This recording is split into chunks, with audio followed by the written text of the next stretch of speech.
Chapter 975. Looking at Noah's confused face, Lastia's tone became a little gloomy. Don't play dumb. You should know very well what Lotus has on her. After being reminded by Lasti, Noah immediately understood. World fragment. If there was something on Lotus that could even affect the Elf King, then it would be the world fragment. Lotus said that she has something that belongs to you, Lastia said as she looked at Noah. Although I don't know what it is, and even Lotus herself doesn't know what it is because of that thing that the Dark Elf King chose to reincarnate in Lotus. At the end of the day, the Dark Elf King's goal was to eliminate the 5 Elf Kings one day. That was why he used a great magic spell that ordinary people couldn't see through before his death. He reincarnated his power into the human race that was destined to prosper in the future. The reason why the Dark Elf King chose to reincarnate his power into a human male was to deceive the public. In other words, the Dark Elf King's power did not have to be reincarnated into a human male. Instead, the Dark Elf King chose to reincarnate his power into a human male due to his own considerations. Naturally, if the situation changed, the Dark Elf King's power did not need to be reincarnated into a human male. I don't know why the Dark Elf King chose to reincarnate into Lotus's body instead of a human male, but Lotus said so. Lestia lowered her head and said word by word.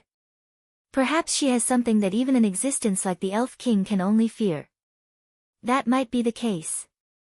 The air suddenly became oppressive. However, Noah understood Lestia's words. The Dark Elf King allowed a human male to inherit his power so that he could destroy the 5 Elf Kings one day. If there was something mysterious in Lien's body that even the 5 great Elven Kings could not compare to, and the Dark Elven King felt that he could rely on it to destroy the 5 great Elven Kings, it was only natural that the Dark Elven King's power would choose to reincarnate into Lien. Because of that thing's existence, not only did the Dark Elf King's power reincarnate into Lotus' body, but it was also naturally awakened from the start. It was even controlled by Lotus as if it was her own arm, Lestia explained to Noah. And Lien said that thing seemed to belong to you. Noah fell silent when he heard Ristia's words. Strictly speaking, the world fragment did not belong to Noah at all. However, only Noah could actively come into contact with an existence like the world fragment. Other than Noah, even Orpheus, who could be said to have unlimited power, could only passively endure the lodging and influence of the world fragment. A fantasy breed, like Bio, even had its existence changed. Not only did it mutate, but its power even surpassed the category of a fantasy beast. Therefore, Lotus was the same. Since birth, Lotus had been lodging in the world fragment. Because of the existence of the world fragment, the Dark Elf King's power even went against the principle of being reincarnated into a human male. As a result, it chose to be inherited by Lotus. It even naturally awakened and was freely controlled by Lotus. It could be said that Lotus became the strongest sword dancer, formed a contract with the highest-ranking Dark Elf who had the responsibility of guiding the Demon King, inherited the Demon King's power, and even had the kind of life she had now. It was all because of the world fragment. This young girl's fate had been changed by the world fragment since birth. In addition, Lotus, like Orpheus and Bio, could vaguely feel that the world fragment longed to return to Noah's hands. Through Noah's hands, it would return to the space between worlds and restore its original consciousness. This made Lotus mistakenly think that the world fragment belonged to Noah. Therefore, Lotus felt that her fate was changed by Noah. Therefore, Lotus said that the Dark Elf King's power, which was the Demon King's power, was awakened by Noah and was controlled by him. The truth had been revealed. The reason why Lotus cared so much about Noah and why she did not hesitate to cause such a big commotion was also revealed. It was all just to see Noah. As for Lestia, it was only because she learned of Noah's existence from Lotus that she became curious about Noah. To be honest, I have a lot of questions about you. There was a playful smile on Lestia's pretty face, but her eyes were fixed on Noah the entire time. Only pure and innocent girls can interact with elves. The reason why Demon King Solomon is an exception is only because he inherited the power of the Dark Elf King. However, you are not a demon king and did not inherit the power of the dark elf king, so how can you interact with elves? Also, what is the thing that caused the dark elf king's power to choose Lotus instead of a human male? What is it? Losty looked at Noah curiously. You're right. If possible, can you please help me answer these questions? Answer?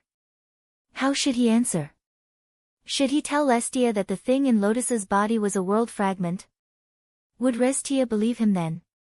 Even if she believed him, what would it change? The Dark Elf King was the supreme existence that controlled the elements of this world. Perhaps the reason why he chose to reincarnate his power to Lotus was because of the world fragment. However, the world fragment had no way to help the Dark Elf King destroy the 5 Elven Kings. However, because of the world fragment, Lotus could freely control the Dark Elf King's power. That was a fact. Perhaps, in this way, Lotus, who completely controlled the Dark Elf King's power, really had the ability to destroy the 5 Elven Kings. Thinking about it this way, it was not unreasonable for the Dark Elf King to choose to reincarnate his power to Lotus. After all, Demon King Solomon was devoured after the Dark Elf King's power was awakened and turned into a lump of resentment. Such a fellow could not inherit the will of the Dark Elf King and destroy the 5 Elven Kings.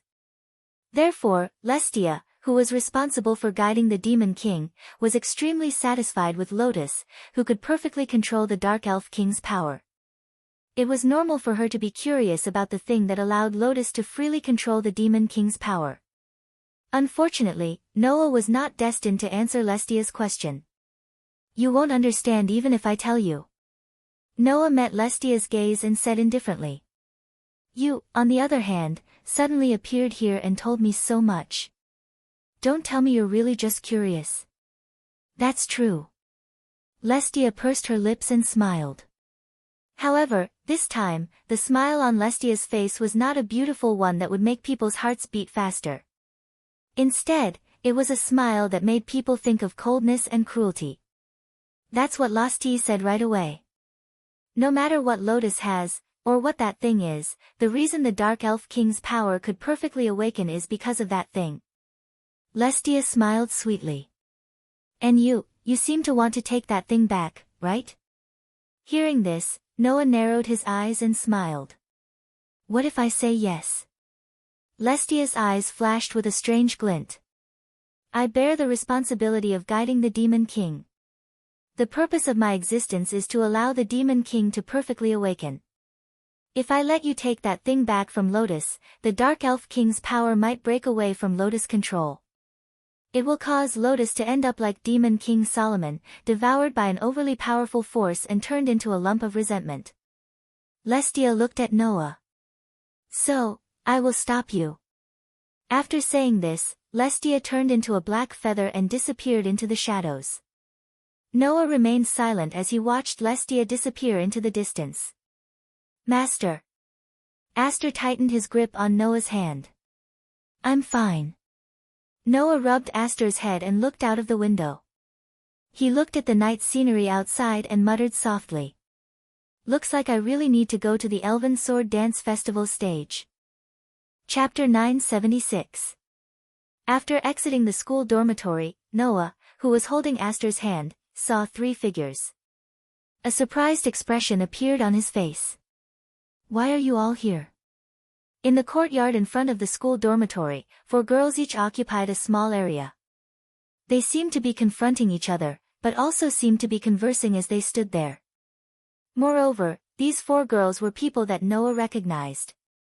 One had long, fiery red hair tied into 2 ponytails. One had long, golden hair that reached her waist. One had long, sky blue hair tied into a ponytail with a white satin ribbon, hanging behind her back. The last one was obediently following behind the girl with long, golden hair, wearing a maid's uniform. Surprisingly, it was Claire, Lindsley, Alice, and Carol. Hearing Noah's voice, the group of girls who were confronting each other turned their heads. When they saw Noah holding Aster's hand, they were immediately overjoyed. However, in the next moment, that overjoyed expression completely turned into dissatisfaction. Too slow. Claire was the first to complain. What are you doing? That's right. Lindsley brushed her long, golden hair and also said with dissatisfaction. Making a lady wait for such a long time, as a man, it's a bit disgraceful. Once you're out of my sight, you'll immediately cause a lot of trouble. Alice glared at Noah. For the sake of the school's order, can you at least have some self-awareness? Seeing the displeasure on Claire, Lindsley, and Alice's faces, Noah was confused. Did he offend them again? Only Carol, who was secretly laughing on the side, said. Actually, the ladies are worried about Mr. Noah. This one sentence caused the displeasure on Claire, Lindsley, and Alice's faces to stiffen, and their faces to redden. That's not it. What's there to be worried about? Not at all. I'm just worried that the school's order will be disrupted by him. Seeing the three young misses acting like they didn't mean what they said and were flustered, Noah couldn't help but laugh. All right, don't worry about it. I just have some things to ask Gray and Vaz. It's not like I'm being lectured. It's unnecessary to worry. Hearing Noah's words, Claire, Lindley, and Alice glanced at each other. Needless to say, the topic of Noah and Gray's conversation was related to someone. That. Claire coughed dryly and tried to change the subject. Do you really know that strongest sword dancer? As soon as Claire's words came out, Lindley and Alice both pricked up their ears, showing that they were paying close attention. Come to think of it, this was also the question in everyone's heart, right? What was the relationship between Noah and Lotus? No one would not want to know. After all, whether it was Lotus or Noah, their identities were too sensitive. One of them was the strongest sword dancer on the continent. The other was the only male elf envoy. If these two people were related in any way, anyone would show a certain degree of attention, right? Especially Lotus, who was the object of admiration in the hearts of almost all elf envoys. Why would this existence, who had always been in an untouchable position, not hesitate to make such a big commotion just to see Noah? It was indeed very suspicious. Not to mention, Noah and Lotus' sword dance was exactly the same. Anyone would pay attention to this question. Sweeping his gaze over Claire, Lindley, and Alice's expressions, Noah laughed bitterly. I have no relationship with Lotus Asubble, we only have some interactions on certain matters. Interactions? Lindley crossed her arms in front of her chest. Then how come you have the same sword dance as that strongest sword dancer? Yes. Alice nodded repeatedly. If there's no relationship, how come even the sword dance is exactly the same? The sword dance is just the same, there doesn't have to be a relationship, right? Noah shrugged. My sword dance was learned from Grey Vaz. Even if I have the same sword dance as that strongest sword dancer, it should be Grey Vaz who has some relationship with that strongest sword dancer. Before coming to this academy, I didn't even know who Lotus Asubble was. That's true. Claire seemed to have remembered. When you saw Lotus Asuble's portrait in the library, you didn't even know who she was. Huh? Lindley immediately looked at Noah, dumbfounded. It can't be. You don't even know the most powerful sword dancer. Even Alice frowned. Even if she came from the countryside, it's impossible for such a thing to happen, right? Noah was speechless when he saw the reproachful looks on the three young ladies' faces. Speaking of which, your idol, could it be that strongest sword dancer? Claire, Lindley, and Alice nodded without hesitation. Yes. Isn't that a given? Why are you asking when you already know the answer? Seeing this, Noah couldn't help but be curious. That Lotus, did she really have such great charm? Although the absolute sword technique could be said to be the best sword dance, not only was its battle performance superb, its performance in the sword dance ceremony was also unparalleled, but it shouldn't be to the point of producing such great charm, right? Come to think of it, the strongest sword dancer, Lotus Asuble's personal charm must also be the reason, right? Just as Noah was thinking this, Carol put her mouth close to Noah's ear and whispered. Because the ladies all idolize the strongest sword dancer, Mr. Noah's sword dance also moved the three ladies. Ah. Noah didn't know how to react, and could only smile awkwardly. Looking at the three girls, Claire, Linley, and Alice, Noah muttered to himself for a moment before suddenly opening his mouth. Hey, Claire, Linley, and Alice, do you all have your own teams? Teams? Claire, Linley, and Alice were startled at first, but immediately reacted. In the near future, what could be related to the team? Naturally, it was the Elven Sword Dance Ceremony. The Elven Sword Dance Ceremony in 2 months would be in the form of a group battle. Participants could only be a team of 5 people. I don't have a team yet. Claire said in bewilderment. I haven't joined any team either. I don't either. Linley seemed to feel embarrassed and turned her head away. Don't misunderstand, I don't have a team because I don't like the elves in the academy. They don't meet my requirements. Although they hadn't known each other for a long time, Noah already knew. This Linley wasn't bad in other aspects, but she was a little too prideful. As for Alice, she spoke as if she was in the right. As for me, I've already formed a team with my companions from the Wind King Knights. Is that so? Noah scratched his cheek and then looked at Claire and Linley. Then, Claire, Linley, do you want to join my team? Claire and Linley were stunned for a moment before exclaiming in surprise. Join your team. You. Alice's reaction wasn't small at all. You're finally going to make a move. Not to mention Alice, even Claire and Linley's thoughts went astray. However, the next moment, the 3 girls dispelled this thought at the same time. That was because there was an extremely serious expression on Noah's face. I have to settle things with Lena Subble. For this, I need teammates I can trust. Hearing Noah's powerful voice and seeing Noah's extremely serious expression, Claire and Linley seemed to be intimidated and involuntarily nodded. Since you've said so, we will reluctantly agree. Saying this, Claire and Linley didn't look like they were accepting an invitation to join the team, but rather a proposal. Their cheeks were flushed red. Obviously, these 2 innocent young ladies were captivated by Noah's manliness that they usually didn't have the opportunity to see. Only Alice stood rooted to the ground. After a while, tears welled up in the corners of her eyes. Why am I the only one with a team? Chapter 977. The next day, in a pink room in the mole dormitory of the Alicia Elven Academy, the gentle sunlight shone in through the window and landed on Noah's face as he lay on the sofa. It was so bright that Noah gradually woke up from his sleep. Is it morning? It was rare for Noah to be slightly disturbed by his sleepiness when he woke up. His mind was not very clear and was still very fuzzy. It couldn't be helped. Too many things had happened yesterday.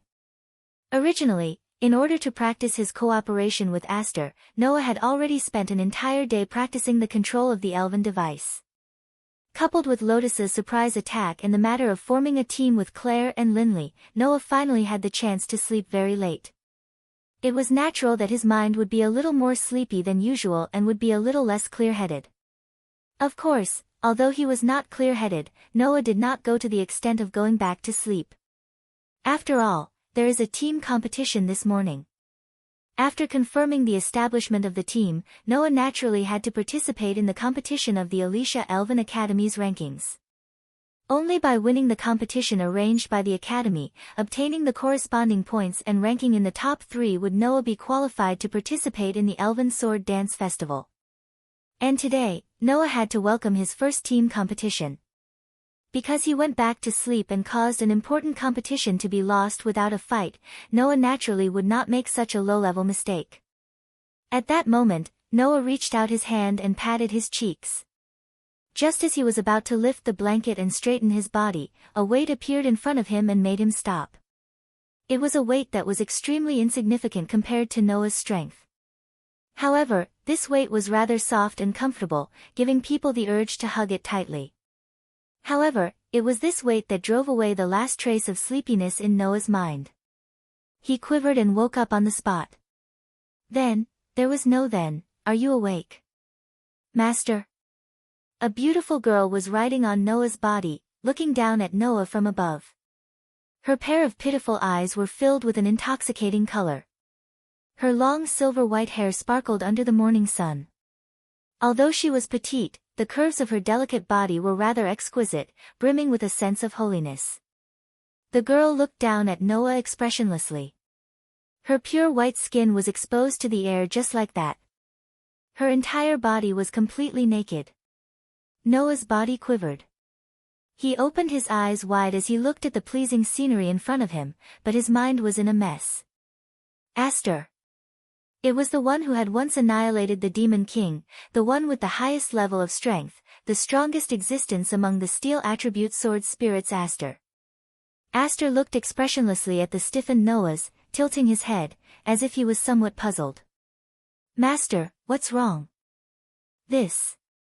I should be the one asking this question, right? Noah's face twitched. What are you doing? Master, I was just about to wake you up. Aster said as if it was a matter of course. I heard that human males like to have a pure and cute opposite sex to wake them up. Is that wrong? That's not wrong. Noah's face twitched again. He glanced at Aster's naked body and couldn't help but cover his face. But why aren't you wearing clothes? I heard that this is what human males like to dress up. Aster looked straight at Noah, his eyes filled with mystery slightly fluctuating. But, no matter what, I can't let Master see me barefoot. So, I still wear knee socks. Noah only noticed it after Aster mentioned it. On Aster's snow-white skin that reflected the sunlight, a pair of black knee socks was worn on her thighs. Noah couldn't bear to look straight at it. Isn't this more uncomfortable than not wearing anything? You mean you want me to take off my knee socks? Aster's expressionless face actually blushed a little, and she lowered her head shyly. Moss.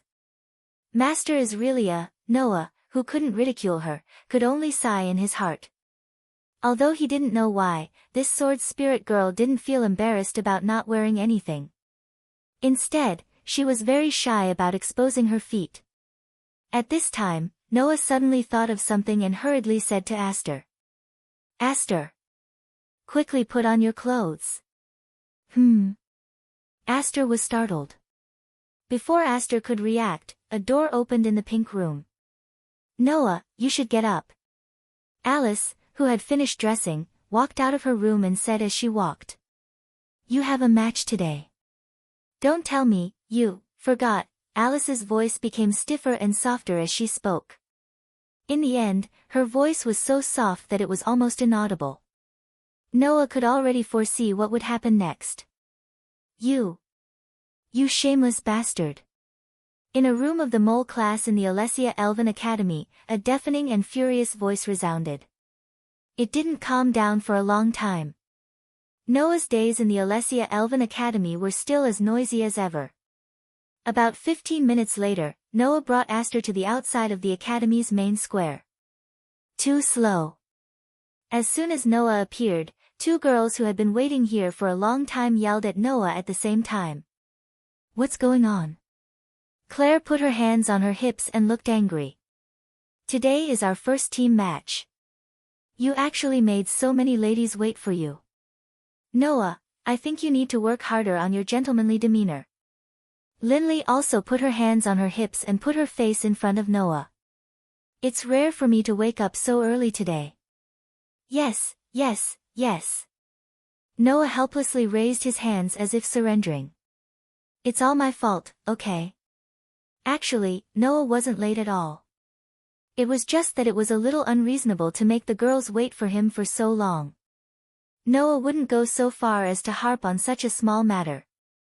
After accepting it, he looked forward. There was a team of elven envoys in pure white uniforms there.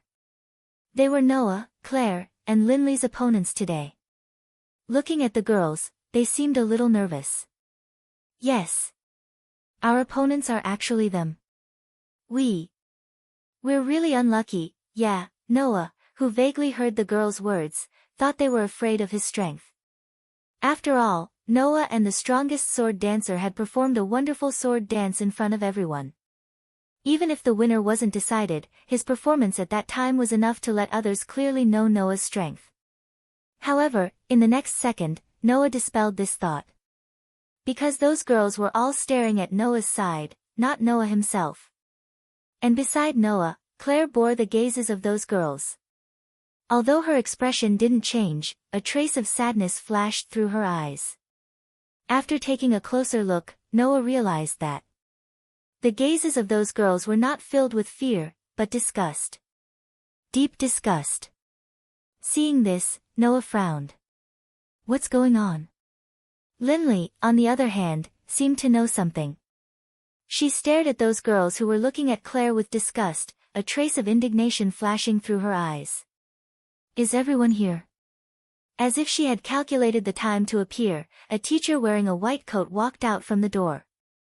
That was Freya, who had helped Noah find a suitable elf to contract.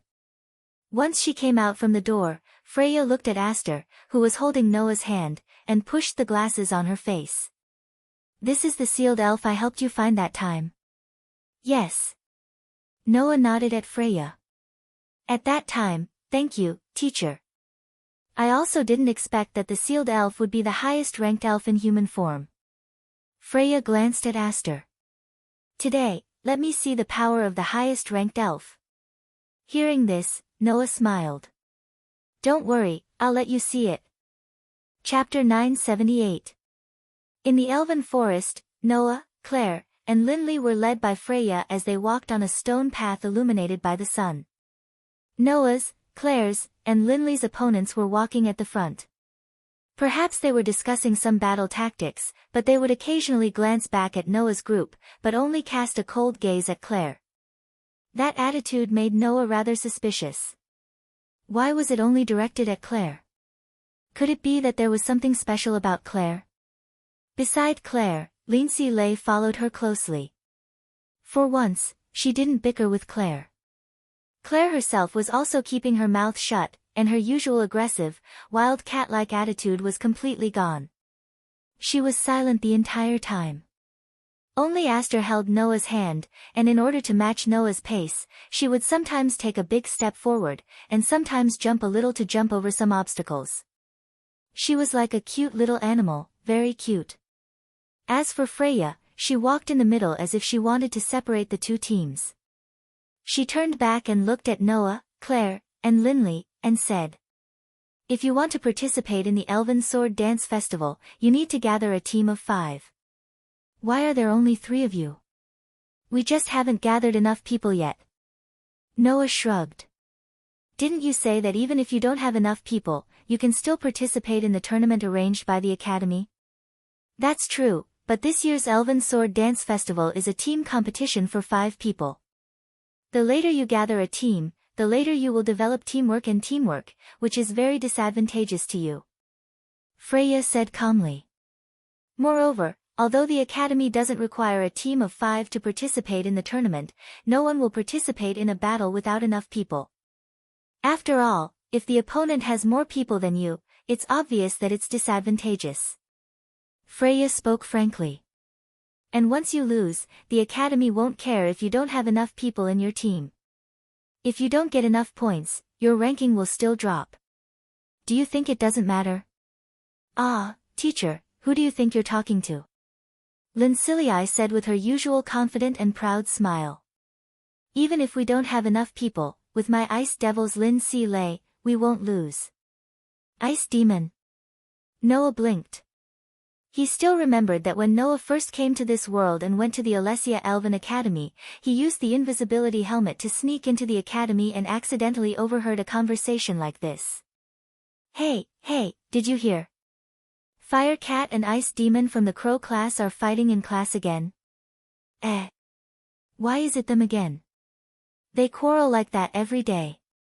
How dare they call themselves nobles? That's why I can't stand those outstanding problem children in the Crow class. After all, one is an elf envoy from a declining noble family, and the other is the young miss of a noble family from the countryside. It's only natural that they don't have any manners. That's true, come to think of it, Claire and Lincilii were students from the Crow class, right? If Lincilii was the Ice Demon, Then, "Hey, Claire." Noah asked Claire tentatively. "Don't tell me you're called a fire cat. Is it strange?" Claire pursed her lips. "My Scarlet is a fire cat elf with the fire attribute. It's normal for people to call me that, right?" Noah smiled bitterly. It was at this moment that Freya spoke up. "We're here." The group stopped in their tracks and looked forward. In front of the road, there was a vast square. It was a square that looked like an arena. In the center of the plaza, there was a circle made of giant stones. As for the circular array, it was emitting a faint light. Looking at the circle, Noah muttered. "Is that the door to the elemental realm?" The elemental realm. It was a different world from the human world, where the elves lived. That was the place where the students of the academy held their group matches. Because in the elemental realm, the elven envoy could use the contracted elves as pure divine energy. Under such circumstances, the body possessed by the divine energy was equivalent to the elves themselves, and would not suffer any physical damage. It would only cause the same degree of damage to the spirit. In this aspect, it was similar to Blaze in the world of absolute double-edged blades. Therefore, in order to prevent the students from causing any irreparable damage during the matches, the academy held training, learning, and even duels between the elven envoy. As long as it would cause physical damage, it would be conducted in the elemental realm. "You guys come over too." Under Freya's beckoning, Noah and the rest all came to the circle of giant stones. This circle of giant stones was the teleportation formation that opened the door to the elemental realm. "A teleportation formation?" Noah muttered helplessly. "Let's hope it works on me." Noah had a curse resistance that was as strong as a fowl. It was hard to say if this teleportation formation would work on Noah. "It's all right, Master." Aster, who had been holding Noah's hand all this time, spoke up, as if he knew about Noah's concerns from his muttering. "The main purpose of this circle of giant stones is to open the door to the elemental realm, and not to teleport you. You are only passing through the door, and it will not repel the teleportation formation." Hearing this, Noah was relieved. If that was the case, then the circle of giant stones function was similar to the technology used to teleport people to another dimension in the Demon Academy world. "Is everyone ready?" Freya looked at the people around her and nodded. "Then let's go." With that, Freya closed her eyes and began to chant in the elven language. That was the spell to open the door. When Freya's chant ended, the boulder formation shone with an intense light. Noah felt his vision was completely covered by a white flash, and then he felt as if he was floating in water. When his feet touched the ground again, Noah opened his eyes. What appeared in front of Noah was a completely different scene from before.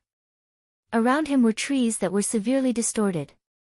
In the air, there were light particles that looked like fireflies flying back and forth, shining with a weak light. "We will now begin the group competition." Freya made the announcement in front of everyone. "The competition will begin in half an hour. Before that, both teams will advance in the opposite direction for 10 minutes. After that, you are free to move around. The competition will only begin after half an hour. Do you understand?" The so-called group competition was not just a free-for-all between two teams. The official content of the Elven Sword Dance Festival had not been announced, and no one knew how the group competition would be conducted. Therefore, the Academy would organize all the possible forms of the competition. Now, they were imitating the group competition where they would be randomly teleported to different places and had to fight for a long time. Then, both teams disperse at the same time. Under Freya's command, both teams advanced in the opposite direction and went into the forest at the side. "Aster." "Yes, Master." Once they entered the forest, Aster, who was holding Noah's hand, closed his eyes under Noah's command. His entire body turned into a burst of bright light particles and gathered in Noah's hand, gradually forming a shining silver holy sword. Claire looked over curiously. "This is the holy sword that the Saintess used to annihilate the Demon King. Even though I already know about this, but if I think about it carefully, it's really unbelievable." Linley sighed. The Saintess of Salvation's contracted elf would actually form a contract with a male elf like the demon King Solomon. It's really strange. Linley's words made Noah's footsteps pause, and his gaze turned to the holy sword in his hand. Why did Aster form a contract with Noah? Until now, Noah still did not know the reason. Chapter 979. 30 minutes later, the group competition organized by the Alicia Elven Academy was announced to begin. But 40 minutes later, the battle was announced to be over. Ugh! In an open space in the elemental forest, the 5 girls who were Noah's, Claire's, and Linley's opponents were all lying on the ground, groaning in pain. And in the middle of these girls lying on the ground, Noah stood there with a silver holy sword shining with silver light in his hand. His back was facing Claire and Linley, and from time to time, a divine power flashed from his body, causing the 2 girls to tremble in their hearts. Actually, after the 30 minutes of preparation time had passed and the group competition was announced to begin, the remaining 10 minutes were spent searching for their opponents. In other words, after Noah's group spent 10 minutes to find their opponents, it only took a split second for the 5 elven messengers to be defeated by Noah. In the whole process, Noah only made 3 movements. 1. Charge forward. 2. Spin. 3. Swing the sword. The first movement caused Noah to rush into the encirclement of the 5 elven users. The second movement caused the holy sword in Noah's hand to sweep across the surroundings like a windmill. As for the third action, not only did the glaring radiance of the holy silver sword shatter the elven devices in the hands of the 5 elven representatives, but before they could react, they were also slashed by the holy silver sword. Of course, in the elemental world, unless the elves and even the elven devices were highly materialized, it would only cause a mental blow to the opponent. Therefore, when Noah stopped, the 5 elven envoys who did not have the slightest injury were all lying on the ground in a semi-conscious state. The whole process took less than 3 seconds. Not to mention their opponents, even Claire and Linley hadn't completely reacted. That was why the scene before them had occurred. So strong. Claire couldn't help but murmur. He's so strong, is that man a monster? Linley's face was full of disbelief. Although the opponents aren't very strong, they aren't weak at all. As the opponents of Noah, Claire, and Linley, this team of 5 elves from the Alicia Elven Academy could probably be ranked in the top 10 of the academy, right? After all 5 elven users could use the elven devices. And not just anyone could use the elven devices. In the entire Alicia Elven Academy, the number of elven users who could use the elven devices was probably less than half. Under such circumstances, a team of 5 elven users who could freely use the elven devices could be imagined as their strength in the academy. Unfortunately, to Noah, that was all. Gravath, who was hailed as the strongest elven envoy in the continent, couldn't do anything to Noah. Lena Asubel, who had inherited the Dark Elven King's power, also could do nothing to Noah. Thus, how could a few elven users who had just learned how to use the elven devices waste Noah's time? Hey, Linley. Claire could only say in a daze. Could it be that we've joined a very impressive team? Does that even need to be said? Linley's expression was full of excitement. He can compete with the strongest sword dancer and not be at a disadvantage. If it's him, even if he participates in the Elven Sword Dance Festival, he has a very high chance of winning. Linley didn't say the last sentence. However, Claire could understand what Linsley meant. Win. Claire couldn't help but reach out and tightly grab a necklace hidden in her uniform. Excitement also appeared on her young, pretty face. This way, we can definitely win the Elven Sword Dance Festival. Whether it was Claire or Linley, they both had a reason to win the Elven Sword Dance Festival. Now, Noah's strong performance made these 2 girls who had a strong sense of mission in their hearts see the hope of winning the Elven Sword Dance Festival. Noah, who didn't know the excitement in Claire and Linley's hearts, only held the Demon Slayer tightly. He looked around at the elven users who were lying on the ground and muttered softly. Victory has been decided, right? A low and calm voice responded to Noah's words. Looks like it. Freya, who was wearing a white coat, walked out from the depths of the forest. She glanced at the students lying on the ground, then raised her head and looked at Noah. Your strength seems to be much stronger than I thought. Really? Claire walked up from behind and glanced at Noah. I feel like I'm the extra one. That's right. Linley also walked up slowly with one hand on her waist, looking like a rich young lady on a trip. Even my chance to perform was taken away. How infuriating. Looking at the two young ladies' insincere expressions, Noah couldn't help but laugh. But Freya said so. Although you have won the competition, I feel that this competition is not something that can be used as an experience for you. Freya's words made Claire and Linley pause for a moment. Only Noah frowned, understanding Freya's meaning. The group competition organized by the Academy was not only for the students to compete for ranking points, but also to prepare for the Elven Sword Dance Festival. The Elven Sword Dance Festival was a group competition. And the most important thing in a group competition was team awareness and teamwork. One of the reasons why the Academy organized the group competition was to let the students develop teamwork awareness and teamwork in group battles, so that they could make sufficient preparations to enter the Elven Sword Dance Festival. A battle like this where Noah completely crushed his opponents alone could not be used to develop teamwork and teamwork. You are indeed very strong. Even if you don't rely on your teammates, there shouldn't be any team in this academy that can do anything to you, right? Freya looked at Noah and said. However, the Elven Sword Dance Festival isn't as simple as the group competition in the academy. The Elven users who can go on that stage are all the best in their respective countries. Even if you can continue to crush 1 or 2 groups, or even 2 or 3 groups, or even a dozen groups, do you have the ability to crush all the groups? Freya's words made Noah speechless. Noah did not think that there was any problem with crushing all the teams. There were not many Elven users in this world who could do anything to Noah. And that was when Noah did not use his authority and Gate of Babylon. If he used his true strength, Noah felt that other than the Elven King, no one in this world could do anything to him. However, there was an extraordinary Elven user in the Elven Sword Dance Festival.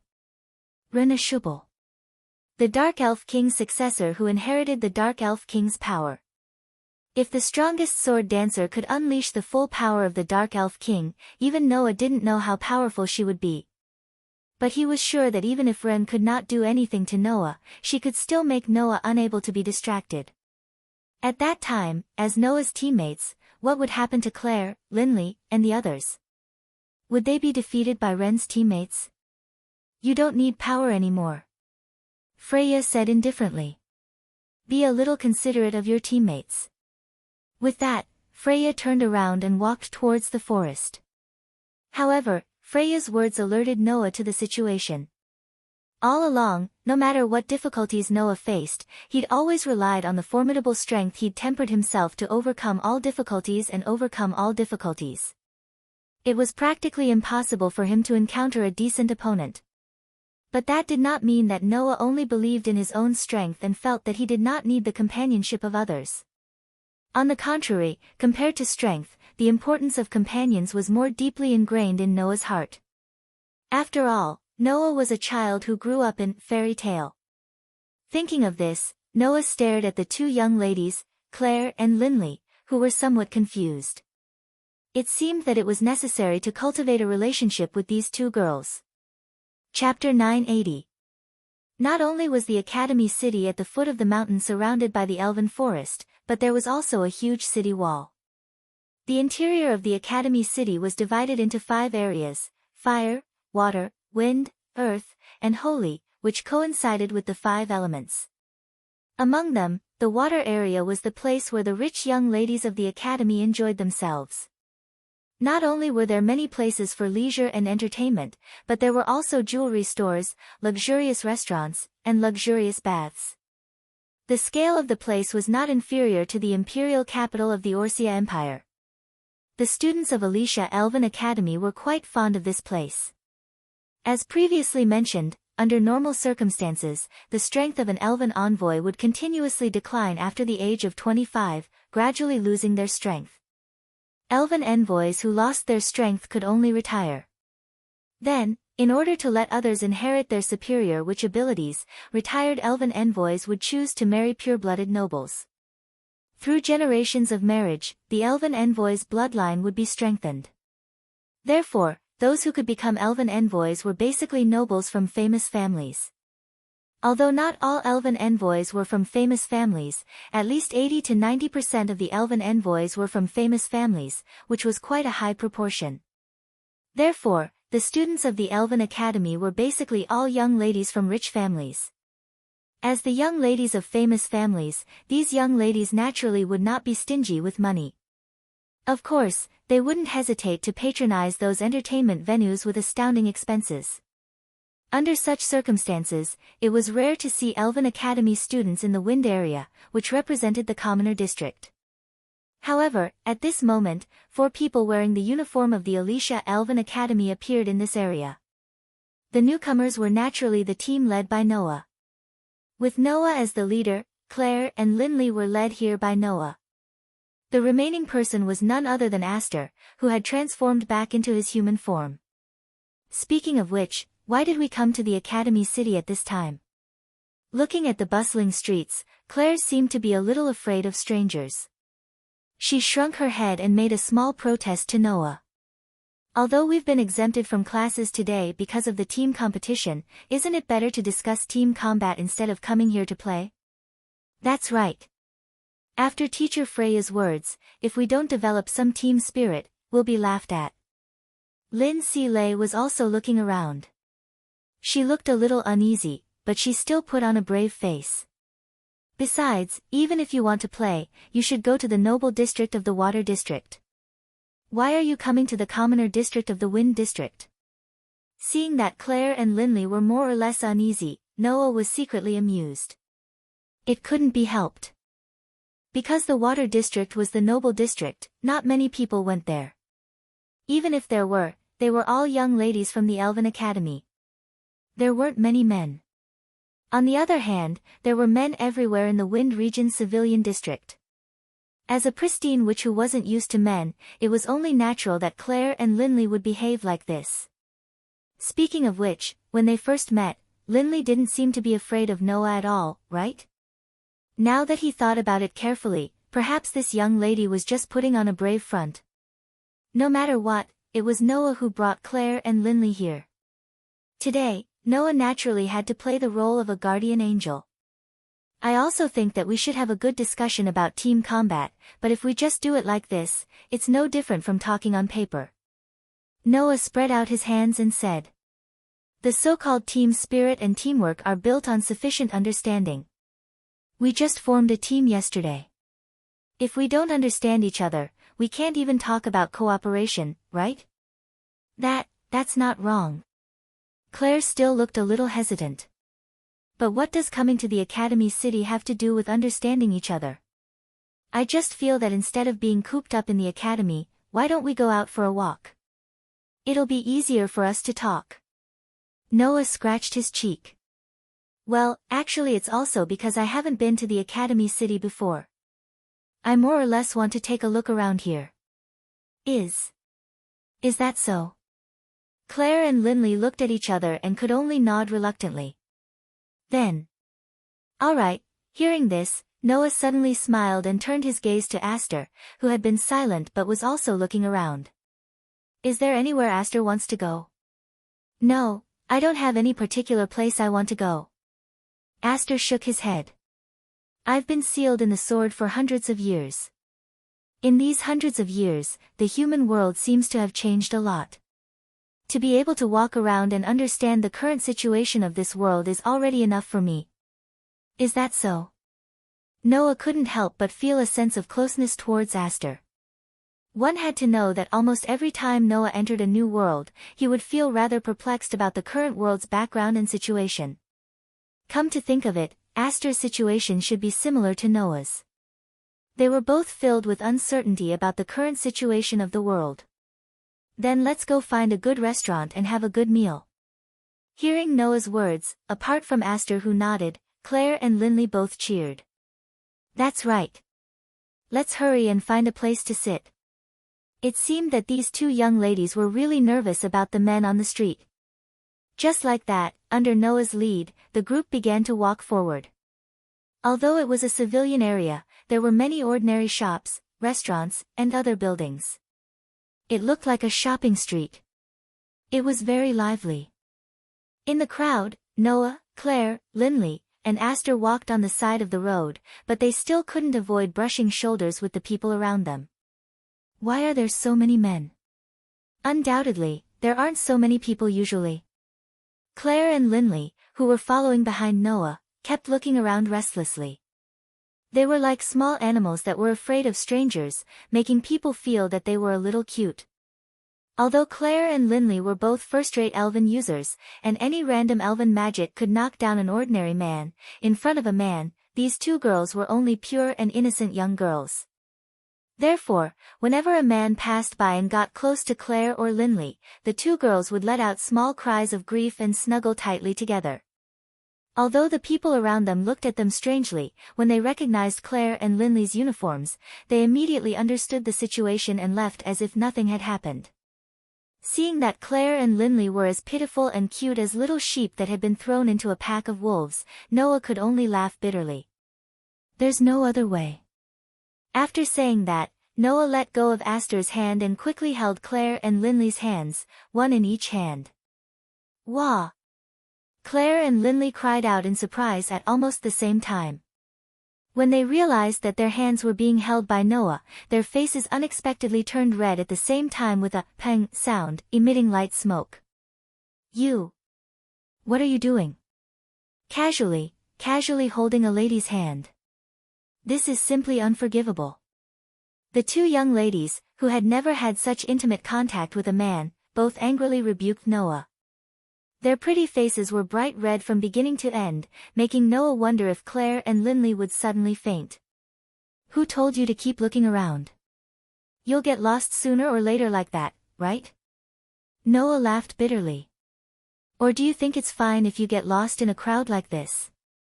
Oh. Claire and Lindley shrunk their heads and could only lower their heads as if accepting their fate. Their faces were red as they let Noah hold their hands.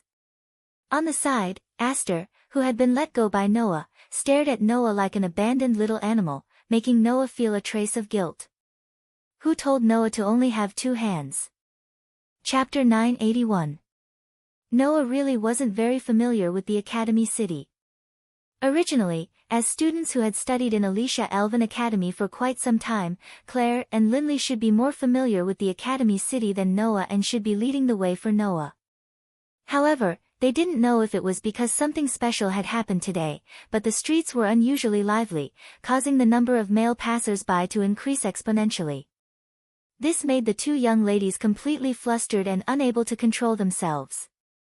With no other choice, Noah could only hold Claire and Lindley's hands and have Aster walk in front of him so that they wouldn't get separated.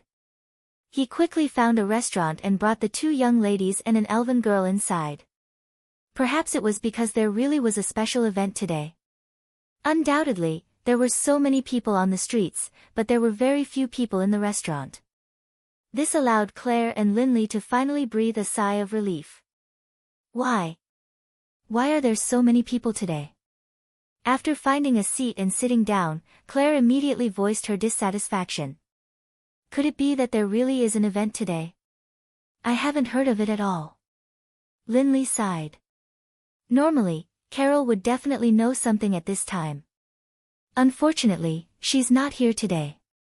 Oh, right. Noah finally remembered and asked curiously. Why isn't Carol by your side today? In Alicia Elven Academy, the students were basically all young ladies from famous families. Even those students didn't have a maid by their side, but Lindley had a maid by her side. This proved that Lindley's family background was illustrious, and also proved that the maid wouldn't easily leave her master's side. In fact, Noah hadn't seen Lindley by herself before. She usually brought Carol along. Could it be that Carol wasn't by Lindley's side because she had to participate in the team competition today? While Noah was making all kinds of guesses in his heart, Lindley gave such an answer. Carol usually sleeps in the morning. If I don't wake her up, she'll sleep until night. Because there's a team competition today, I didn't wake her up. She's probably still sleeping, right? Noah was speechless. That maid not only needed her master to cook for her 3 meals, otherwise she would starve to death, but she also needed her master to wake her up. She felt that she was really a useless maid in all aspects. However, Carol's translation ability was truly amazing. Even when Lin Si Lei was being arrogant, she could clearly say what she was thinking without missing a single word. From a certain point of view, this could be considered an incredible skill, right? After getting an answer, Noah pulled out a seat and sat down. As if waiting for Noah, after Noah sat down, Aster, who had been obediently following beside Noah, quietly pulled out a seat and sat on it. She had to admit that Aster was really cute. Not only was her appearance frighteningly cute, but even her actions revealed a sense of cuteness. However, Aster was expressionless the whole time. Coupled with his cute little actions, he was really cute. Noah couldn't help but reach out his hand and rub Aster's head. Although Aster's face was still expressionless after being touched by Noah, a faint blush appeared on her pretty face as she spoke as if she was throwing a tantrum. Master, please don't be like this, sorry, it's because Aster is too cute. Noah smiled teasingly. What? Could it be that Aster hates this? Please. Please don't tease me. Aster was a little bashful. That look made this cute elf girl even more adorable. Thus, Noah touched her even more happily. Although Aster said that, she didn't reject Noah's touch. Obviously, she didn't dislike Noah's intimacy. This made Claire and Lin Si Lei cast indignant gazes at Noah. It feels like you really love Aster, undoubtedly, you weren't this gentle even when you were with us, Noah's hand movements paused slightly as he spoke helplessly. Who said that? Didn't I hold your hands just now because I was afraid you would get lost? Claire and Lin Si Lei's charming faces turned red again as they turned their heads away at the same time. That's because we were afraid of getting lost. We didn't want to hold hands with you. That's right. Fine. Noah rolled his eyes. You can do whatever you want, right? What should he say? Noah should be used to interacting with these pure and innocent young ladies, right? Although it was just holding hands and they had such a big reaction, he couldn't help but complain about it. That being said, we came here to get to know each other, right? Claire coughed dryly and glared at Noah. But, what should we do exactly? Yeah. Lin Si Lei twirled her hair with her fingers, looking nonchalant. Getting to know each other isn't something that can be done in one go, right? You have to let me know about you first. Noah supported his face with his hand and swept his gaze over Claire and Lin Si Lei. To be honest, I don't know anything about you two. I only know that you two have high elves as contract partners and are young ladies of famous families. Apart from that, I don't know anything else. No way. Lin Si Lei was startled and said with some uncertainty. Don't tell me you don't even know the surname Lorenfrost. Before I came to Alicia Elven Academy, I didn't even know the strongest sword dancer and strongest elven envoy who were famous throughout the continent. Noah looked at Lin Si Lei with a smile that wasn't a smile. Do you think it's possible for me to know Lorenfrost? Did you come from some countryside? Lin Si Lei was a bit angry. You don't even know the famous Lorenfrost family? That's unbelievable. Alright, at least I know that they are an incredible noble. Noah waved his hand and said perfunctorily before looking at Claire. What about you? Which incredible noble family did you come from? At this moment, Noah clearly felt it. The atmosphere had become strange. The anger on Lin Si Lei's face faded completely and became a bit heavy. On the other hand, Claire lowered her head, her face full of malice, making the atmosphere even more solemn. Seeing Claire and Lin Si Lei's behavior, Noah couldn't help but think of the disgust the elves gave Claire during the team competition in the morning. Noah's intuition told him that this matter didn't seem to be that simple. What's wrong? Noah frowned. Did I ask something I shouldn't have? This. Lay stuttered. I think it's better if we talk about other issues. That's enough, Linley. Claire interrupted Linley's words and raised her head to look straight at Noah. Anyway, you'll know about this matter sooner or later, so I might as well tell you. Saying this, Claire reached into the collar of her uniform and took out a small necklace with a silver lock. It was a necklace with a gem shining with red light in the middle. A coat of arms was carved in the gem. It was a coat of arms with the head of a flaming lion roaring at the sky. Looking at this necklace, Noah asked in confusion. Is there anything strange about this necklace? You really don't know anything? Claire glared at Noah and then sighed and said in a low voice. This is the coat of arms of the Duke Elstian family. Elstian?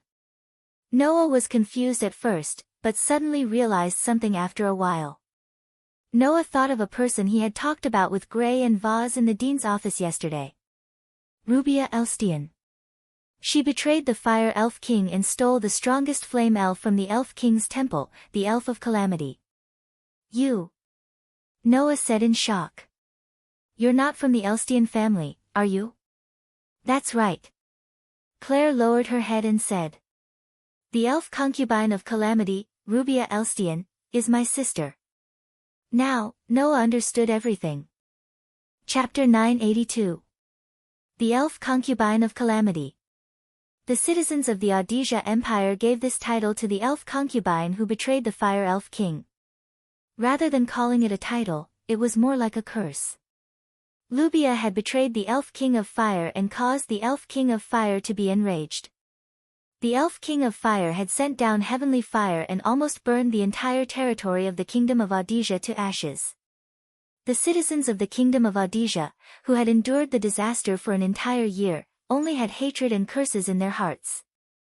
Because of this, the Elstian family of the Fire Elf concubine Rubia was stripped of their title and territory. Even Rubia's parents, the current Duke and Duchess of the Elstian family, were thrown into prison, never to be released for the rest of their lives. And Claire was actually a member of Duke Elstian's family. And the elf concubine of Calamity was Claire's biological sister. Didn't that mean that Claire was the second miss of the Duke's family that had fallen overnight? Duke Elstian's family has long since declined. My parents were also sent to prison because of my sister's matter. Only I was spared from punishment. Claire tightly gripped the necklace engraved with the Elstian family's coat of arms as she spoke self-deprecatingly. If it wasn't for the fact that I was still young at the time and the dean had done a lot of work, I would definitely have been thrown into prison like my family. As the strongest elf envoy on the continent, Grey Vath had not only won the Elven Sword Dance Festival 24 years ago, she had also made great contributions in the Lambard War that had swept through the entire continent. In addition, Grey Vath had once been the leader of the 12 Knights. In the Audisia Empire, this witch's words carried a lot of weight. Of course, no matter how much weight Grey Vath had, she couldn't protect the entire Elstian family. The only thing Grey Vath could do was protect the young Claire and introduce her to the Elven Academy. It's all thanks to the Dean that I had the chance to participate in this year's Elven Sword Dance Festival. Claire's eyes were filled with determination. If I can obtain victory in the Elven Sword Dance Festival and allow the Kingdom of Osea to receive the protection of the Elven King, then I can make up for my mistakes. Even if I can't restore the House of Duke Elstian to its former glory, my parents can still be released from prison. For this, I need great power. Claire wanted a fairy that wouldn't lose to anyone, just to obtain power. On the other hand, Claire only wanted power in order to win the Elven Sword Dance Festival. For his parents. For the sake of his family. Also.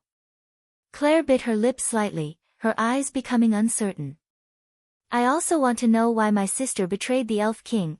The Elven envoy who won the Elven Sword Dance Festival could ask the Elven King to fulfill a wish for them.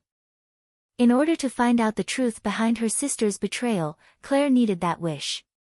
Noah also understood why the elves had looked at Claire with such disgust in the morning. It was only because Claire was the sister of the elf concubine of Calamity.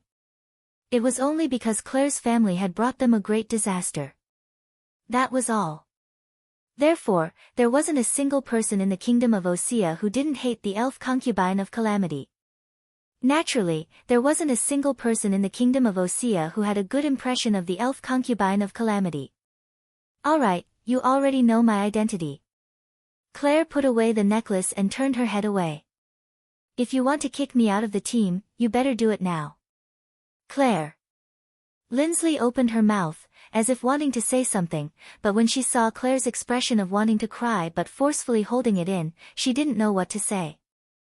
The eldest daughter of the Laurenfrost family always seemed to be at odds with Claire and often argued with her, but Noah could see that Lindsley actually cared a lot about Claire.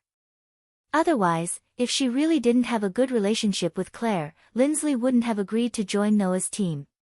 No matter what, these two were childhood sweethearts who grew up together, weren't they?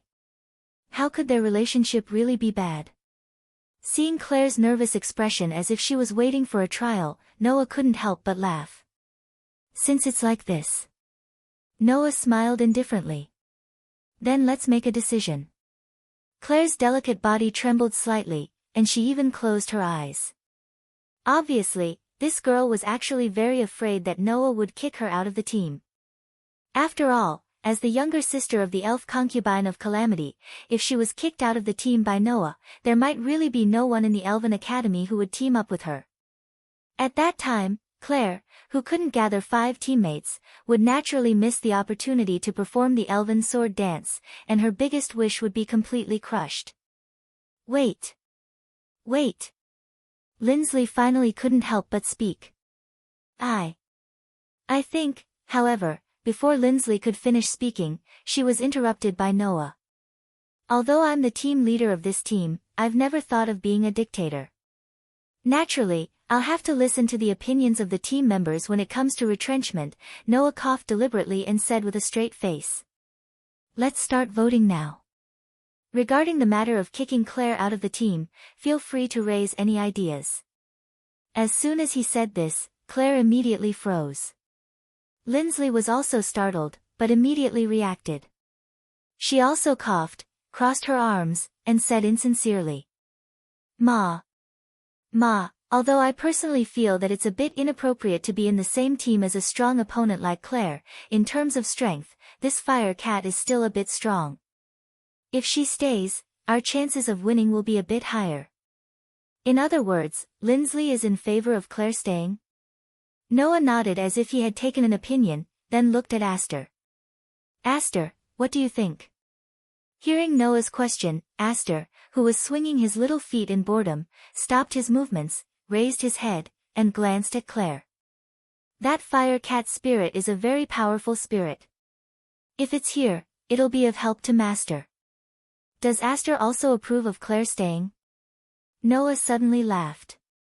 Then 2 votes in favor of Claire staying. Even if I were to oppose, it wouldn't matter, right? Only now did Claire react. You. As if she didn't want others to see her disappointing side, Claire patted her cheeks and lightly snorted. You should be glad that I'm here. As long as Scarlet and I are here, no matter what kind of enemy it is, it won't be a problem. Seeing Claire's stubborn appearance, Noah and Lindsley looked at each other and suddenly laughed. Don't laugh. Claire's pretty face reddened, and she said to Noah in embarrassment and anger. Speaking of which, you keep talking about us. Why don't you talk about yourself? Me? Noah blinked. I come from the countryside where I don't know anything. Even like that, you want to know about me? That's why I want to know about you. Lindsley said angrily. I want to know what kind of place the countryside is that even the Laurenfrost family doesn't know about. That's right. Claire nodded repeatedly. You don't even know about the strongest sword dancer and the strongest spirit user. Where did you come from? I also want to know about Master. Aster also looked at Noah in a rare manner. Please tell me. Okay. Noah rubbed his temples. I grew up in a guild, just like that. Noah began to tell Claire, Lindsley, and Aster about himself. Of course, Noah didn't say anything that wasn't convenient to say.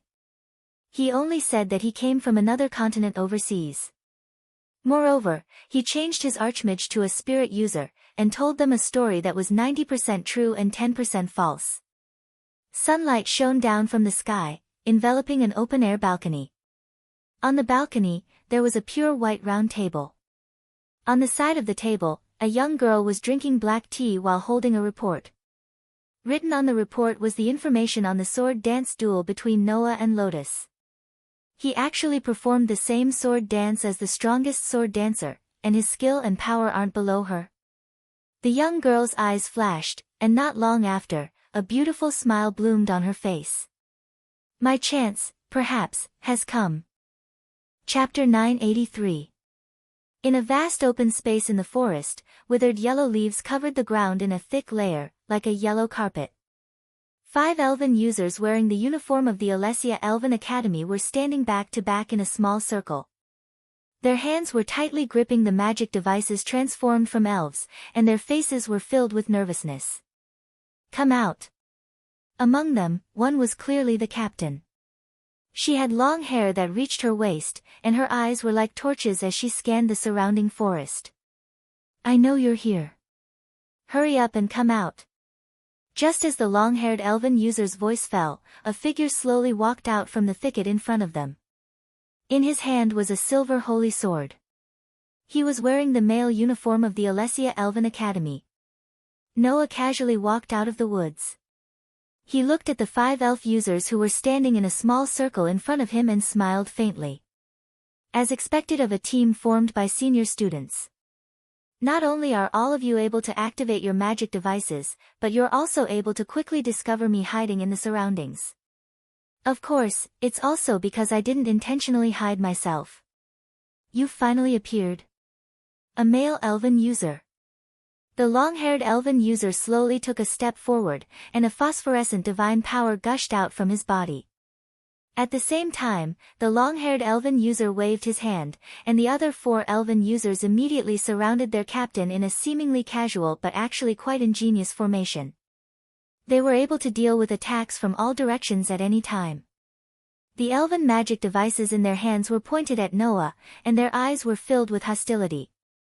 When this formation was formed, the long-haired elven user's confidence seemed to have skyrocketed. He raised his head and said to Noah proudly, "No matter how strong you are, there are 5 of us here. Don't tell me you want to fight all 5 of us by yourself." "Fight all 5 of us by myself?" Noah looked at the long-haired elven user's proud appearance, and a trace of a smile flashed through his pitch-black eyes. "Actually, it's not impossible. Arrogant fellow." The long-haired elven user's face stiffened, and his voice became harsh. "If that's the case, then don't blame us for being impolite." As soon as he finished speaking, the 4 companions of the long-haired elf ambassador seemed to have received some kind of order. They simultaneously gripped their elven devices and rushed out. The phosphorescent divine might surging around them was channeled into the elven devices in their hands.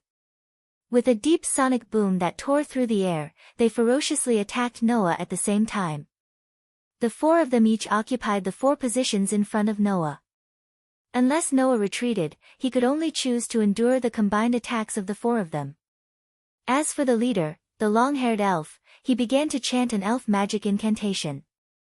Once Noah retreated, the long-haired elven envoy eyeing him covetously from behind would immediately activate elven magic, causing Noah, who was unable to defend himself while dodging the combined attack of the 4 elven envoys, to suffer a vicious blow. Unfortunately, the elven envoy didn't know that Noah didn't need to guard against elven magic at all due to his incantation resistance. However, Noah didn't choose to retreat either. He ignored the incoming attacks of the 4 elven envoys, and his eyes were firmly fixed on the long-haired elven envoy behind him. On the holy sword in his hand, a gentle radiance revolved around the blade. Just as the elven device, which contained a powerful divine might energy, was about to hit Noah, an accident occurred.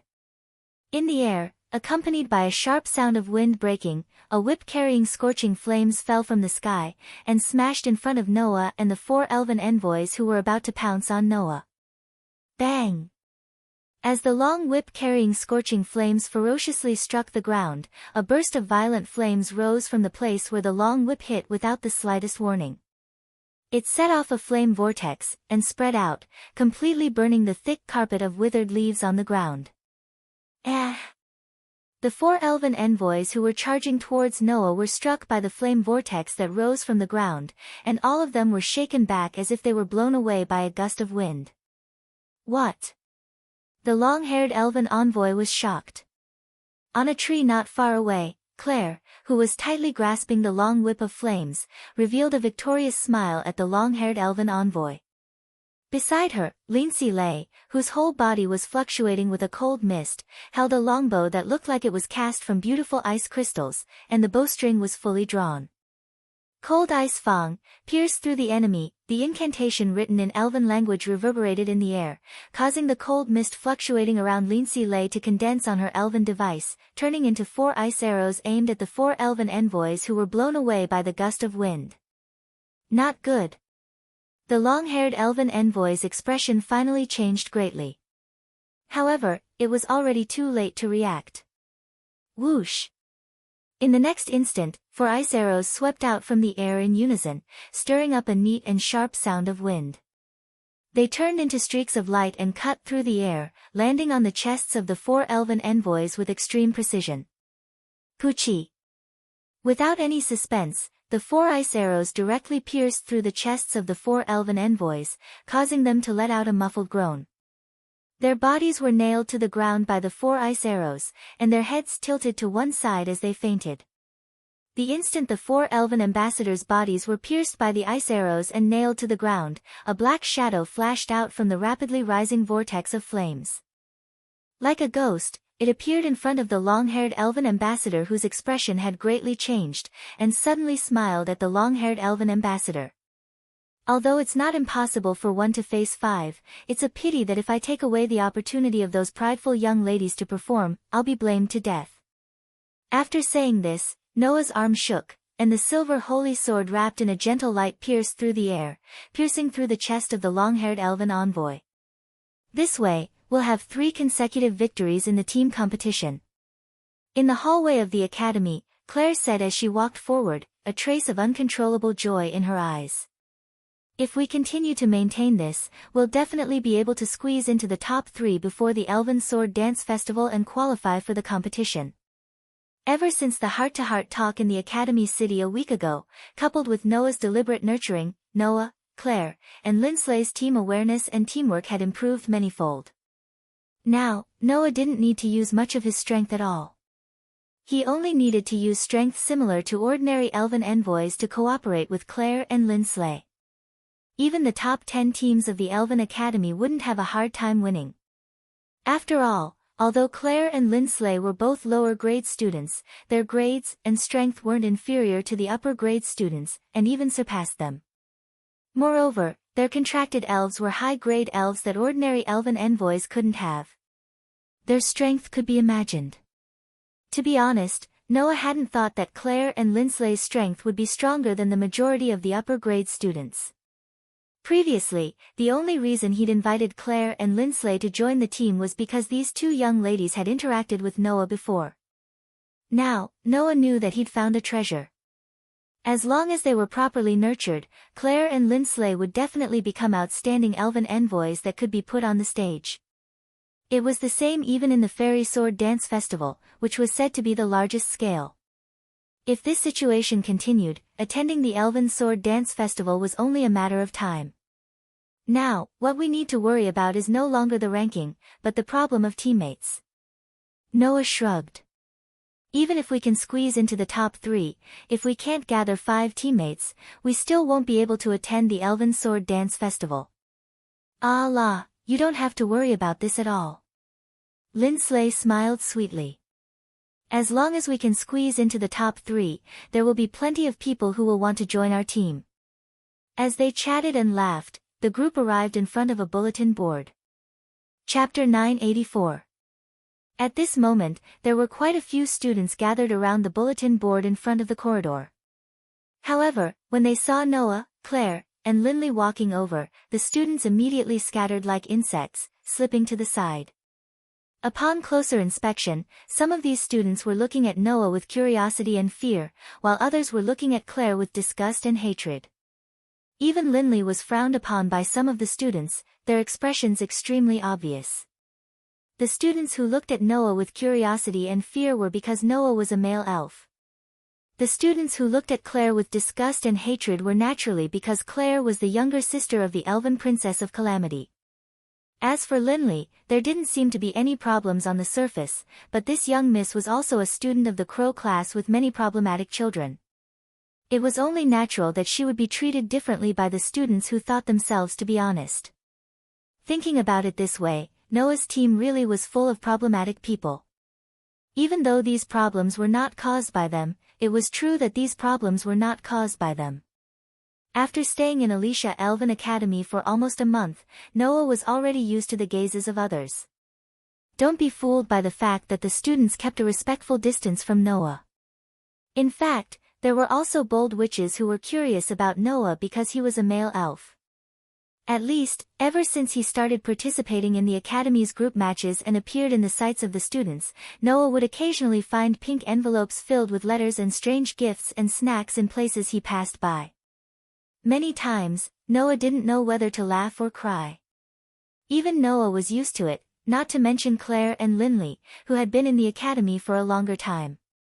At that moment, the three of them arrived in front of the bulletin board under the gazes of others as if nothing had happened. On the bulletin board set up on the walls of the corridor, there were many things that the students needed to pay attention to. For example, important matters and notices related to the Elven Sword Dance Festival. For example, the date of the group match arranged by the Academy and the name list of both sides. Another example was that the Academy's rankings were also set up here for the students to find their own rankings. In addition, there were pieces of parchment pasted on the bulletin board. On those parchments, there was a list of missions arranged according to the difficulty of the missions. Students were not only able to obtain ranking points by winning the team competition, but they could also accept missions from the Academy and complete the corresponding missions to obtain ranking points. Most of these missions were simple safety missions entrusted by the residents of the Academy City and the nearby villages. Therefore, there were almost no high-level missions accompanied by danger. Of course, it was just almost. There were still some truly dangerous missions. At the top of the bulletin board, there were missions of the highest level. A mission to seal the elves. Linley saw the mission at the top of the notice board at first glance, and said eagerly, "Linley, shouldn't we also complete some high-level missions?" Noah, Claire, and Linley's team had only been formed a week ago. A newly formed team had to go through 2 or 3 group matches before they could accept missions. Otherwise, without a certain amount of combat experience, the Academy wouldn't dare to let the students go out alone to carry out missions, and return with a bloody head or even their lives lost. Within this week, Noah's team had gone through a total of 3 group matches. In the first match, Noah completely crushed his opponents and won. In the second match, Linley and Linley both won with active performances. In the third round, the 3 of them finally looked like they were fighting as a team. With excellent teamwork, they obtained victory. It was likely that the Academy had seen the performance of Noah's team and wouldn't reject Noah's team from accepting missions. Unfortunately, before Noah could reject this suggestion, Claire spoke up.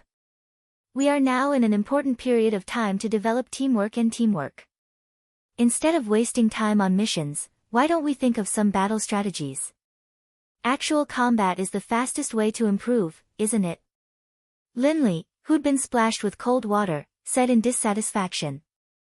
"Instead of cultivating teamwork through battles with those greenhouse flowers in the Academy, why don't we fight against high-level sealed spirits? That way, we might improve faster, right? But that's also very dangerous, isn't it?" Claire firmly opposed. "Even if nothing happens to us, if we get injured and can't participate in the group matches later, the gains won't make up for the losses." "Ah la." Linley immediately looked at Claire with a provocative look. "Could it be that you're scared? Who did you say was scared?" Claire glared at Linley. "I just don't think there's a need to cater to your actions of taking on dangerous missions just to be in the limelight." I'm not doing it to be in the limelight. Linley was also furious. I'm thinking for the team. Seeing Claire and Linley suddenly quarrel for no reason, Noah couldn't help but feel helpless. There was no helping it. The same scene had already happened who knew how many times this week. And Noah could see it. Not only did Claire and Linley's relationship not show any signs of worsening, it was actually much better than the average person. It was just that these two dishonest young ladies seemed to only know how to express their feelings for each other in this way. And so, it evolved into this every time. And so, Noah simply decided not to understand these two young ladies' daily friendly quarrel to improve their relationship. He raised his eyes and looked at the rankings on the bulletin board. Very quickly, Noah found his team's ranking. 11th place, Fairy Tale. That was naturally the team name that Noah had chosen. The 3 victories in the group matches allowed the Fairy Tale team to surpass many ordinary teams in one fell swoop and began to show their talents. Don't think that winning 3 matches in the group matches would allow them to jump to 11th place quickly. Actually, generally speaking, teams with a bit of strength would rise quickly in the early stages. This was because the ranking points obtained after winning in the group competition varied. Winning against a team that was ranked higher than them would naturally result in higher ranking points. Conversely, it would be less. Noah's Fairy Tale team had only been established a week ago. At that time, most of the teams had already participated in several matches and had begun who knows how long to compete for the rankings. They had more or less accumulated some points and were ranked at the top of the rankings. Defeating these 3 teams allowed the Fairy Tale team to gain a lot of points and jump to 11th place in one fell swoop. But it was not so simple after that. Unless they won a match against a team in the top 10. By the way, the ranking points were not directly recorded on the team, but on every fairy user in the team. Regardless of whether they had won the competition or completed the mission, they had obtained ranking points. These ranking points would be evenly distributed to every elven user in the team. Then, the ranking points of the elven users in the team would be added up to calculate the team's ranking. On the rankings, Noah also saw the names of the top 3 teams. Oh. Noah raised his eyebrows. Alice's team is actually ranked 3rd. Isn't that normal? Claire, who was quarreling with Linley, seemed to be annoyed. She ignored the noisy Linley and turned to speak to Noah. Students who are able to join the Wind King Knight Regiment and maintain the order and security of the academy are all outstanding fairy users. Without strength, it is impossible to pass the selection. Alice's strength is among the best in this academy, and with the addition of those outstanding members of the Wind King Knight Regiment, of course her ranking wouldn't be too low. That's true. Noah nodded, his gaze sweeping over the first place. But when Noah saw the name of the first place, Noah was stunned. Versilia Eva Faringelto. Noah was stunned for 2 reasons. One was that the name of the first place was actually not the name of the team, but a person's name.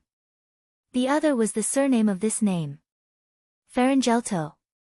Wasn't that Alice's surname? Chapter 985. On the side, Claire and Linley seemed to have noticed that Noah was paying attention to something and immediately glanced at each other. What's wrong? Claire asked directly. Are you very concerned about Versilia? If you want to say that I am concerned, then I am concerned, right? Noah looked at the first place on the ranking list and asked. This Versilia's surname is Frangerto. Could it be that she is from that Frangerto? In this week, although Noah couldn't say that he completely understood this world, he had at least grasped some information about the family backgrounds of those close to him. Claire, for example, was a descendant of the already declining Duke Elstian family. Linley was from the Lorenfrost family, a famous family with a long history. They had lived in the ice border for a long time, but in terms of status, they weren't inferior to the Duke Elstian family at all. As for Alice, her Frangelto family was a famous family of the martial arts faction. Not only had the Frangerto family occupied an extremely high position in the military of the empire for generations, but the current Duke Frangerto was also the chief military advisor of the empire. He had been very active in the Lombard War and was regarded as a hero of the empire.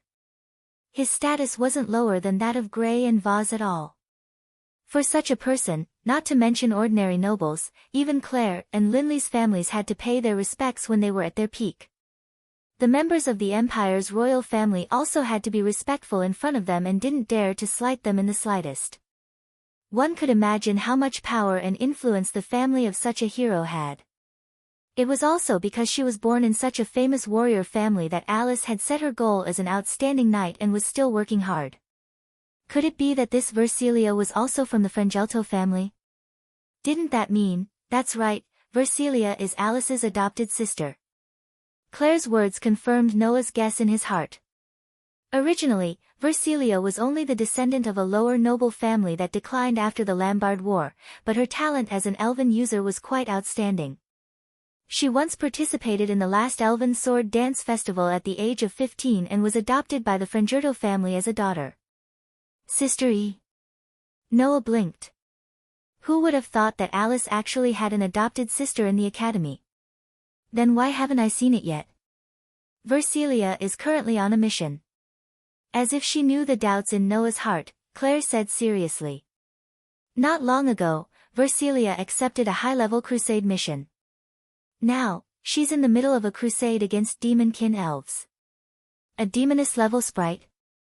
Noah's heart skipped a beat. Demon-level sprites. It wasn't a certain level or species of elves, but an assessment made by humans based on the strength of the elves. No matter what rank, level, or type of sprite it was, as long as it met a certain level of strength, it would be crowned with the level set by the humans. Under normal circumstances, the elves that elven envoys could control or deal with on their own would not enter this level evaluation. If an ordinary elven envoys couldn't control or deal with on their own, the elves whose strength was comparable to a regular elven knight team of an empire could enter this level evaluation. The so-called demoness-level sprites referred to such powerful sprites that elven envoys couldn't control or deal with on their own under normal circumstances. Unless it was an elven envoys on the level of the 12 knight generals. Otherwise, they wouldn't be able to deal with a demoness-level sprite alone. It was said that above the demoness-level sprites, there was a type of demon god-level sprite. That was a type of sprite that, once enraged, could destroy a city in a matter of time. Among the sprites recognized by humans, their strength was definitely at the highest level. In the recognition, this type of sprite couldn't be dealt with on their own. Of course, there were always exceptions to everything. For example, Gray and Vaz had dealt with demon god-level sprites more than once. Not to mention demon god-level sprites, demoness-level sprites weren't targets that ordinary elven envoys could deal with on their own. And elven envoys who were still in the academy and hadn't even become regular elven knights would actually deal with such sprites on their own? Wasn't that the same as courting death? That Versilia is that strong. Even Lindsley became serious, which was rare for her. During the Elven Sword Dance Festival 3 years ago, Versilia already received a recommendation and was listed as a reserve knight of the 12 Knight Generals. As long as she is willing to serve the Empire, she can become a member of the 12 Knight Generals at any time after she graduates. And that was only 3 years ago. Claire raised her beautiful eyebrows. Now that 3 years have passed, Versilia has definitely become much stronger than she was back then. It would be impossible for a normal student to take on a demon-level elf by herself, but she would definitely be able to do it successfully. By the way, Versilia's contracted sprite is the same as your sword sprite, a sealed sprite. Lindsley reminded. Moreover, at present, she is the strongest elven envoys in the Elven Academy. Hearing Claire and Lindsley's words, Noah nodded slightly. The strongest elven envoys in the Academy? To be able to deal with a demoness-level sprite on her own, become a reserve knight of the 12 Knight Generals 3 years ago, tame a berserk sealed sprite, and reach first place on the Academy's rankings by herself, one could only imagine the strength of this elven envoys. Just as Noah secretly committed the name Versilia to memory, Claire's tone suddenly became relaxed. But for you, she shouldn't be an opponent you can't deal with, right? That's true. Lindsley's tone also revealed a sense of relaxation. After all, even though Versilia is very strong, there are still people who are much stronger than her. Wasn't she defeated by Lena Subble in the preliminary round of the Elven Sword Dance Festival 3 years ago? Oh. Noah raised his head and looked at Lindsley. In other words, in the Elven Sword Dance Festival 3 years ago, Versilia, who had high hopes, was defeated in the preliminary round? It can't be helped. That woman's opponent was Lena Subble. Lindsley shrugged. In the face of the strongest sword dancer, even the 12 most outstanding elven envoys of the Empire, the reserves of the 12 knight generals were not enough. At that time, Versilia was defeated by Lena Subble in one blow. Claire looked at Noah. It's been 3 years since the last Elven Sword Dance Festival. Versilia must have become stronger. In this academy, there shouldn't be a second person who can compete with her except for you, who can compete with the strongest sword dancer, right? Noah nodded absent-mindedly. Speaking of which, Alice seemed to have said that she had a roommate in her room. Because she was on a mission, she wasn't in the academy. Could that so-called roommate be Versilia? At this moment, a voice suddenly burst into the scene. Oh. You're here. As she spoke, Freya walked over from the other side of the corridor with a book in her hand. She spoke directly to Noah, who was standing in front of the notice board. Just in time. Go to the office, the dean is looking for you. Grey vase. Noah was stunned. At the same time, in a corner of the academy city, the highest-ranking dark elf wearing a dark-colored robe appeared quietly. You're finally here. The one who spoke was not the dark elf girl, but a youth. A youth with dark skin, dark red hair, and bright red runes all over his body. Let's get to the point. The youth stared at the dark elf's beautiful face. The male elven envoy who is the Demon King's successor is in that academy, right? I never said that he is the Demon King's successor. Lastia pursed her lips and smiled. I only said that there is a male elven envoy in that academy. That's enough. A cruel smile appeared on the youth's face. As a male elven envoy, let me show him who is worthy of the title of Demon King. Chapter 986. After parting ways with Claire and Lindley, Noah went straight to the dean's office. Why are you looking for me at this time? Ever since Noah was able to use the elf device the moment he summoned Aster, Gray and Vath had never looked for Noah alone. According to Gray and Vath, whether it was the sword dance or the elf user, she had taught Noah everything she could. She didn't teach him anything else. After all, Noah's strength was higher than Gray and Vath. What Gray and Vath could teach Noah, other than the sword dance and the elf user that Noah didn't know, she couldn't teach him anything else even if she wanted to. Therefore, Gray and Vath only taught Noah the basic sword dance and the elf user. She also taught Noah the absolute sword skills that belonged to the highest level of the sword dance. The rest was up to Noah to figure out, so as not to limit Noah's possibilities since he was already stronger than Gray and Vath. Don't tell me that the witch will suddenly attack when I go over. Noah took out a weapon from the back of his uniform. It was a short sword that was similar in size to a dagger. Upon closer inspection, it was a miniature version of the Demon Slayer. In fact, it was indeed the genuine Demon Slayer. It was just that the holy sword that had once killed the Demon King had shrunk in size and was being carried by Noah. Aster has worked hard enough in the team competition. That's why I wanted him to transform into this form and have a good rest. Noah held the short sword that the Demon Slayer had transformed into and smiled helplessly. If possible, I really don't want to wake Aster up.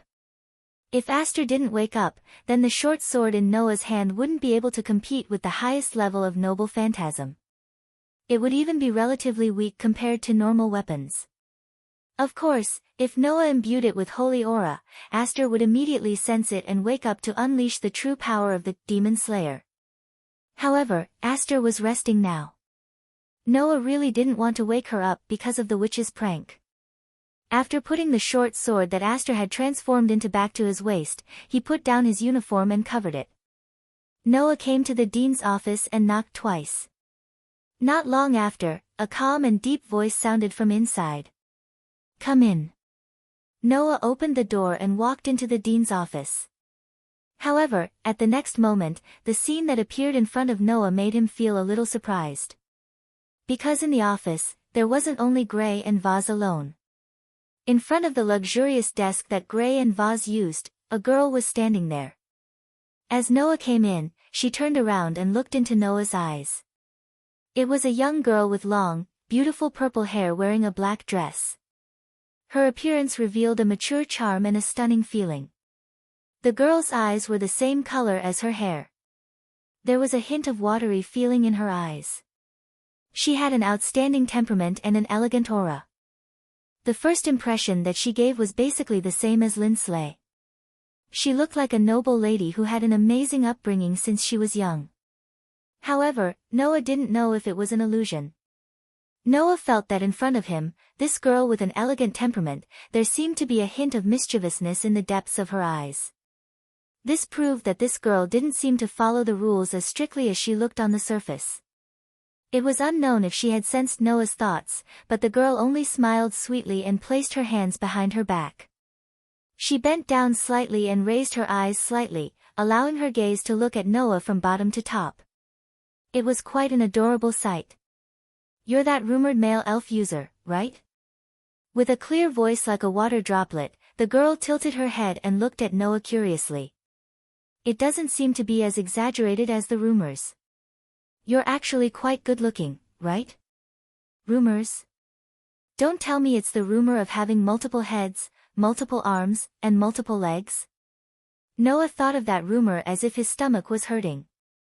He smiled bitterly at the girl. "If it's possible, can you please not look at me with the description of the rumors?" Noah could imagine how exaggerated the rumors would be with his special identity. Therefore, it was best not to ask this question here. As long as she didn't treat him as the description of the rumors, Noah would be satisfied. However, the girl looked straight at Noah, and the smile on her face became more or less thought-provoking. "Then, could it be that the rumor about you being able to compete with the strongest sword dancer is false?" Hearing this, Noah didn't know how to respond to the girl's words. Hee hee. The girl pursed her lips and smiled.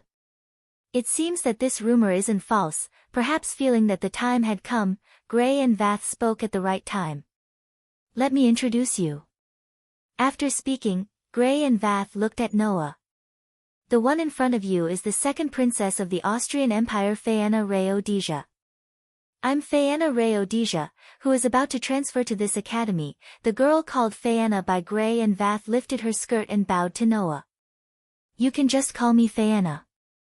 However, Noah was more or less speechless. The second princess of the Austrian Empire? In other words, this young lady wasn't a noble's daughter, but a real princess? This was the first time Noah saw a real princess.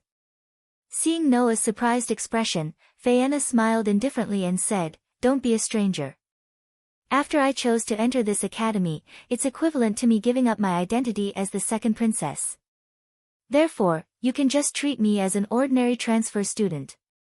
Hearing Faena's words, Noah couldn't help but recall. Although there were many large and small countries in this world, these countries only dominated the continent at best and did not dominate the world. The one who truly reigned at the top of this world was not the emperor of any country, but the king of elves who managed the elements of this world. In front of the elven king, the emperor was just a mortal. As long as the elven king showed a little mercy, the country where the emperor lived would have good weather and the country would be prosperous. On the contrary, as long as the elven king was angry, even the most powerful country would be destroyed in an instant. Because of this, all princesses who were born in the royal family would be targeted by the country to serve the elven concubines of the 5 elven kings. They would receive the necessary training in the institution that specialized in cultivating elven concubines, the Divine Ritual Institute. If Faena was really a princess, she should have entered the Divine Parliament to cultivate instead of coming here to study as an elven concubine. 4 years ago, after the elven concubine of Calamity who betrayed the Fire Elven King disappeared, in order to appease the Elven King's anger, the Audesia Empire elected an excellent witch concubine to replace the former elven concubine and inherit the position of elven concubine, Grey Vath suddenly said. At that time, the one who was elected was the second princess of the empire, Princess Phaeana. However, I didn't choose to become the elven concubine. I even announced that I gave up my qualification as the successor of the elven concubine and disappeared in front of everyone's eyes. Phaeana still had an indifferent expression and said with a smile. If Lady Rubia was called the elven concubine of calamity because she betrayed the elven king, then I betrayed the expectations of the people of the empire. From that time on, people called me that. The lost elven concubine. Phaeana laughed. That's me. Noah was silent. Why didn't Phaeana become the elven concubine? Becoming the elven concubine who served the elven king was a supreme status. Even the emperor had to lower his head. However, Rubia betrayed the elven king, and Phaeana rejected the position of elven concubine. It was really puzzling. There must be a reason behind this, right? However, that wasn't something Noah could ask about. At least, not now. Chapter 987. Second Princess. Alessia Elven Academy, Mole's dormitory. In a room, Alice looked at Phaeana with a shocked expression. When she came back to her senses, she immediately knelt on one knee and lowered her head. Please forgive my rudeness, Your Highness. I am Alice Faringelto, and I offer my greetings to you. I know you, Duke Faringelto's granddaughter, right? Phaeana didn't act like a princess at all. Instead, she smiled casually. Please don't be so polite. Although I am a princess, I am only a princess in name. You should be able to understand what I mean. This. Alice was speechless. Although she wasn't as infamous as the elven concubine of calamity, Phaeana, the lost elven concubine, still carried a lot of negative rumors. Almost no one didn't know this princess. And no one didn't know what kind of things this princess had done. When all the citizens of Alicia Empire were enduring the wrath of the Elven King and praying for a new Elven concubine to stand up and serve the Elven King, the recommended Phaeana not only didn't respond to the citizens' expectations, but also refused to be the Elven concubine. Under such circumstances, how could Phaeana not carry a lot of negative rumors? Therefore, although they didn't say it on the surface, there must be a lot of people in Alicia Empire who were resentful of Phaeana. Not to mention, Phaeana's actions would definitely make the Alicia Empire's royal family lose face. Therefore, Phaeana was only a princess in name. Originally, as a princess of the royal family, I should be cultivating in the Elven Concubine's divine parliament and working hard to become one. But now, not only did I give up the position of Elven concubine, I also came here to study as an Elven concubine. Phaeana said indifferently. This way, I can't be called the princess of Alicia Empire at all. Coming here can be considered as giving up the title of the royal family, right? But even so, you are still the princess of the empire, and I am a knight of the Faringelto family who is loyal to Alicia Empire. Alice said stubbornly. As a knight, it is only natural for me to offer my greetings to you. All right. Phaeana's smile turned into a troubled expression. Then just this once. Don't treat me like an outsider in the future, okay? Huh? Alice seemed to be a little reluctant, but when she thought of Phaeana's sensitive identity, she could only accept it. She knew that her blind respect for Phaeana would most likely worsen the reputation of this princess. I understand, but I thought you would be more rigid as a direct descendant of the Faringelto family. Phaeana glanced around the pink room and said with a surprised voice. I didn't expect you to have such a girly interest. Please don't make fun of me. Alice protested in a small voice. After which, she turned her gaze towards Noah, who was standing at the side as though it had nothing to do with him. A puzzled expression surfaced on her pretty face. If that's the case, why is the princess with you? Seeing that Alice finally remembered him, Noah scratched his cheek and sighed. You should ask Her Royal Highness the Princess about this. Your Highness. Alice was slightly taken aback. I asked for it. Phaeana smiled mischievously. Because I am a little interested in what kind of life Noah is living in such a heterosexual academy, I asked Noah to take me to his room to have a look. Saying this, Fianna looked at Alice with a smile that wasn't a smile. But I didn't expect that Noah is actually living with the Faringelto family's knight, the granddaughter of the Empire's hero. It really surprised me. Please don't misunderstand," Alice said with a little panic. There is absolutely no impure relationship between the opposite sex in this. We are living together because of safety concerns." "Safety concerns?" Fianna teased. "A man and a woman living alone in a room, no matter how you think about it, it's not very safe, right?" Perhaps because of Fianna's ambiguous expression, Alice's face suddenly turned red and she stared at Noah. "If this man dares to do anything to me, I will definitely make him into a potato stew." "Why is it a potato stew?" Noah couldn't help but ridicule. "I'm a potato. Or meat."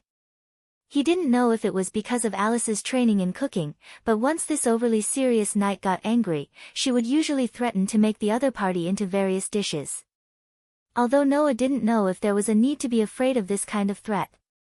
On the other hand, Fianna winked at Alice. "But isn't classmate Noah able to fight against that Renesubble head-on? Do you have the confidence to stop this kind of Noah from doing bad things?" Alice was speechless again. After a while, she revealed a determined expression. "I'm a knight of the Frangelto family, and also the head of the Wind King Knights. No matter how strong the opponent is, I won't watch him do bad things." "Really?" Fianna exclaimed. "You are indeed a knight of noble character and unquestionable integrity." Hey. Noah couldn't help but say. "When did I have the premonition of doing bad things? Don't take it seriously, okay?" Hearing this, Alice and Fianna glanced at each other, and then they burst out laughing at the same time. "Right," Alice suddenly said to Fianna. "Since you've transferred to this academy, which class is Princess Fianna in?" I'm the lost elf concubine." Fianna smiled leisurely. "Of course, a problematic person like me will be transferred to the Crow class, which is full of problematic children." Vaz plans to let Fianna and Claire live together," Noah added. "That's why she asked me to lead the way for Fianna." Noah made a small lie. Vaz called Noah over not because she wanted Noah to lead the way for Fianna. Otherwise, wouldn't it be more convenient to let Claire, who was supposed to be in the same dormitory as Fianna, lead the way? Vaz called Noah over mainly because it was Fianna's request. "I plan to participate in this year's Elven Sword Dance Festival, and I heard that student Noah is an excellent elf user who can compete with Renesubble, so I asked the dean to recommend me to join student Noah's team." Fianna's eyes flashed with a light that others couldn't understand. "It's also my request to be in the same dormitory as Claire Lucio." Hearing Fianna's somewhat complicated tone, Noah and Alice both fell silent. Fianna was originally cultivating in the Gods' Parliament, which specialized in cultivating elf concubines. After Rubia Elstian betrayed the Elf King, this princess publicly announced that she would give up the position of the elf concubine of Calamity. Since then, she had been given the title of the Lost Elf Concubine.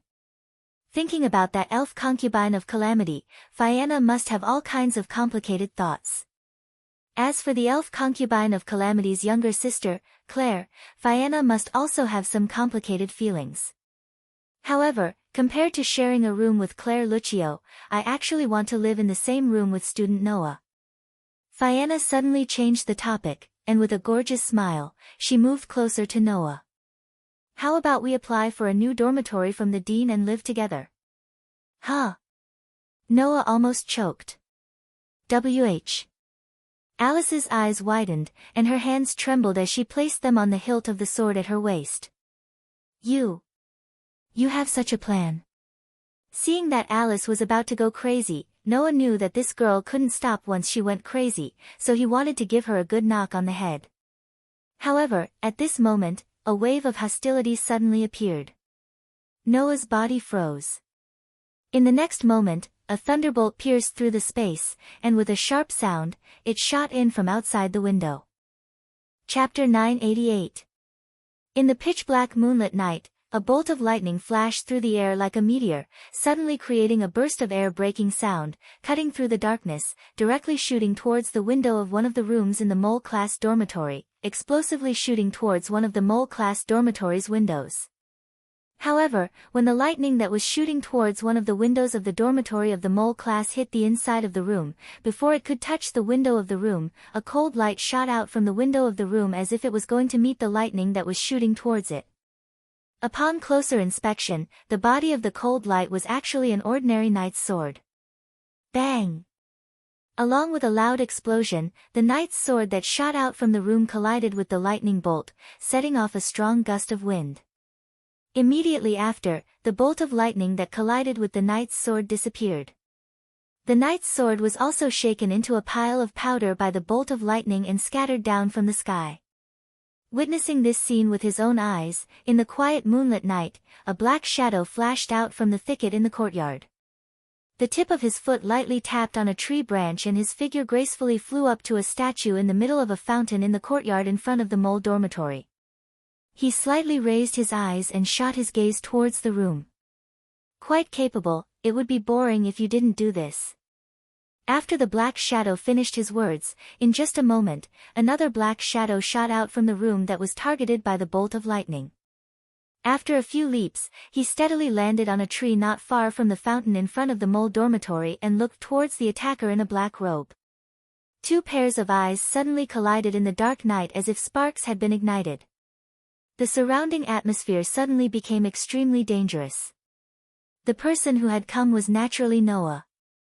After sensing the hostility, Noah reacted in time and without hesitation, he snatched the knight's sword from Alice's waist and threw it out of the room. Coincidentally, the knight's sword that was thrown out by Noah accurately collided with the lightning bolts that came out of nowhere and neutralized the merciless attack. At this moment, Alice and Fayanna poked their heads out from the window of the room and clearly saw Noah and the black-robed man confronting each other in front of the courtyard of the mole dormitory. What happened? Fayanna asked in surprise. Could it be an intruder? Alice was obviously thinking the same thing. She clenched her teeth angrily. How dare you break into my elven academy and attack the students in public? Are you looking down on my Wind King knights? After saying that, Alice stepped on the windowsill and jumped out of the window. Fayanna exclaimed in surprise.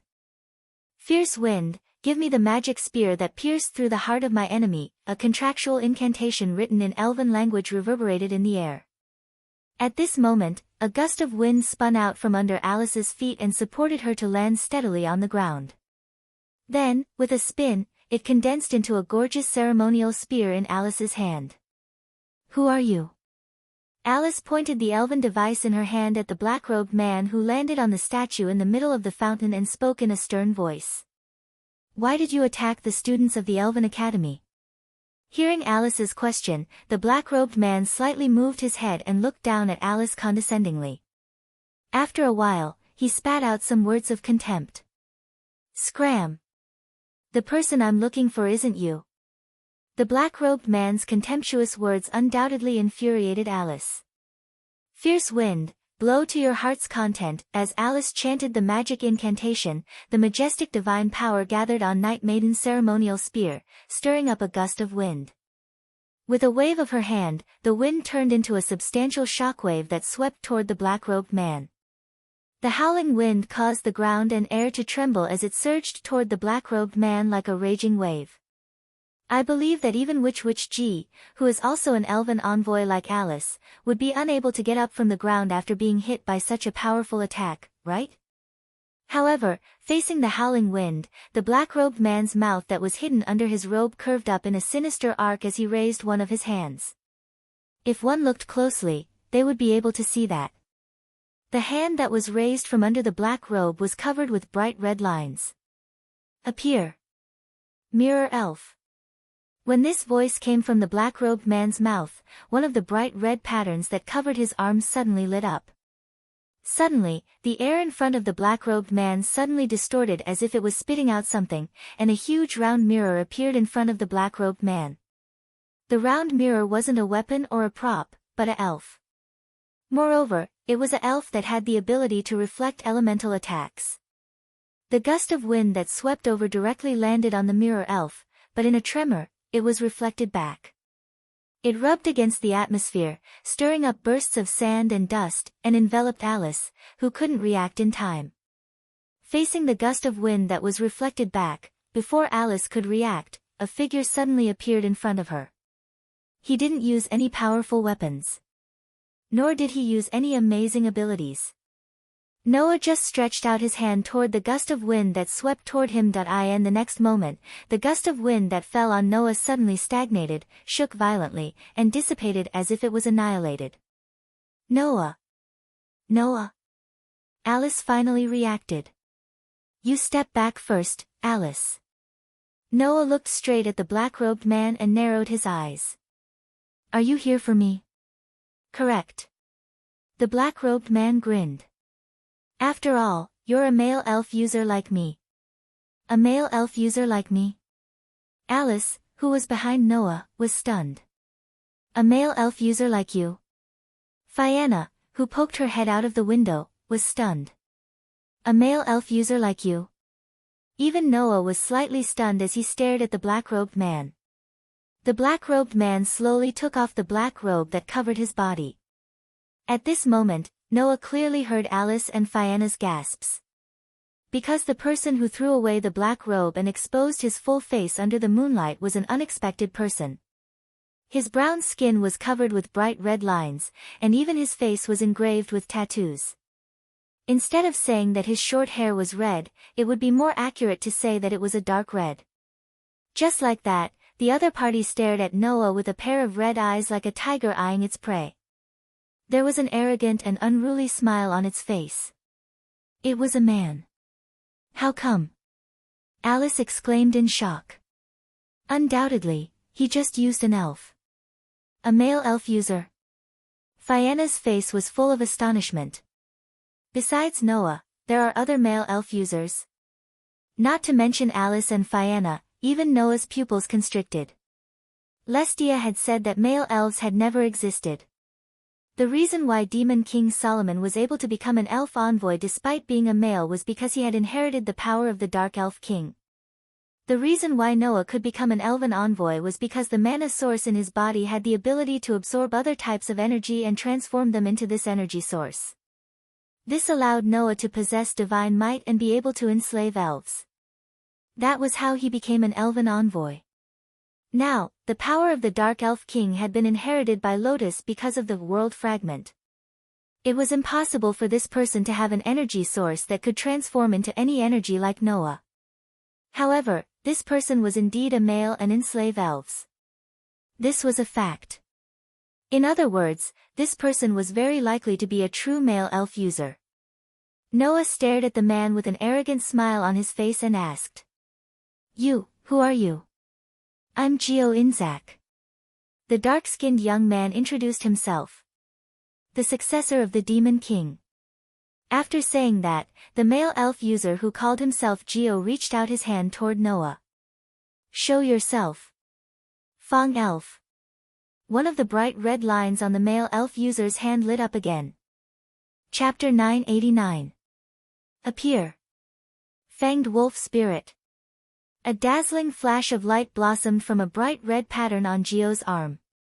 It was like a burst of lightning that burst out in all directions. However, the dazzling light that burst out in all directions didn't disappear. Instead, it gathered in front of Geo and transformed into a ferocious wolf spirit that looked like a golden wolf made of lightning. Wadash! Seeing this, Alice and Fianna were both shocked. Undoubtedly, Geo had just used the magic mirror spirit that could reflect elemental attacks. Now, he actually summoned a fanged wolf spirit. This male elf user who came out of nowhere was actually a dual contractor. Roar dash! While Alice and Fianna were shocked, the fanged wolf spirit roared angrily. Its four limbs tightened and bounced. Like a bullet that was shot out of a barrel, it charged in the direction of Noah against the strong wind. Although Noah was a little surprised, at the same time, he sneered in his heart. The fanged wolf spirit that was charging at Noah seemed to be a middle-rank elf. However, for some reason, its ferocious appearance and ferocious attack gave off a very stiff feeling. It didn't even seem to be able to exert its full strength. A dual contract would cause the elves to affect each other, resulting in an imbalance in the divine power of the elf user. Not only would he be unable to control the elves freely, but he might also be unable to summon the elves. Although Geo had successfully summoned the Mirror Spirit and the Fanged Wolf Spirit, it seemed that he was unable to unleash the full power of the Fanged Wolf Spirit and the Mirror Spirit. In this case, it would be better to only have one contracted elf. At that moment, Noah didn't even bother to dodge. He just tilted his body slightly. Swoosh! The Fanged Wolf Spirit that was charging at Noah suddenly bit the air with its sharp teeth. Who dash! A fist carrying an astonishing force came explosively from the side of the Fanged Wolf Elf who was in the air, heavily smashing into the back of the Fanged Wolf Elf. Bang dash! It was just a simple punch. Amidst the muffled sound, this simple punch blasted apart the wolf-shaped spirit that seemed to be composed of lightning. It exploded into sparks and dissipated into the air. A middle-rank elf who couldn't even use his original strength. A sprite of this level wasn't even qualified for Noah to awaken Aster. However, in the next moment, Noah was truly shocked. Show yourself. Geo didn't care about the Fanged Wolf Spirit that had been punched by Noah. Instead, he revealed a sadistic smile and aimed his palm at Noah. Magic Light Fairy. Among the bright red tattoos on Geo's arm, another one suddenly lit up. Wang! A spear composed of dazzling light gathered in Joe's hand amidst the sound of air vibrating. He raised the spear high up and threw it with all his might. It turned into a flash of light and shot towards Noah.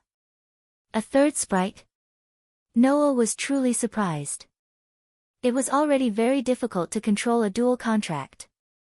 In the end, this person actually contracted a third sprite? In this case, how could this guy who called himself Geo still control sprites? Even when he had two sprites, he couldn't fully utilize their strength. Under such circumstances, contracting a third sprite would definitely cause the divine might to be completely unbalanced and unusable. Noah didn't have time to think too much.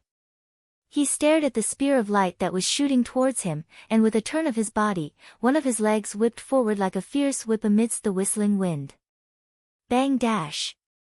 As expected, the spear of light that was shot out was directly blown up by Noah's kick.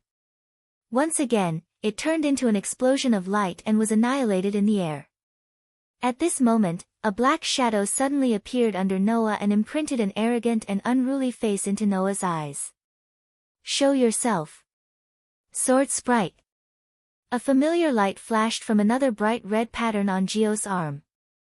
A simple and unadorned sword suddenly appeared in Geo's hand. He tightly grasped it and swung it, cutting through the air and chopping towards Noah's head. Be careful! Alice and Fianna cried out in alarm. However, even without Alice and Fianna's warning, Noah, who had the most outstanding sensing ability, would never be ambushed. Clink! With a crisp sound, the long sword transformed from the sword sprite was clamped between two of Noah's fingers, stopping in midair. Oh! Geo tried to pull the weapon in his hand but couldn't make it move at all. He looked at Noah with surprise and mockery. You do have some strength. No wonder you can compete with Liana Subble in a sword dance. Ignoring Geo's mockery and surprise, Noah tightly clamped Geo's sword sprite with two fingers and looked into Geo's eyes as he said coldly, "Fourth sprite." The fourth sprite. You've contracted so many sprites, yet you're still able to summon them and use them in battle. That's pretty good. Although the dual contract would cause the fairies to affect each other and cause an imbalance in the divine aura, greatly reducing the fairies' power and making it impossible for them to be summoned, there was no lack of talented fairies in this world. Being able to freely command two sprites under the condition of concluding a dual contract, and being able to fully display the power of the two sprites to the sprite user, that also existed. However, a triple contract was too rare. Quadruple contracts were almost impossible to completely control the sprites. However, Geo used 4 sprites in total. Although each sprite wasn't very strong and couldn't fully utilize their power, with such a large number of contracted sprites, just by complementing each other's weaknesses, the sprite user's battle power would greatly increase. This male sprite user who came out of nowhere had such an ability. Ha! There's nothing to be surprised about, right? Geo continuously exerted force on the sword sprite in his hand and the corner of his mouth cracked into an arrogant smile. Demon King Solomon can control the 72 pillar sprites. Geo's words made Noah frown. At this moment, Noah noticed a problem. Every time Geo used a sprite, a bright red pattern on his body would light up. The bright red patterns on Geo's body had been engraved all over his body and there was no way to count them. Thinking of this, Noah said in surprise. Could it be, didn't I say it before? Geo sneered. I'm the successor of the Demon King. After speaking, Geo threw away the weapon in his hand and jumped away. Show yourself. Wind Sprite. A violent whirlwind with Geo as the center suddenly shook and expanded in all directions. In an instant, it attacked Noah who wasn't too far away from Geo. Alice, who wasn't too far away, was suddenly hit by the violent whirlwind and was directly sent flying. Noah, on the other hand, stood firm in the midst of the gale. His uniform fluttered in the wind, and his bangs swayed with all his might. However, it could not block Noah's gaze that was beginning to turn cold. Then, such a sentence reverberated from the center of the hurricane-like violent whirlwind and clearly drilled into everyone's ears. The successor of the Demon King? Who are you trying to fool? The moment the words fell, Noah's feet suddenly landed in the violent whirlwind. With a muffled bang, he turned into an arrow that left the bow and rushed out of the eye of the hurricane against the raging violent whirlwind. He flashed in front of the retreating Geo. Geo didn't even have the chance to react before a punch with astonishing force suddenly imprinted on his chest. Bang! With a muffled sound, Geo's body flew backward and heavily smashed into the ground not far away. Do you deserve to be called the Demon King? Looking at Geo who fell to the ground, Noah curled his lips and smiled. If the Demon King is as easy to deal with as you, I don't have to worry about how to deal with the strongest sword dancer. The Demon King referred to the elf envoy who inherited the power of the Dark Elf King. If the Elf King's power was only at this level, Noah really didn't have to worry about it. Chapter 990. King Solomon was an elven envoy who had inherited the power of the Dark Elven King. According to Losti, the power that King Solomon had inherited from the Dark Elven King had awakened in an incomplete form. It devoured Solomon, the first male elven envoy in history, and turned him into a lump of resentment. Even in this incomplete state of awakening, Solomon still had the ability to bring calamitous terror to the entire continent. One could only imagine how powerful the Elven King was.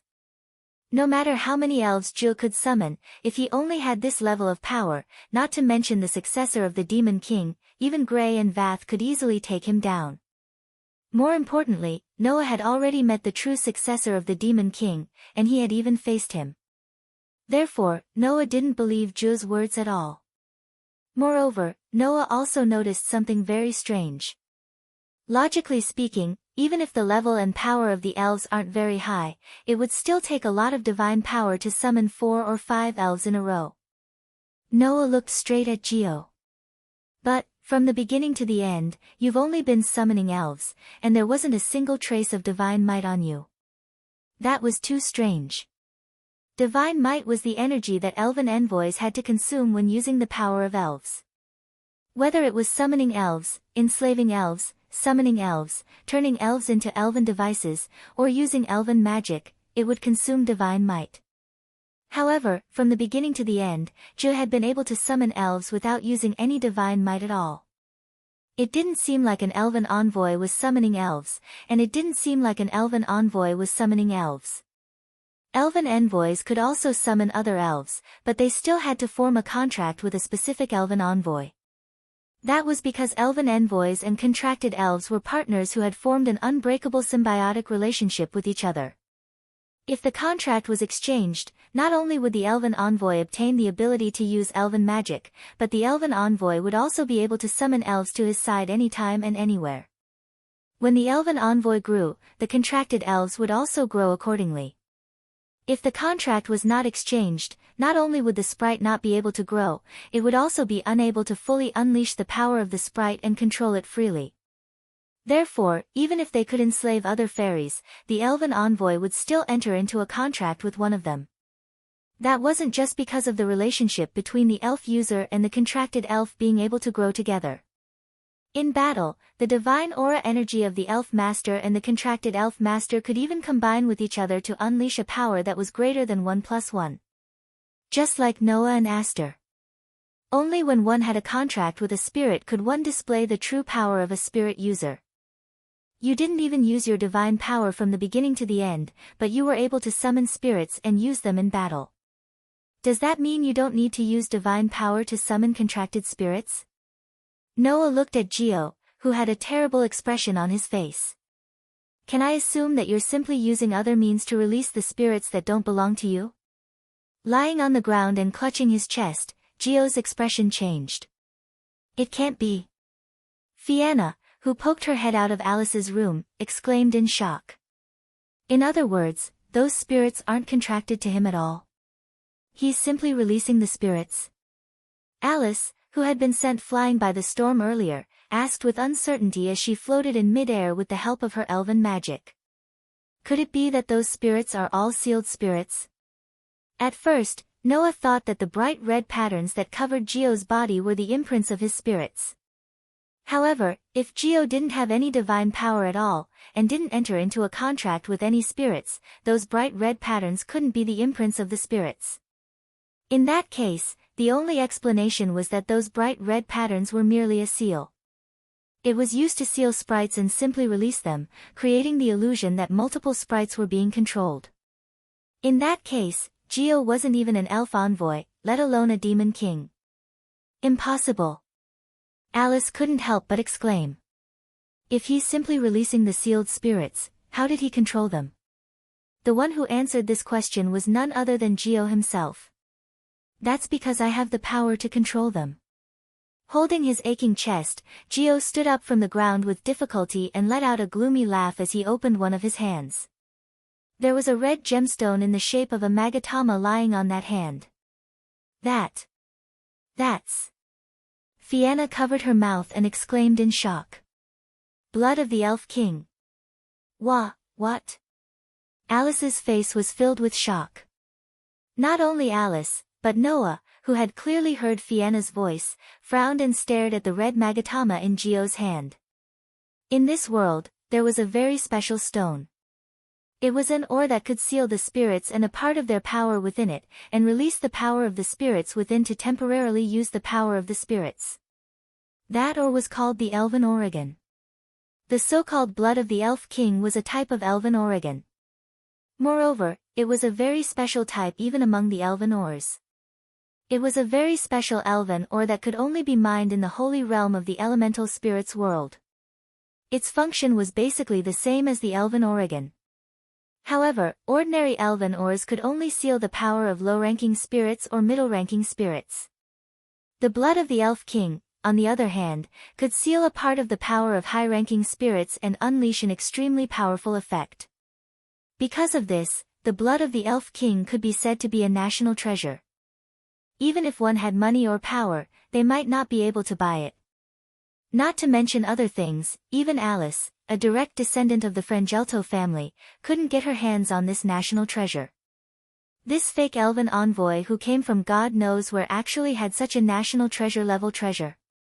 This is the source of my power. Holding the Elf King's blood that looked like a jade hook, Geo laughed arrogantly. Sealed in it is the most powerful spirit that can control a large number of spirits, the Mad King spirit.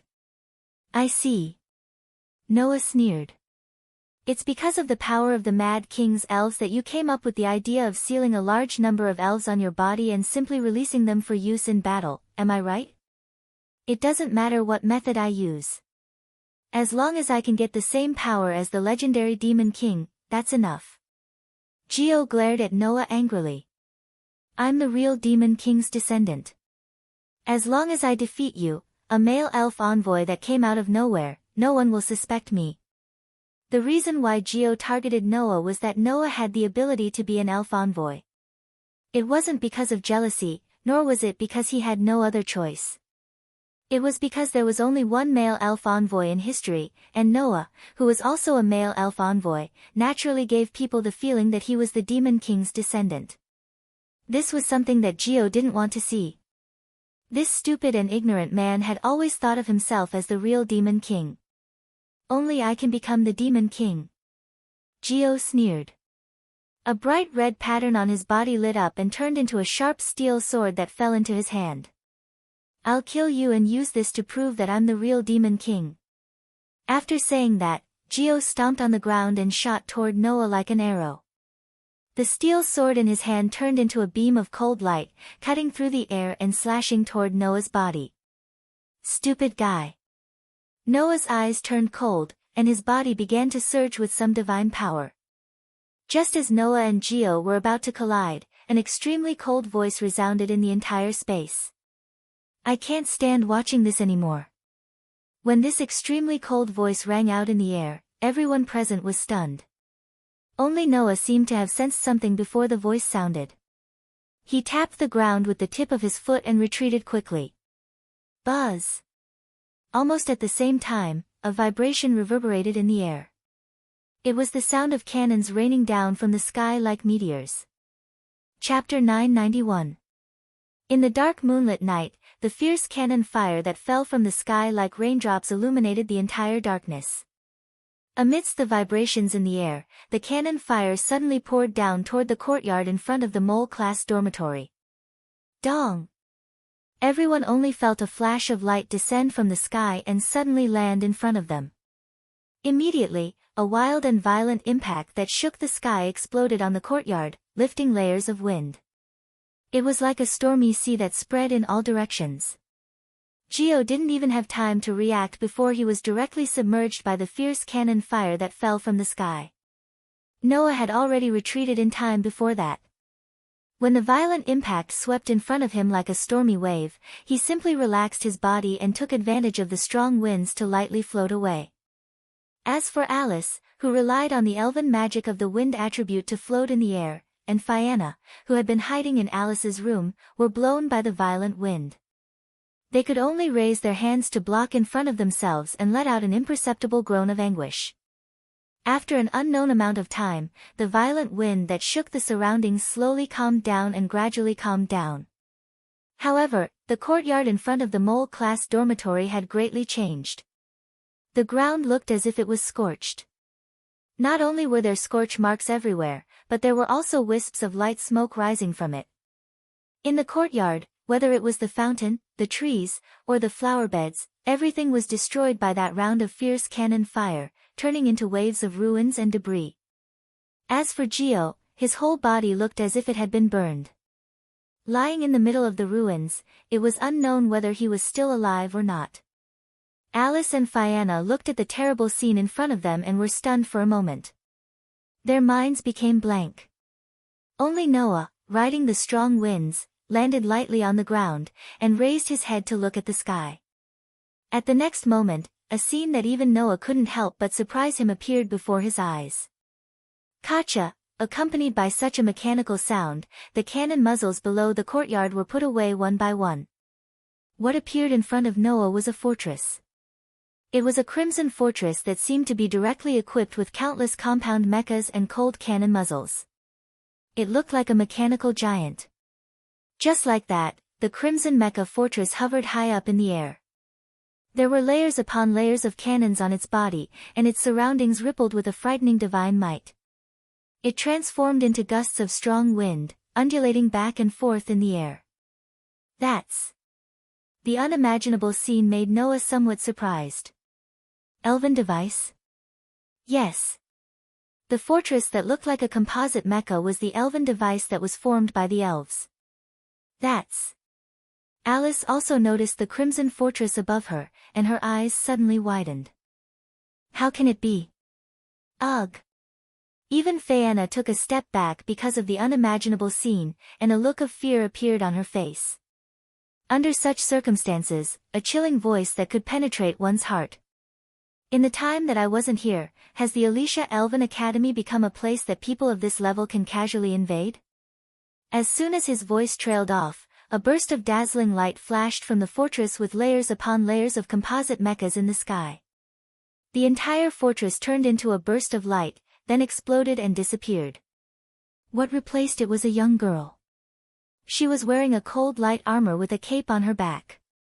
She had light golden hair that reached her waist, and her entire body emitted a cold feeling. Seeing this young girl, Alice's hand that was holding onto the elven device tightened. She couldn't help but call out softly. Big. Big sister, big sister. Noah's heart skipped a beat. Big sister. This girl is Alice's big sister. Doesn't that mean, Versilia Eva Farengalto? Fianna seemed to have recognized her as well, and she murmured. 3 years ago, she attended the Elven Sword Dance Festival at the age of 15 and was recommended as a candidate for the 12 Knights. She is the adopted daughter of the Farengelto family of the Silent Fortress, is that her? Noah looked at Versilia, who was floating in the air, and his eyes flashed. 3 years ago at the Elven Sword Dance Festival, she was defeated by Renasubble in one hit. She was the strongest elven envoy in the academy who occupied the first place on the academy rankings by herself. Under the gazes of Noah, Alice, and Fianna, Versilia's cape fluttered in the wind. She slowly descended to the ground. After a while, with the powerful sound of metal boots landing on the ground, she landed in the messy courtyard. In front of Versilia, Geo was lying on the ground as if he had been burned. A fake elven envoy who used the power of the Elven King's blood to enslave elves. Versilia glanced at Geo, who was lying on the ground, and then turned her head to look at Alice. She spoke coldly. You can't even deal with this kind of trash. Alice, are you worthy of being a knight of the Farengelto family? Alice couldn't help but stiffen under Versilia's cold gaze. Her face paled, but she gritted her teeth and looked straight at Versilia. Sister, why are you here? The strongest elven envoy in the Elven Academy, Alice's adopted sister, who was also known as the Silent Fortress. Recently, she should have accepted the high-level mission of annihilating the demon elves and left the academy. In terms of time, even if Versilia could annihilate the demon elves by herself, she shouldn't have been able to complete it so quickly. But now, Versilia had suddenly appeared in the academy. It's nothing. I just heard some unexpected news and sped up the mission, so I rushed back overnight. Versilia's face was cold, but her tone had changed slightly. Let me ask you, Alice. Did Leanna Subble really come to the academy? Hearing Versilia's words, everyone who knew about Versilia immediately understood what was going on. 3 years ago, Versilia had high hopes for her. She stepped onto the stage of the Elven Sword Dance Festival at a young age and was even chosen as a substitute for the 12 Knight Generals. However, she was defeated in the preliminary round of the Elven Sword Dance Festival. The most powerful elven maiden defeated Versilia with one strike and forced her to step down from the stage of the Elven Sword Dance Festival. Therefore, when Versilia heard that Renasubble had appeared in Alicia Elven Academy, she immediately increased the speed of her mission and even rushed back in the middle of the night. In other words, the reason why Versilia returned to the academy early was because of the appearance of the strongest sword dancer. Sister. Alice spoke in a deep voice. Lady Leanna Subble did come to the Elven Academy, but she has already left. It doesn't matter. I just need to confirm the authenticity of the news that she came here. Versilia's eyes flashed with a frightening light. She turned her head and stared at Noah. However, if this news is accurate, then the news that a male elven envoy recently transferred to the Elven Academy and used the same sword dance as Leanna Subble to tie with the strongest sword dancer is also true? When these words came out of Versilia's mouth, Noah felt it. He felt that Versilia was staring at him. It was the joy of a skilled hunter who had found a suitable prey and the determination to challenge a powerful opponent to prove himself. To be able to fight to a draw with Leanna Subble, to be honest, I really don't want to believe such nonsense, because no one understands her strength better than I do. Versilia slowly raised her hand in Noah's direction. So, you must prove your strength to me, male elven envoy. As she spoke, a vast amount of divine might gathered in Versilia's hand like a dense fog. Elder sister. Alice was shocked. Even Faena almost cried out in surprise. However, just as Versilia, who had gathered her divine power, was about to launch an attack, Noah smiled. There was no trace of a smile in his laughter. Both of you are so arrogant to the point of looking for trouble. Do you really think I'm made of mud? Chapter 992. Ever since he came to this world, Noah had been met with a lot of trouble for no reason. Not to mention the various troubles brought about by his identity as a male elven envoy. In less than a month since he came to this world, Noah had been picked on countless times. At first, Lestia was curious about Noah and took the initiative to lead a group of magical beasts to attack the Elven Academy. According to her, she wanted to see Noah's performance. At that time, Noah tolerated it. No matter what the reason was, Noah used this opportunity to summon Aster and obtain the power of a contract with an elf. With this result, Noah pretended not to see Lestia's little prank. Then, Lotus's strongest sword dancer suddenly came to his door and attacked Noah. Her motive was similar to Lestia's, she just wanted to see Noah's strength. At that time, Noah tolerated it. After all, because of the world fragment, Lotus's entire life changed. Not only did she become the strongest sword dancer, she also inherited the power of the Dark Elf King. Her life was destined not to be peaceful. Noah had to bear this responsibility. Therefore, Noah willingly accepted Lotus's attack and didn't pursue it. And today, Geo, this fake elven envoy who came out of nowhere, came looking for Noah, and directly came for Noah. It was all because of his ridiculous identity as the Demon King's successor. From this moment on, Noah was on the verge of exploding. Noah had always been a domineering person. If others were good to Noah, then Noah would naturally be good to them. If others were bad to Noah, then Noah would only treat them in an even worse way. Previously, Lotus and Lestia were picking on him for no reason. Because of their original reasons, Noah tolerated it. But what kind of person was this Geo Inzaghi? Why did Noah have to be obedient and let them pick on him? If not for the fact that Versilia had dealt with Geo, that idiot would have had to endure all of Noah's sufferings during this period of time. But now, not only did Versilia snatch Noah's prey, but she also planned to pick a fight with Noah like the others before her. The reason was that she wanted to see Noah's strength. You want to see my strength? Like the calm before the storm, an extremely oppressive atmosphere spread out along with Noah's voice. Noah looked at Versilia, his dark eyes flashing with a cold light. Are you that curious about my strength? If you want to see it, then I don't mind letting you see it. Along with this sentence, a terrifying pressure pressed down on everyone's hearts like an invisible heavy hammer.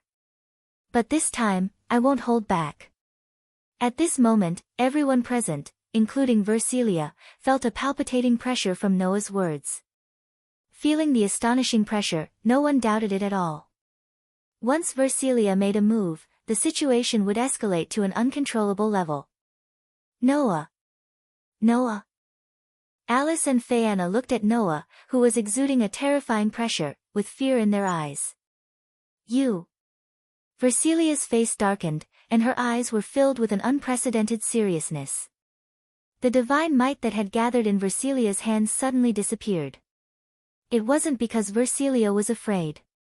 Instead, the terrifying pressure emanating from Noah's body was enough for Versilia to understand what was going on.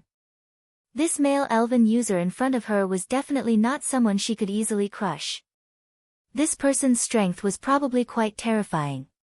Looks like the rumors aren't baseless. Versilia stared at Noah and suddenly sneered. Very well, if you really have the ability to fight Renasubble to a draw, then I'll defeat you completely and prove that I'm stronger than Renasubble.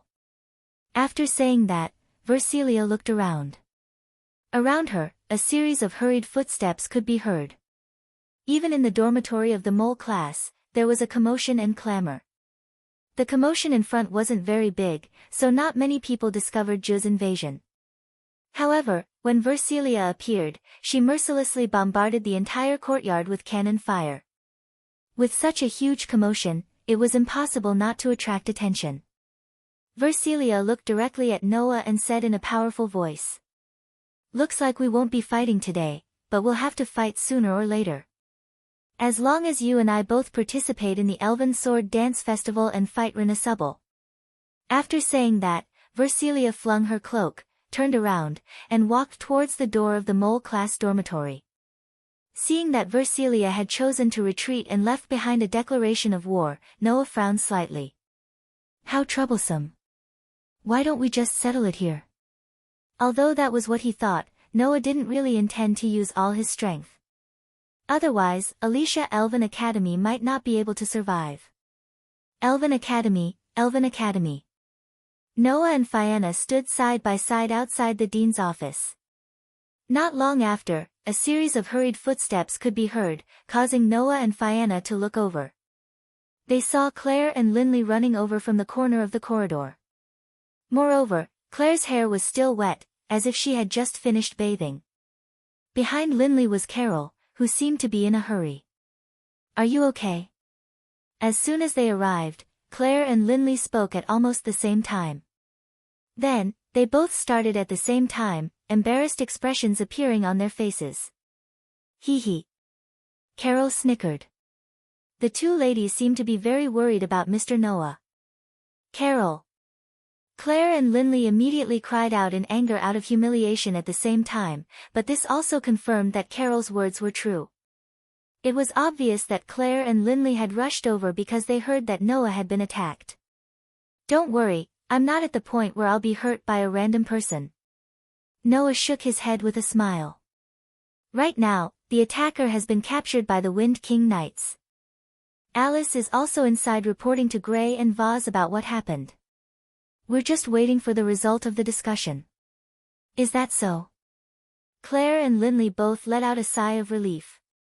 From this point, it could be seen that Claire and Linley were really worried about Noah. Although she was a young miss who didn't know the ways of the world and was problematic in all aspects, both Claire and Linley were very kind-hearted girls. At this time, Claire and Linley finally noticed Fianna. Linley tilted her head and asked doubtfully. I've never seen you before. Are you a student of the academy? However, Fianna didn't pay any attention to Linley. Instead, she stared closely at Claire, an unprecedented seriousness appearing on her face. Claire felt a little uncomfortable being stared at by Fianna. You. Why do you keep looking at me? Fianna didn't answer Claire's question and instead said so. You're Claire Lucio, right? Yes. Yes.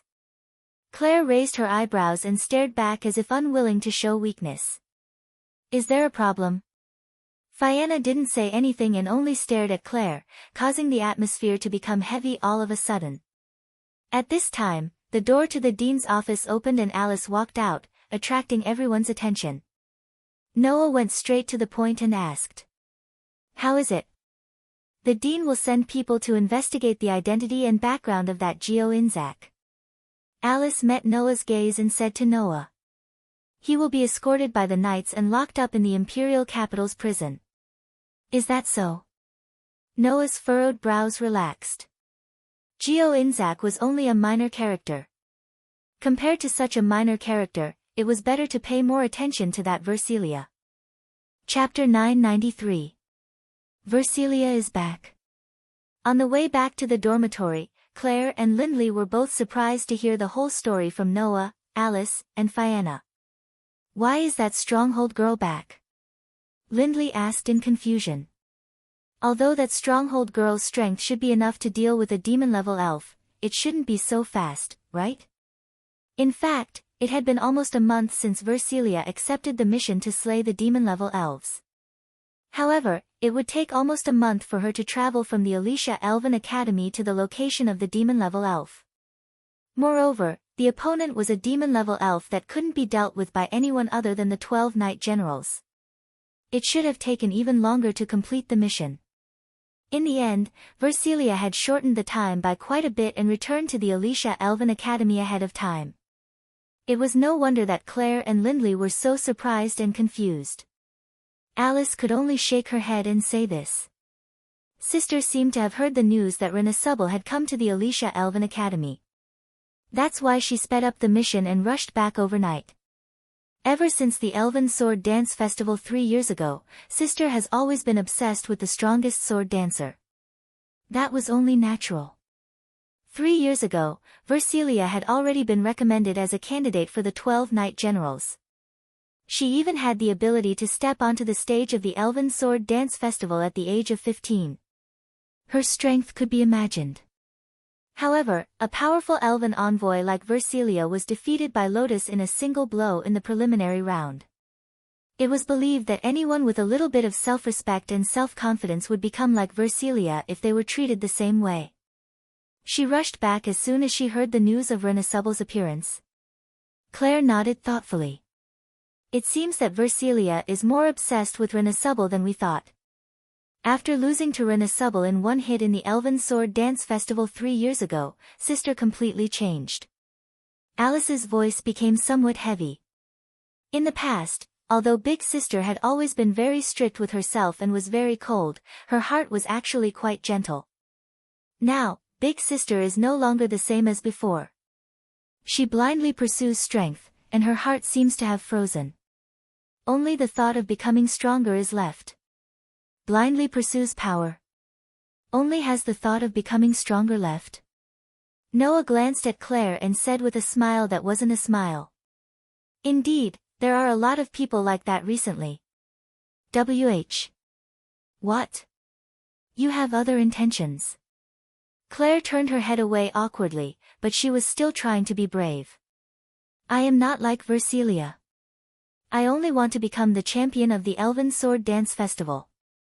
I won't be so obsessed with one person. However, even Claire herself didn't quite believe her own words.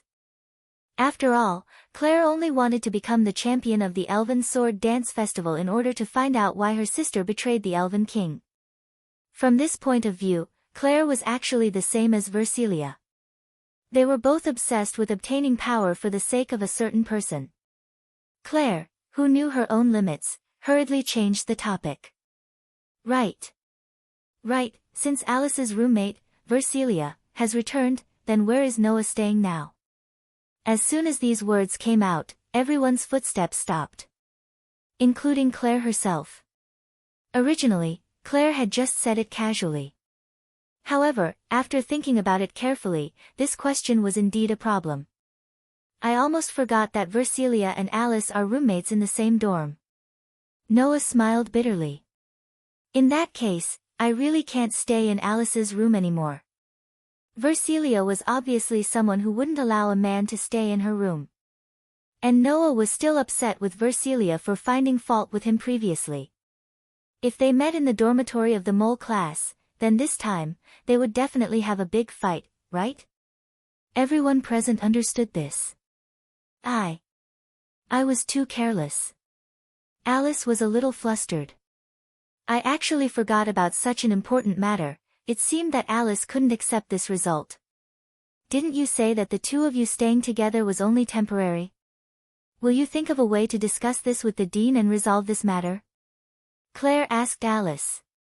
Could it be that the problem of Noah's residence hasn't been resolved yet? Hearing this, Alice didn't know what to say. In the beginning, Alice had seriously considered the problem of Noah's residence. However, ever since Noah saved Alice from the magical beasts and performed a brilliant sword dance with Renasubble, Alice suddenly felt that living with Noah wasn't too bad. With this thought in mind, Alice gradually lost interest in this matter. She didn't think that she would have to lay her cards on the table at this time. What's wrong? Seeing that Alice's expression was a little stiff, Noah's face turned bitter. Could it be that this problem hasn't been resolved yet? Alice's expression started to become unnatural.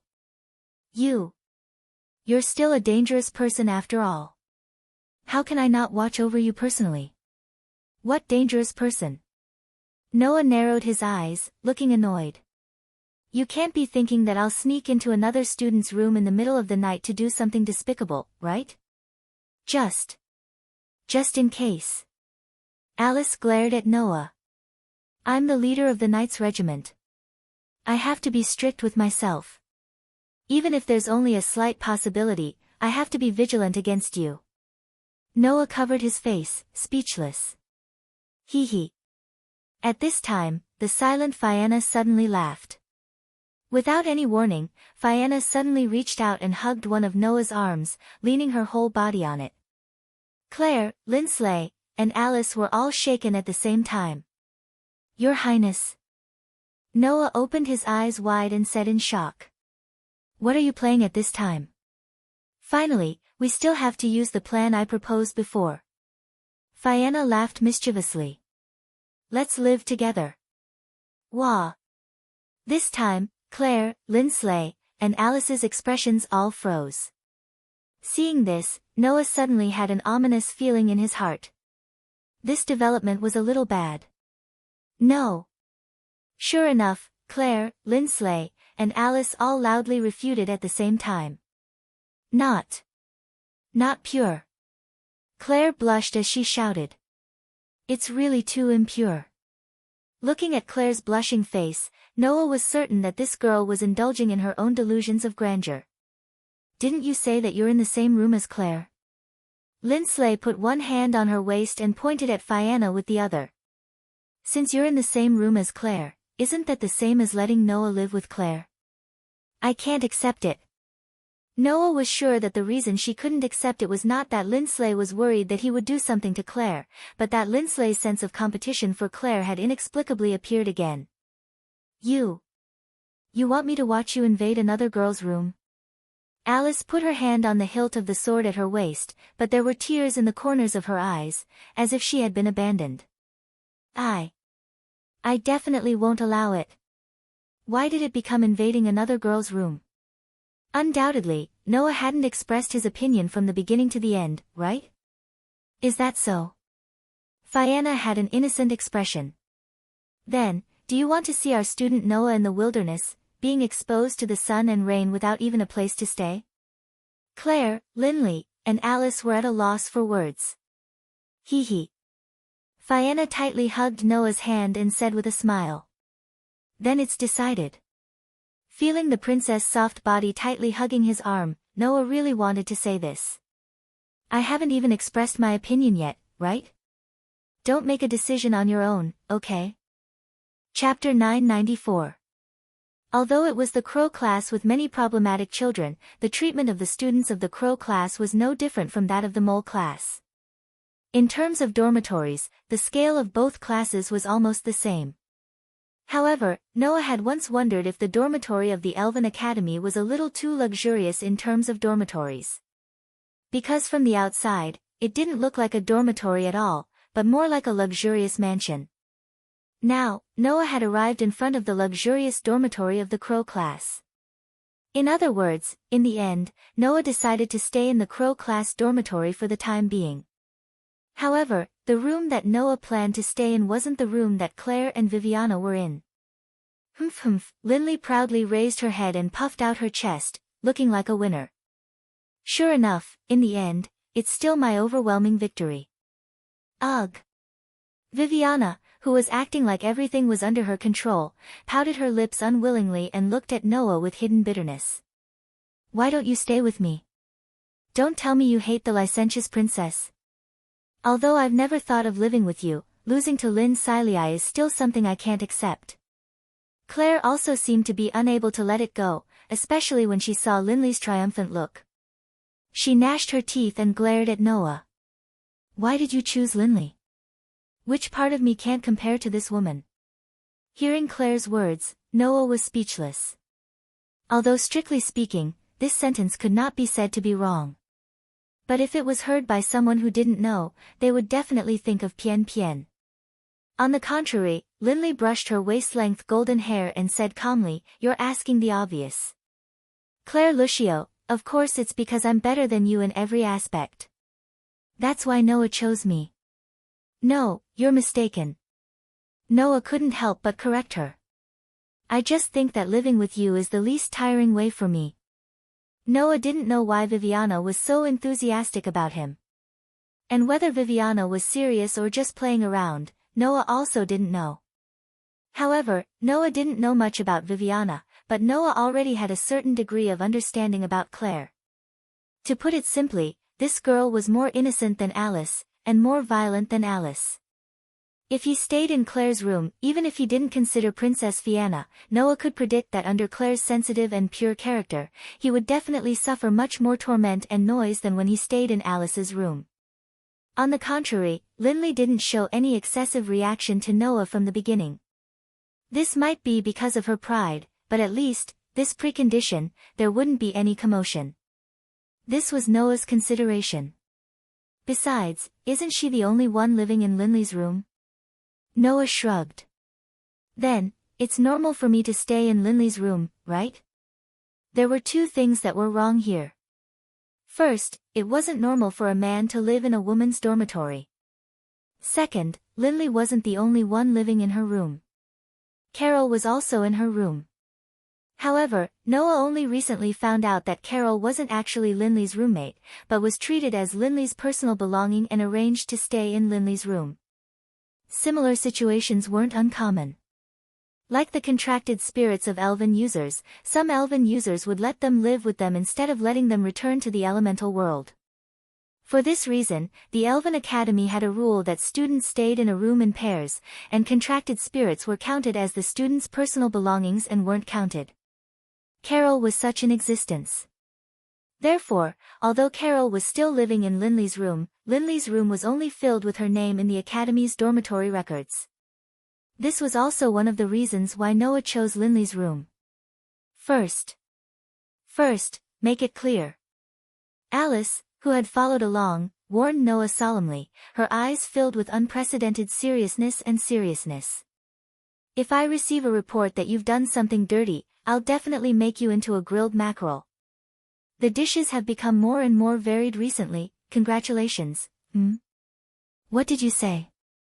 Nothing. Noah held his forehead and sighed. All right, it's getting late, let's all go back and rest. With that, Noah simply pulled Linley's hand and walked in the direction of the dormitory. Ah! Linley let out a small cry, her pretty face blushing. Ugh! Claire, Fianna, and Alice glared at Noah's back, gnashing their teeth. Only Carol chuckled and followed, running in front to lead the way. Please come in.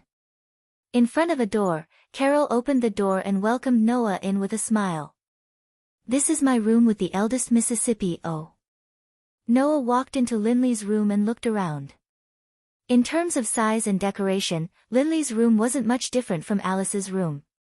The difference was that Alice's room had dolls and was decorated with pink carpets, very girlish, while Linley's room had very tasteful decorations and furniture, full of elegance. It's a very tasteful room, Noah praised. It should be very comfortable to stay here. Hearing this, Linley, who had been waiting nervously for Noah's evaluation, immediately became happy, as if she was relieved, and a confident smile hung on her face. As the eldest daughter of the Lorenfrost family, this is a given. With that, Linley touched the edge of the wardrobe next to her and frowned slightly. However, I haven't cleaned the room today, so it's a little dusty. I'll have to clean it a little tomorrow. Do your best, Mississippi, Carol cheered Linley on. As long as eldest Miss makes a move, no matter what family matters it is, it will be a piece of cake. The room will become beautiful in an instant. Of course. Lynn Siley was a little too pleased with herself. Just watch me, Carol. Yes. Carol had a look of worship. Little did she know that this scene made Noah unable to look straight at it. Why does Linley, as the miss, have to clean the room, while Carol, as the maid, is cheering her on? What are you talking about? Linley said discontentedly. How can I let Carol do the housework? What if Carol's hands become rough? What about you? Noah's eyelids twitched. Won't your hands become rough? I'm Linley of the Ice Demon, and the Water Fairies are all my friends. Linley once again raised her head and puffed out her chest. How can my hands become rough? Don't say it, Mississippi, Carol urged. My stomach is almost flat from hunger, hurry up and cook for me. Sorry, I almost forgot. Linley seemed to have been awakened. She walked into the room, picked up an apron, and said to Noah while putting it on. You haven't eaten yet, right? I'll make one for you while I'm at it. Thank you. Noah looked at Carol, who was standing at the side and smiling at Linley, and laughed dryly. You're really not going to help your miss? Carol looked as if the sky was falling down. Why? I'm the one who wants to ask you why. Noah finally couldn't help but ridicule. You're a maid, right? Don't you have to take on work? Who said I don't? Carol's face tensed up. I'm taking on very important work. Oh? Noah asked. What is it? Carol said with a serious face. Of course it's to help the miss appraise the quality of the dishes. The corner of Noah's mouth twitched fiercely, and it was the kind that couldn't be stopped. After a long while, he turned his head and spoke as if he had given up. Is that so? That's really amazing. Really amazing. To be able to be so useless as a maid, Carol was indeed quite amazing. Chapter 995. It had been a long time since Noah had a dream. He had a dream of the final battle between the Saintess and the Demon King. It was as if he wanted to make up for all the previous dreams. Today, Noah once again watched the entire process of the final battle between the Saintess and the Demon King from the perspective of the Emperor. It was as if he wanted to finish the rest of the performance. Noah saw the saddest memory in his contracted sprite's life. Pucci. In the depths of the dark fortress, the dazzling silver holy sword that illuminated the space and dispelled the darkness directly pierced through the heart of the Demon King, who was burning with black flames all over his body, emitting an extremely cold light. Roah. With his heart pierced through, his entire body was enveloped by the radiance of the Demon Slayer. He had already turned into a lump of resentment, and the Demon King, who had lost all rationality, let out a hair-raising roar. Clang! The Vorpal sword, which belonged to the strongest sword dancer in the Demon King's hand, fell to the ground with a crisp sound. The spirit engravings that were branded on the Demon King's body, representing the 72 spirit pillars that he had enslaved, were gradually annihilated under the strong light, disappearing without a trace. It was just like what was mentioned in the legends. The Demon Slayer, which possessed a terrifying resistance to curses that could even break the contract between spirits and spirit users, directly dispelled the contract between the Demon King and the 72 spirit pillars that he had enslaved, freeing all of the Demon King's spirits. Under this strong light, the Demon King, who was like a lump of resentment, seemed to be purified and gradually dissipated. Not long after, he completely disappeared from this world. The Saintess, Alicia, who was holding the Demon Slayer, was pale and powerless as she sat on the ground. She had a duel to the death with the Demon King, who had inherited the power of the Dark Elf King. Even if the other party was just a lump of resentment that had not fully awakened, he was still a terrifying opponent. Although she did not suffer any serious injuries, Alicia's divine power had long been exhausted, and her eyes were filled with deep fatigue. Clang! The Demon Slayer, in Alicia's hand, lit up and gradually turned into a human figure amidst a burst of light particles. That was the true form of the Demon Slayer, Aster. Master. Aster looked at his master. Although his face was expressionless, there was a hint of worry in his eyes. Are you all right? Aster. Alicia turned her gaze towards her contracted spirit. Looking at the extremely cute yet emotionless face of her contracted spirit, she smiled faintly. Don't worry, I'm fine. However, not only was Aster not at ease, but his heart clenched. Alicia might not have noticed. She, who was known as the Saintess, had a sad and heartbreaking smile on her face at this moment. Master. Aster's heart began to beat faster and he couldn't help but say. Are you really all right? Alicia did not say anything else and only looked at Aster. It was as if she wanted to forever remember Aster's appearance in her heart. The smile on her face became more and more sorrowful. She looked as if she had a bad premonition, causing Aster to have an ominous premonition. Katja, right at this moment, a strange sound came from Alicia's body. It was as if something was gradually condensing. Then, under Aster's expression, the saintess, who had a sad smile on her face, began to gradually change from her ankles. Gradually, it condensed into a beautiful spirit or crystal. Kacha kacha kacha. As the strange sound became more frequent, Alicia's body began to crystallize bit by bit, turning her soft body into a hard crystal. Moss. Master. Aster's expressionless face finally showed a panicked expression. Aster.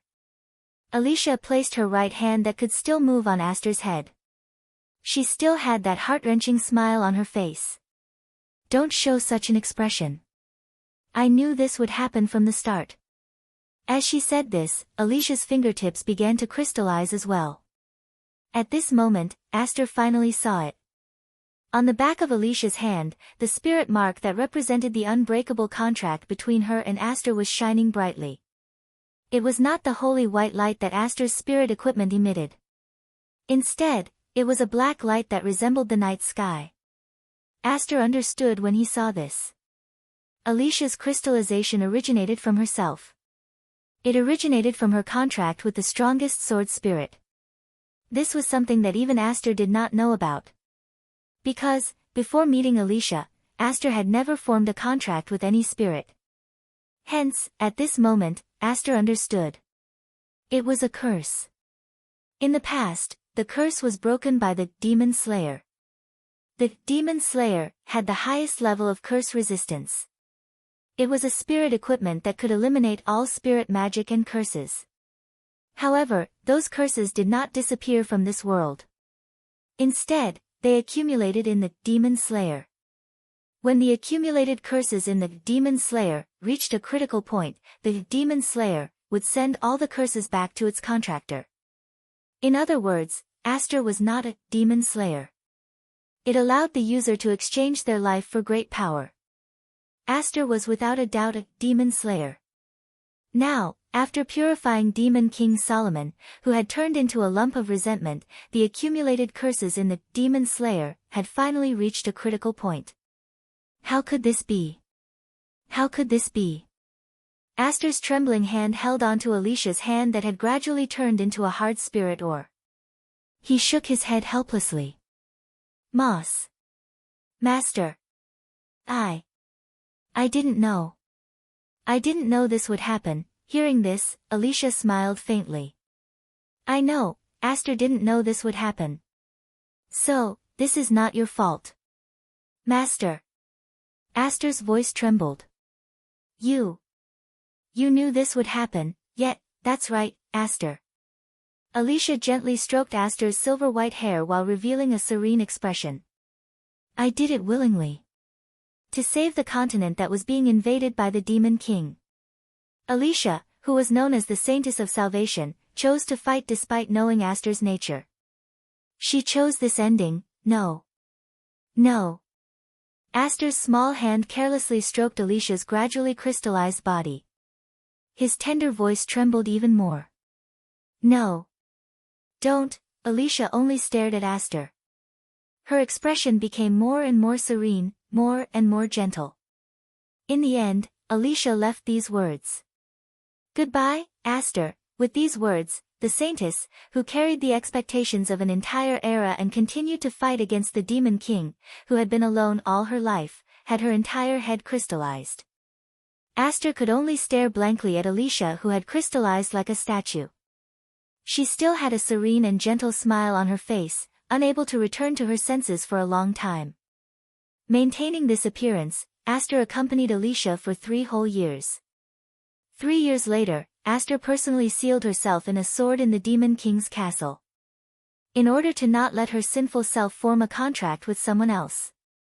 In order to not lose the most important person. Before Aster fell into a deep sleep, she firmly made a vow to herself. In this life, she would never open her heart to anyone. Until that man appeared, gentle sunlight shone in from the window, waking Noah from his sleep. Noah slowly opened his eyes, but only stared at the ceiling. He reached out and tightly grasped Aster, who had turned into a dagger beside the pillow. His strength was strong enough to crush ordinary stones. After a while, Noah lifted the blanket and got up from the bed. On the bed beside him, Linley and Carol were hugging each other, sleeping very soundly. Noah brought Aster and quietly walked out of the room. Chapter 996. The early morning sun shone on the elf forest, filling the entire forest with a kind of vitality, which was especially heartwarming. On a small stone path, Noah was holding Aster's hand as they slowly walked into the depths of the forest. Aster held Noah's hand while matching Noah's pace. His head was tilted as he stared at Noah. His mysterious eyes were filled with doubt. "Master, do you have something to say to me?" Yesterday, Aster had been resting due to Noah's request. The elven device in the form of a dagger was carried by Noah. Therefore, Aster didn't know what happened yesterday. However, Noah suddenly woke Aster up and brought him for a walk in the elven forest. Aster's intuition told him that Noah had something important to tell him. However, half an hour had passed since they entered the elven forest. In this half an hour, Noah didn't speak to Aster at all. He only walked forward, causing Aster's doubt to grow. In the end, Aster could only say this. "Did I do something wrong? Is Master going to punish me in a very perverted way?" Noah's indifferent expression was destroyed by Aster's words. His entire face fell. "Why would you have such a thought? Didn't Master say this before?" Aster blinked. "If you did something wrong, then you would be punished in a very perverted way. That was used to scare Alice. I didn't really intend to do that." Noah's face was bitter. "Aster, you didn't take it seriously, did you?" Aster looked at Noah in disbelief. It was as if he was saying, "Isn't that so?" "All right." Noah sighed. "I didn't intend to punish you in a perverted way. It's not that Aster did anything wrong. I just wanted to have a good chat with Aster." Aster looked straight at Noah, his pair of mysterious eyes began to flicker. Being stared at by Aster, Noah didn't walk forward. He stopped and let go of Aster's hand. He squatted in front of Aster, maintaining eye contact with him. Aster seemed to have seen something from Noah's pitch-black eyes. The indescribable expression in his eyes became more and more shaken. "Don't tell me you already know." Noah didn't answer immediately. Instead, he extended his hand and rubbed Aster's head like before. "Are you referring to the fact that you have the ability to curse a contractor?" Aster fell silent after hearing this. "I saw it." Noah continued to rub Aster's head. His gaze didn't leave Aster's sight. "Your previous contractor, the Saintess of Salvation, Alicia's final outcome." Aster's eyes rippled with uncontrollable emotions. However, the pair of eyes that used to sparkle seemed to have dimmed at this moment. They had lost a lot of their luster. "I only found out about it then," Aster said expressionlessly. "I'm a demonic sword with a curse that will eventually kill its owner. I'm not a holy sword." Although Aster's face didn't have any expression, his eyes revealed traces of sorrow. "Alicia died because of me. If I knew I was such an ominous sword, I definitely wouldn't have formed a contract with anyone." However, this small wish wasn't realistic at all. Because Alicia had a curse that would eventually kill its owner. Apart from forming a contract with the elven envoy and witnessing it with one's own eyes, there was no other way to find out. Unless, from the very beginning, Aster didn't know that he was cursed and would never sign a contract with any elves. Otherwise, when Aster found out about his true nature, he would have personally witnessed his own curse killing his owner. This matter was quite ironic. As the highest grade elven device, I can break any curse in this world, but I can't break my own curse. Aster looked straight at Noah as though he wasn't talking about himself. A holy sword that can even kill a demon king.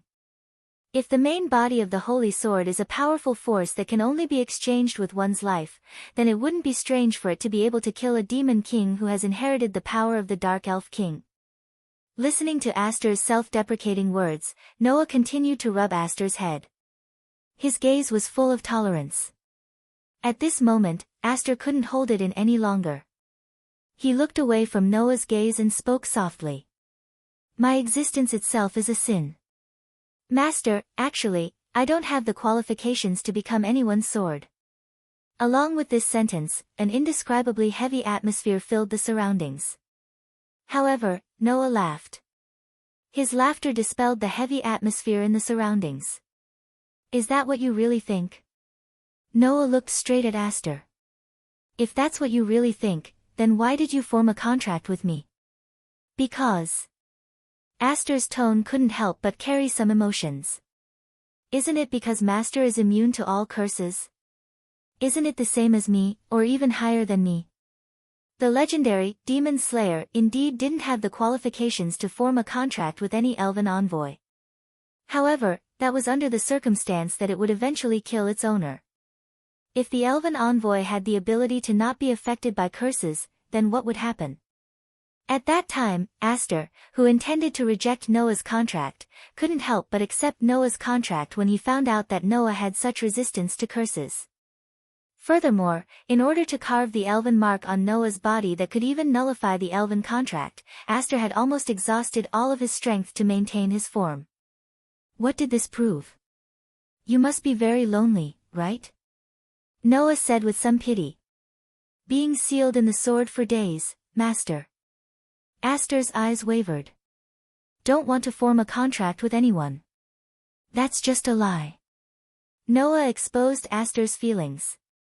Otherwise, after knowing that I won't be affected by curses, you wouldn't have used up all your energy to engrave the elven engraving on me and form a contract with me.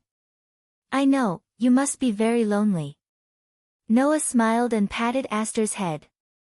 But, that ends here. In this world, there was no other elven envoy more suitable than Noah to form a contract with Aster. Because, Aster's curse couldn't affect Noah at all. You once said that you hope that I won't die before you, right? At this moment, Noah's tone was unusually gentle. Listen well, Aster, I definitely won't die. So, you have to be my sword forever and live happily, understand? Master. Aster raised his eyes and stared at Noah. His eyes lit up again. Then, Aster took a deep breath. His voice was unprecedentedly strong and powerful. Then, I ask Master to form a contract with me. You definitely won't die before me. Oath. That was a ceremony used to swear an oath between elves and elven envoys. The contents of the oath were decided by the two parties who intended to make the oath, and it was established under the witness of the ceremony. Once the oath was broken, the breaching party, no matter if it was the elven envoy or the elven envoy, would be severely punished. For example, if there was an elven envoy who broke the oath, that person would not be able to receive the blessings of the elven envoy for a long period of time, and would be hated by other elves. In serious cases, they would even lose the ability to summon elves. Because it was such an effective ceremony, the contents of the oath ceremony were even seen as a step to form a formal contract with a high-ranking elven envoy. And the content of the oath was that after making the oath, they would kiss each other. I hereby swear that I will live forever as your sword. Alice couldn't help but lean into Noah's embrace. She raised her chin and stared at Noah. So, please also make an oath that you definitely won't die before me. After he finished speaking, Aster closed his eyes and lifted his chin to look at Noah. When making the contract, although it had to be kissed for it to take effect, it didn't specify where it had to be kissed. Logically speaking, even kissing the back of the hand was enough to establish the oath. However, there was also an unwritten rule that when making the oath, the more important the location of the kiss, the stronger the effect of the oath. So, to Witch Ji who had to maintain her purity and the elves who only opened their hearts to Witch Ji, kissing the lips was definitely the most important location. It was obvious how much Aster valued this oath. Looking at the beautiful elven girl snuggling up in his arms and asking for a kiss from him, Noah did not have any evil thoughts in his heart. Instead, there was only endless pity and warmth. I also hereby swear that as long as Aster lives as my sword, I will never die before you. Leaving these words, Noah captured Aster's lips without hesitation. Chapter 997. Chirp. After an unknown amount of time, Noah finally let go of the extremely soft lips. He lowered his head and looked at Aster who was nestled in his embrace. She opened her eyes and met his gaze. He suddenly smiled. Aster was still expressionless. However, this elf girl's eyes were filled with a mysterious feeling. Her lake-like clear spirit swayed as if she was reminiscing about something or was intoxicated by something. She didn't look away and just looked at Noah. Everything was understood without words. Just as the warm atmosphere spread between Noah and Aster, Noah's heart suddenly moved. He abruptly turned his head and looked to the side. Almost at the same time, a clear laughter like a silver bell echoed and entered Noah and Aster's ears. To be able to find a master who is so considerate of her, Miss Sacred Sword seems to be quite lucky this time. The sudden laughter woke Aster up and made her react. She turned her head and looked at the source of the voice. On a nearby tree, there was a young girl wearing a dark-colored dress. Her beautiful black waist-length hair swayed in the wind. She was like a fairy of the night. She was sitting on a tree branch with her little legs crossed. She was looking down at Noah and Aster. Her delicate face had an innocent and unfathomable smile. Aster's expressionless face carried an undetectable vigilance. Dark elf, the newcomer was Lestia.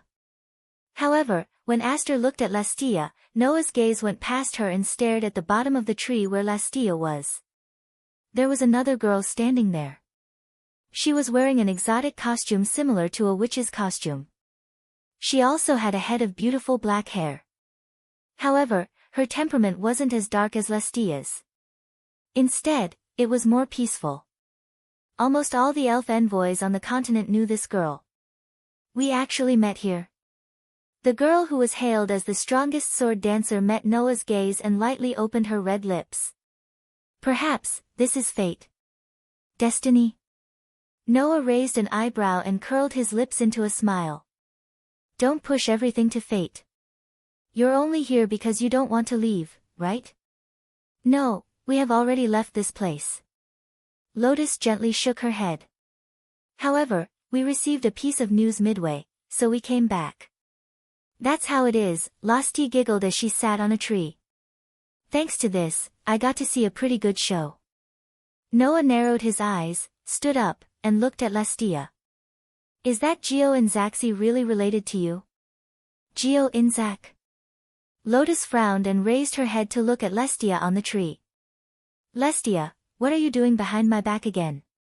Era, Ren, can you not blame me every time you hear something bad? Lestia shrugged. I only told that guy who calls himself the Demon King the news that would interest him. Other than that, I didn't do anything else. Hearing this, Lien's tone became a little reproachful. But, I didn't know about this either. I just felt that there was no need to tell you about such a small fry, Lestia said matter-of-factly. Interacting with such a stupid guy will only lower your class, Ren. Seeing that Lestia didn't seem to think that she did anything wrong, Lotus could only helplessly sigh. You're always like this, doing things behind my back that I don't know about. Lotus said as she looked at Noah again. That man came from the academy like me. Although he's a little clever, he shouldn't be able to do anything to you. Academy? Noah felt like he had heard this name somewhere before. Are you talking about the assassin training facility that was exposed 4 years ago? 4 years ago, an organization that specialized in training assassins was nearly destroyed due to an unknown incident, and was exposed to the eyes of the entire continent. After that, the Empire sent out a group of knights to investigate the assassin training organization. The result was shocking. The so-called assassin training facility was actually built with the support of many nobles in the Empire. Because of this, a huge storm was set off in the Empire. All the nobles behind the assassin training facility were exposed, causing a huge commotion in the Empire. After that, the Empire's knights completely annihilated the assassin training organization. Most of the orphans in the organization were protected by the Empire. After a long period of time, the situation gradually calmed down. Because of this, the assassin training organization's name was widely spread in the Empire. Noah remembered that when he was collecting information about this world, he had inadvertently seen a record of this matter in a document. The assassin training facility's name was the Academy. Lotus and Geo both came from that academy. Doesn't that mean, in the past, I was once trained as a tool to kill people.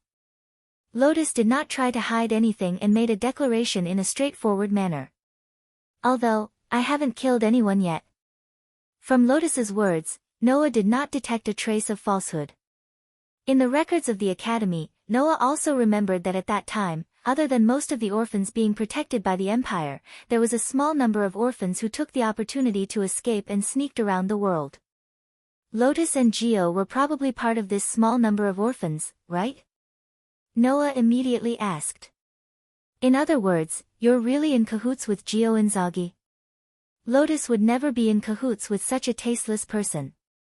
Lasti spoke before Lotus could speak. It's just that guy seems to be very easy to use. That's why I found him. It has nothing to do with Lotus. Then what are you planning to do with that guy? Noah looked at Lasti with a hint of mockery in his eyes. Don't tell me you're planning to use that guy to deal with me. After the previous dispute with Lotus, Lasti once went to Noah alone and threatened to stop Noah from taking the world fragment from Lotus. Could it be that Lasti used Geo for this purpose? However, Lestia only smiled mischievously at him. That kind of fake demon king probably can't even deal with elven envoys at the level of the 12 Knight Generals, so how can he deal with you? Then why did you let that guy come to me? Noah frowned. Don't tell me you want to see my performance again. Even if I don't say anything, the news about you will spread to the entire continent. When that imposter hears the news, she will still come looking for you. Lestia lowered her head and glanced at Lotus, who was still under the tree. However, I didn't expect that the fake would cause something interesting to jump out. Something interesting? Noah's frown deepened as he stared at Lotus. Speaking of which, you just said that you came back because you heard some news that you cared about, right? Lotus didn't nod or shake her head. She only hesitated for a moment before asking Noah. In the Elven Academy of Alicia, there is an elven envoy called Versilia Eva Farangelto, right? Versilia? Noah didn't expect to suddenly hear this name from Lotus's mouth. He was a little surprised all of a sudden. Did you come back because of Versilia? Lotus nodded. Then, she thought about it carefully and shook her head. That's not right. I can only say that Versilia Eva Farangelto is part of the reason why I came back. Noah and Aster looked at each other. What's the matter? Lasti teased Noah, trying to keep him in suspense. Don't you want to know what we want to do? What you want to do has nothing to do with me. Noah's furrowed brows slowly relaxed as he spoke indifferently. However, if you still want to come after me, I won't hold back anymore. After saying this, Noah was about to leave with Aster when Lotus suddenly spoke. If possible, I hope you can help me a little. Noah's footsteps suddenly stopped. Chapter 998. Help? Noah slowly turned around and didn't say anything. He signaled for Lotus to continue with her words with his eyes. On the other hand, Lasti, who was sitting on the tree, frowned slightly. Lotus, are you sure you want to ask him for help? With his help, it will be much easier for us, Lotus said without hesitation. After all, I'm not a student of that academy. I can't act openly in that academy. With your abilities, even if you barge into the Elven Academy openly, no one will be able to do anything to you, right? Lasti still couldn't let it go. Even if you don't want to barge in so recklessly, you can still sneak in. Although Lotus was known as the strongest sword dancer and was famous for her beautiful sword dances, she had also been trained as an assassin in the academy. Her ability to hide and sneak in was definitely not ordinary. With her abilities, it wouldn't be difficult for her to sneak into the Elven Academy. However, Lotus shook her head.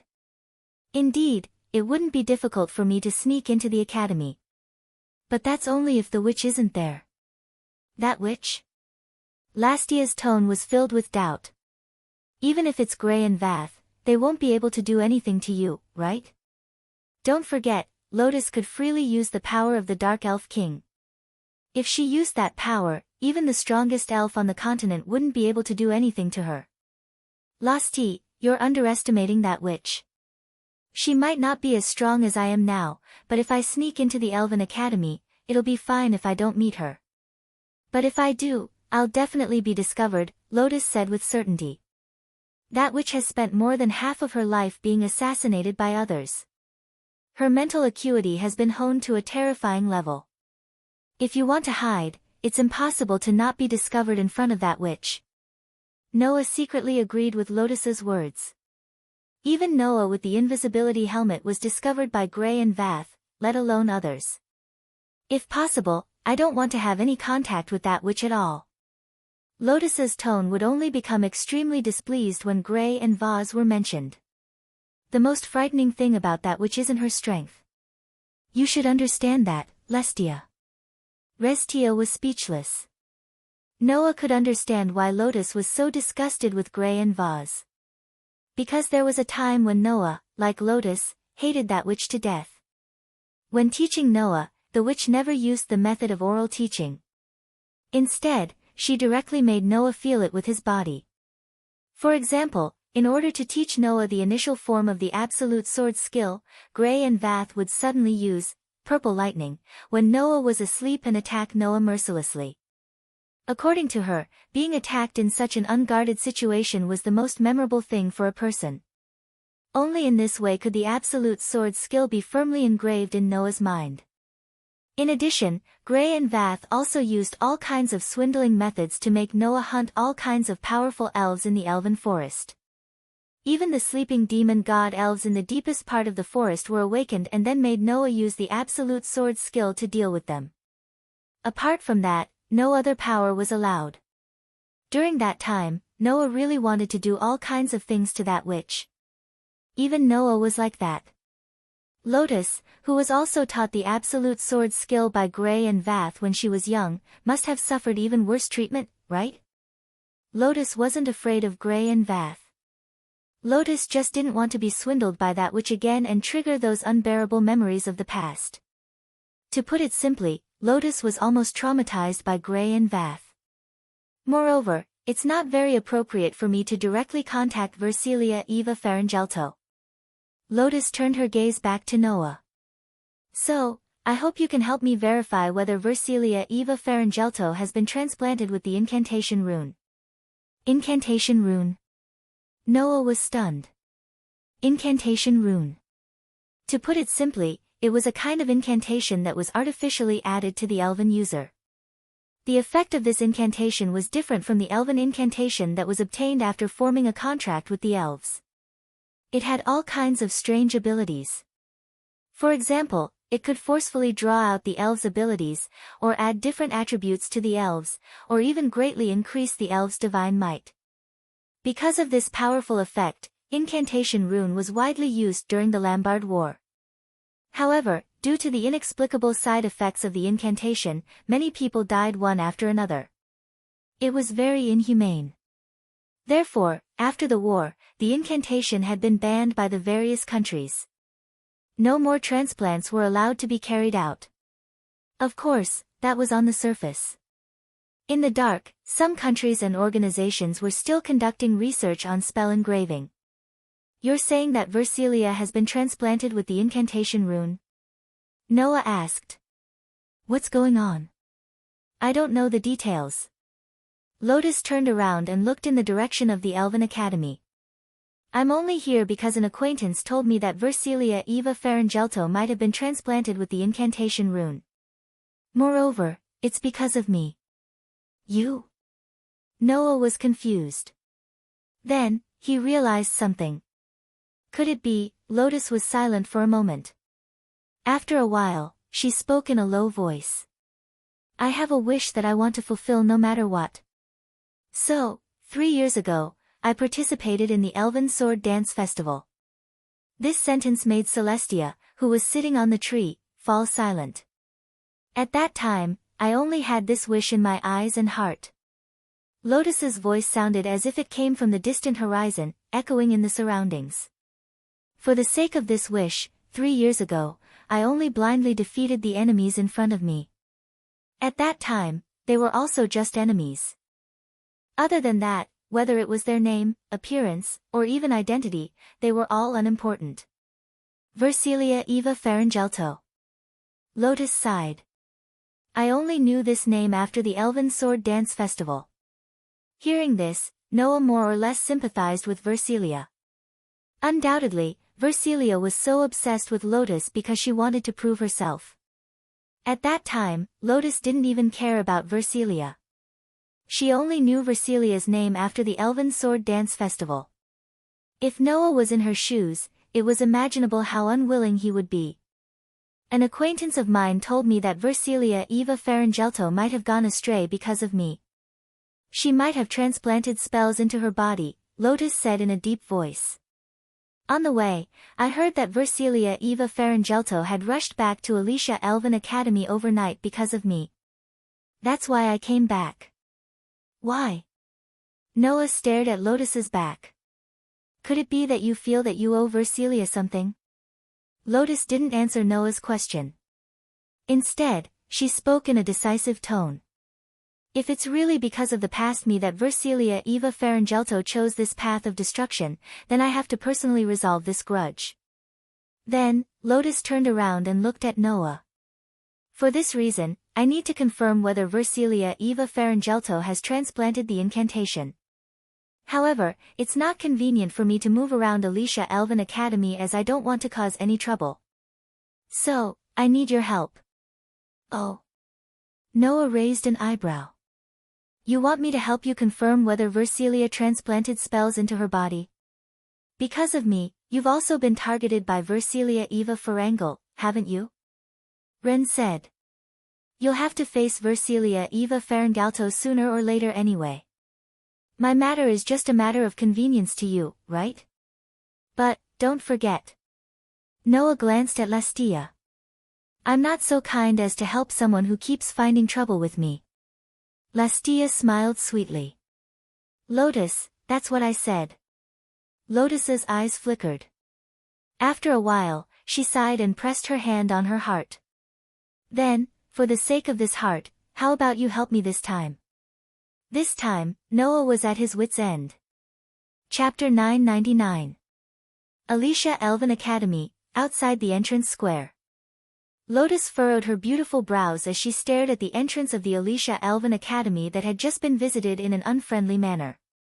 Do we really have to sneak in? You've asked this question no less than 10 times, and I've answered it nearly 10 times, Noah said in annoyance. Didn't you say that if Versilia wanted to implant the spell, you would have to do it yourself? But we haven't confirmed if Versilia Eva has the rune yet, right? Lotus's brows were still furrowed. So, before you confirm if Versilia Eva has the rune, I can just wait for your news in the Elven Forest. I'm just here to assist, Noah reminded her. After all, I'm not close to Versilia at all. Even if I want to confirm if she has the rune, I can't just do it openly, right? Do you want me to strip Versilia naked to see if there are any runes on her body? But Lotus was still a little reluctant. That witch is also inside. When I think of this, I don't want to go in at all. Are you that resistant to Grey Eva? Noah facepalmed and sighed. Then, it's fine as long as you don't meet Grey Eva, right? Are you going to cover for me to sneak in? Lotus didn't seem to be optimistic about this plan at all. The witch's intuition is very sharp. Even if I've received special training in infiltration, once I'm caught by the witch's sharp sense of smell, there's no way I won't be exposed. Don't worry. Noah suddenly smiled. You don't have to sneak in. You just have to be like me and walk in openly. Walk in openly? Lotus looked at Noah in confusion. Noah didn't answer Lotus's question. Instead, he reached out his hand. A golden ripple appeared in front of Noah's outstretched hand and was probed by Noah. Lotus was slightly taken aback when she saw this. What is this? Noah couldn't be bothered to explain. He groped around in the golden ripples and finally took out a helmet-like hat. This is the helmet of invisibility. Noah tossed the helmet to Lotus. As long as you wear it, not only can it hide your figure, it can also eliminate your smell and voice. This way, you can openly walk in with me. You actually have such a miraculous item? Lotus fiddled with the invisibility helmet in her hand in surprise, but after a while, she shook her head. However, even if it's such a miraculous thing, it definitely won't be able to escape the sharp senses of that witch. Before Noah could respond to Lotus's words, the pitch-black knight's sword at her waist glowed faintly and made a sound. Lotus, don't you care too much about the Twilight Witch? I've snuck into this academy twice and wasn't discovered. That's because you haven't met that witch yet, Celestia. Lotus shook her head. If you meet that witch, as long as you approach her just a little bit, you will definitely be discovered. That witch is already instinctive when she discovers that you are sneaking around her. Just as Lotus's voice fell, the silver steel sword at Noah's waist in the form of a short sword also glowed faintly and made a sound. You've approached Master twice and Master has also discovered you. You should be glad that you didn't approach Master with hostility, Dark Elf. Oh. Celestia, who had transformed into a pitch-black knight's sword, provoked. If I approached your master with hostility, what would you do? Miss Sacred Sword. Of course I would destroy you. Aster, who had transformed into a short sword, replied emotionlessly. It wouldn't be the first time I've destroyed you anyway. Ha! Celestia's bell-like laughter began to reverberate, but there wasn't much joy in her laughter. You really dare to say that, Miss Sacred Sword, the two legendary holy swords and demon swords that once belonged to the Saintess and the Demon King respectively became more dazzling, causing a hostile atmosphere to pervade the surroundings. Seeing this, Noah and Lotus were somewhat helpless. Who knew if it was because they were mortal enemies in the past, but Aster and Celestia didn't seem to get along well. This wasn't the first time the two highest-ranked elves quarreled. Immediately, Noah hurriedly returned to the topic at hand. Indeed, Grey Vath's senses are terrifyingly sharp. Even if you wear this helmet, you won't be able to hide from her. But as long as you don't have any hostility towards her, unless she directly passes by you, it will be very difficult for her to discover you. Is that so? Lotus muttered to herself and nodded. All right then, I'll give it a try. But what should I do after sneaking in? Let's go and meet my teammates first. Noah had already thought about it. Not only am I not familiar with Versilia, but our relationship is also very bad. It's not suitable for you to directly contact Versilia, so we'll need their help. Your teammates?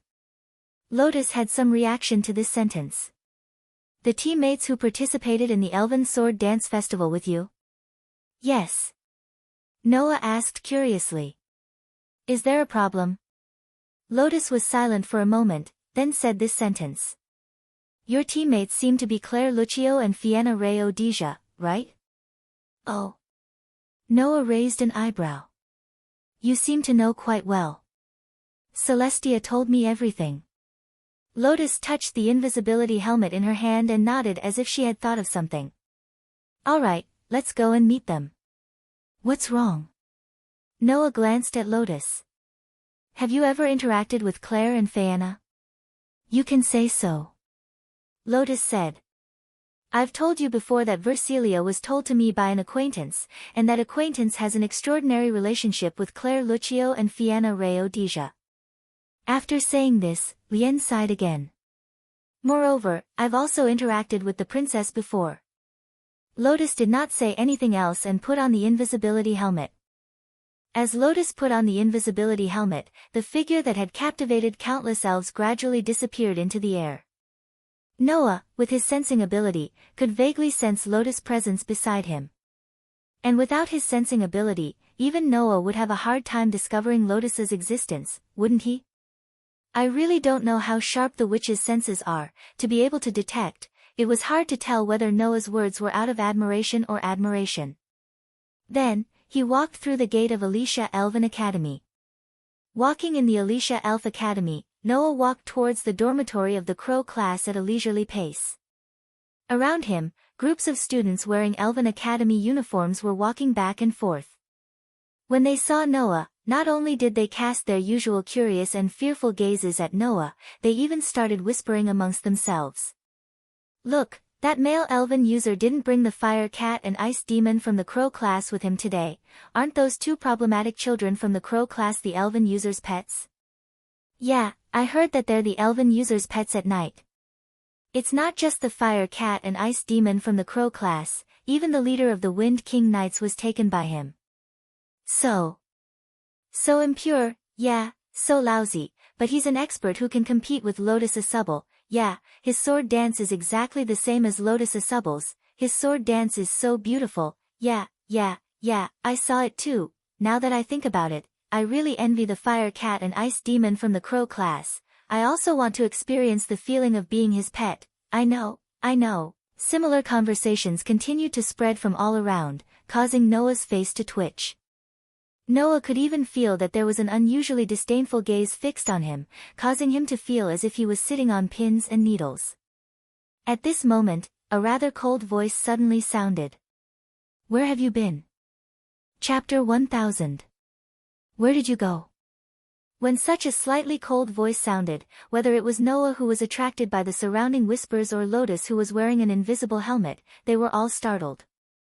Because, to Noah and Lotus, this voice was too familiar. Immediately, Noah and Lotus both turned their gazes to the front. In front of the school building, Greyvath was slowly walking towards Noah with strong and forceful steps. Whoosh! At this moment, Lotus, who was in the invisible state, took a big step forward without hesitation. With a faint sound of breaking through the air, she shot towards the bushes in the distance. Greyvath, who was walking towards Noah, slightly paused and frowned. Why does it feel like something suddenly disappeared? Hearing Greyvath's muttering, Noah was almost scared again. Lotus was right. Greyvath's senses were really sharp to a terrifying extent. Just now, if Lotus didn't escape in time, Greyvath would have definitely discovered it. The scariest part was yet to come. It seems to have disappeared from that direction, right? Greyvath cast her gaze to the trees in the distance, and the small glasses on her face flashed with a trace of light. Well, since I have nothing to do anyway, maybe I can find something interesting. After saying this, Greyvath wanted to ignore Noah and walk towards the direction where Lotus was hiding. Noah was about to break out in cold sweat. He quickly said. What? Do you need something from me? Nothing, I just saw you go out so early, so I just asked. Greyvath's mind didn't seem to be on Noah. She waved at Noah. Since you don't have anything to do, hurry up and go back to accompany those ladies of yours. Although they are a little innocent, if you train them well, they will definitely become good pets. Who wants to train those ladies into pets? Noah retorted. So that's how you see me all along. Oh. Don't you like innocent little girls? Greyvath finally turned her gaze to Noah, the corner of her mouth raised. Or do you want to change your taste and play with mature adults? Do you want me to satisfy you? You just want to know what your head is made of, which, Noah said with some dissatisfaction. Do you really want to play with men younger than you? Don't misunderstand, I only do this to interesting people, Greyvath said with a smile. So, don't worry. I'm not the kind of fickle woman you think I am. You can verify it if you want. Unfortunately, I have no interest in old women who are about to turn 40, Noah's tone became nasty. You'd better go somewhere else and find someone interesting you like. Leaving this sentence, Noah turned around and left. Only now did Noah understand Lotus's dislike for Greyvath. This witch's personality was really nasty. Seeing Noah leave, Greyvath snorted softly. She lifted her feet again and walked in the direction of the bushes where Lotus was hiding. However, at this time, Lotus had already found an opportunity to leave. So, Greyvath was destined to not discover anything. After turning into a corner, Noah let out a sigh of relief. Don't tell me that witch has the same sensory ability as I do. As soon as his voice fell, another voice sounded from behind Noah. I told you, that witch's sense of smell is terrifyingly sharp. If it wasn't for this helmet, I would have been discovered. After taking off the helmet, Lotus, who revealed her body, seemed to have some lingering fear. I really don't want to deal with that witch anymore. I feel the same. Noah spread his hands and glanced at Lotus. However, this way, Grey Vath will be led to another place. I don't have to worry about running into her anymore. That's true. Lotus nodded. To be safe, I'll wait until I reach my destination. After saying that, Lotus put on the helmet of invisibility again and disappeared into thin air. Seeing Lotus disappear again, Noah let out a sigh of relief and continued to walk toward the dormitory of the Crow class. After returning to Lindsley's room, Noah opened the door and several gazes were cast on Noah. Immediately after, those gazes all turned into angry glares filled with anger. Ugh! Noah's expression suddenly became resentful. In Lindsley's room, whether it was Lindsley, Claire, Fayanna, or Alice, they were all present. Only Carol was nowhere to be seen. She was probably still sleeping. Meanwhile, the gazes of the group of young ladies towards Noah were filled with fury. Hey, Noah! Lindley smiled sweetly, but no matter how one looked at it, that smile seemed to be angry. Can you explain why you weren't here so early in the morning? Claire, Fayanna, and Alice didn't speak, but their angry gazes revealed that they were all thinking the same thing. Under the furious gazes of the girls, Noah scratched his cheek and asked tentatively. Did I make you guys worried? As soon as these words were spoken, the four girls surprisingly reacted in unison, and all of them retorted. Who? Who was worried about you? That's right. We were just afraid that you'd go out and do some dirty things again. That's right. Noah didn't know what to say. There should be a limit to being arrogant, right? What was Chi-Chi going to do with being arrogant? By the way, why are you all here? Noah walked into the room and asked curiously. There isn't a team competition today, right? We're here to study a new battle plan. Claire was the first to speak. Now that we have Fayanna in our team, we should be able to organize more flexible tactics, right? Although the Gods' Parliament didn't teach us the techniques of sword dance, they taught us a lot of ritual music. Fayanna volunteered. So, you guys will be the ones to fight. I'll dance ritual music for you guys from the back to support you. This was a very big help. One had to know that ritual music was different from sword dance in that it could give elven users all kinds of support and effects. If there was a witch proficient in ritual music, it would be very advantageous for a team battle. Not to mention, Fayanna wasn't an ordinary witch. She had been recommended and almost became an elven witch who stood at the top of all witches. With Fayanna's help, it would definitely be a big advantage for Claire and Lindsley. Of course, Noah wouldn't be able to do that. After all, the auxiliary effects of ritual music would be bounced off by Noah's body. Come to think of it, Claire and Lindley should be very clear about the great help that Fayanna could bring, which was why they had gathered so early in the morning to discuss tactics. As for Alice, this knight leader's reason seemed to be a bit hesitant. I'm just here to see if you've done anything bad. It seemed like this knight leader was still worried about nothing as usual, but it's great that you're all here. Noah turned around and closed the door, even locking it. This action caused the group of young ladies to be startled at first. Then, they seemed to have thought of something and their faces all flushed red. What do you want to do? Claire pointed at Noah with a red face. Why did you lock the door? You're not planning to do something shameful, are you? Lindsley glared at Noah, her pretty face a bit red. What do you want to do to us? I didn't expect classmate Noah to have such a strong taste. Fayanna's smile seemed to be a bit stiff. No matter what, if the five of us are together, it's really a bit, You've been planning this all along. Alice's hand reflexively reached for the hilt of the knight's sword at her waist. Watch me make you into fish sauce sushi. Beast! The corner of Noah's mouth twitched, and he sighed heavily. Your delusions can break through the heavens. You can even think of that when you lock the door. How passionate are you? Passionate? Passionate? The group of four girls froze on the spot. It was as if he was right. Chapter 1001. Seeing Claire, Lindsley, Fayanna, and Alice blushing, Noah could only bitterly laugh. All right, you should quickly adjust your state. If the person you're looking forward to sees you like this, you'll definitely regret it. The person we're looking forward to. The four girls were startled. Noah didn't say anything and only looked to his side. Claire, Lindsley, Fayanna, and Alice followed Noah's gaze and looked in that direction. Then, the scene that appeared in front of the four girls caused all of the girls present to open their eyes to their widest. With an almost inaudible vibration, Lotus, who had taken off the invisibility helmet, slowly appeared there. She raised her eyes and looked at all the girls with a pair of frightening eyes. She wore an exotic and familiar outfit. Elegant and natural, with beautiful black hair that reached her waist. At her waist, there was a pitch-black knight's sword that exuded a strange and ominous aura.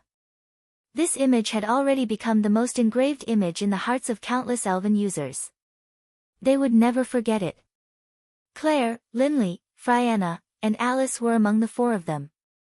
Staring blankly at Lotus who had suddenly appeared in front of them, Claire, Lindsley, Fayanna, and Alice looked at each other in dismay and then spoke as if they were sleep-talking.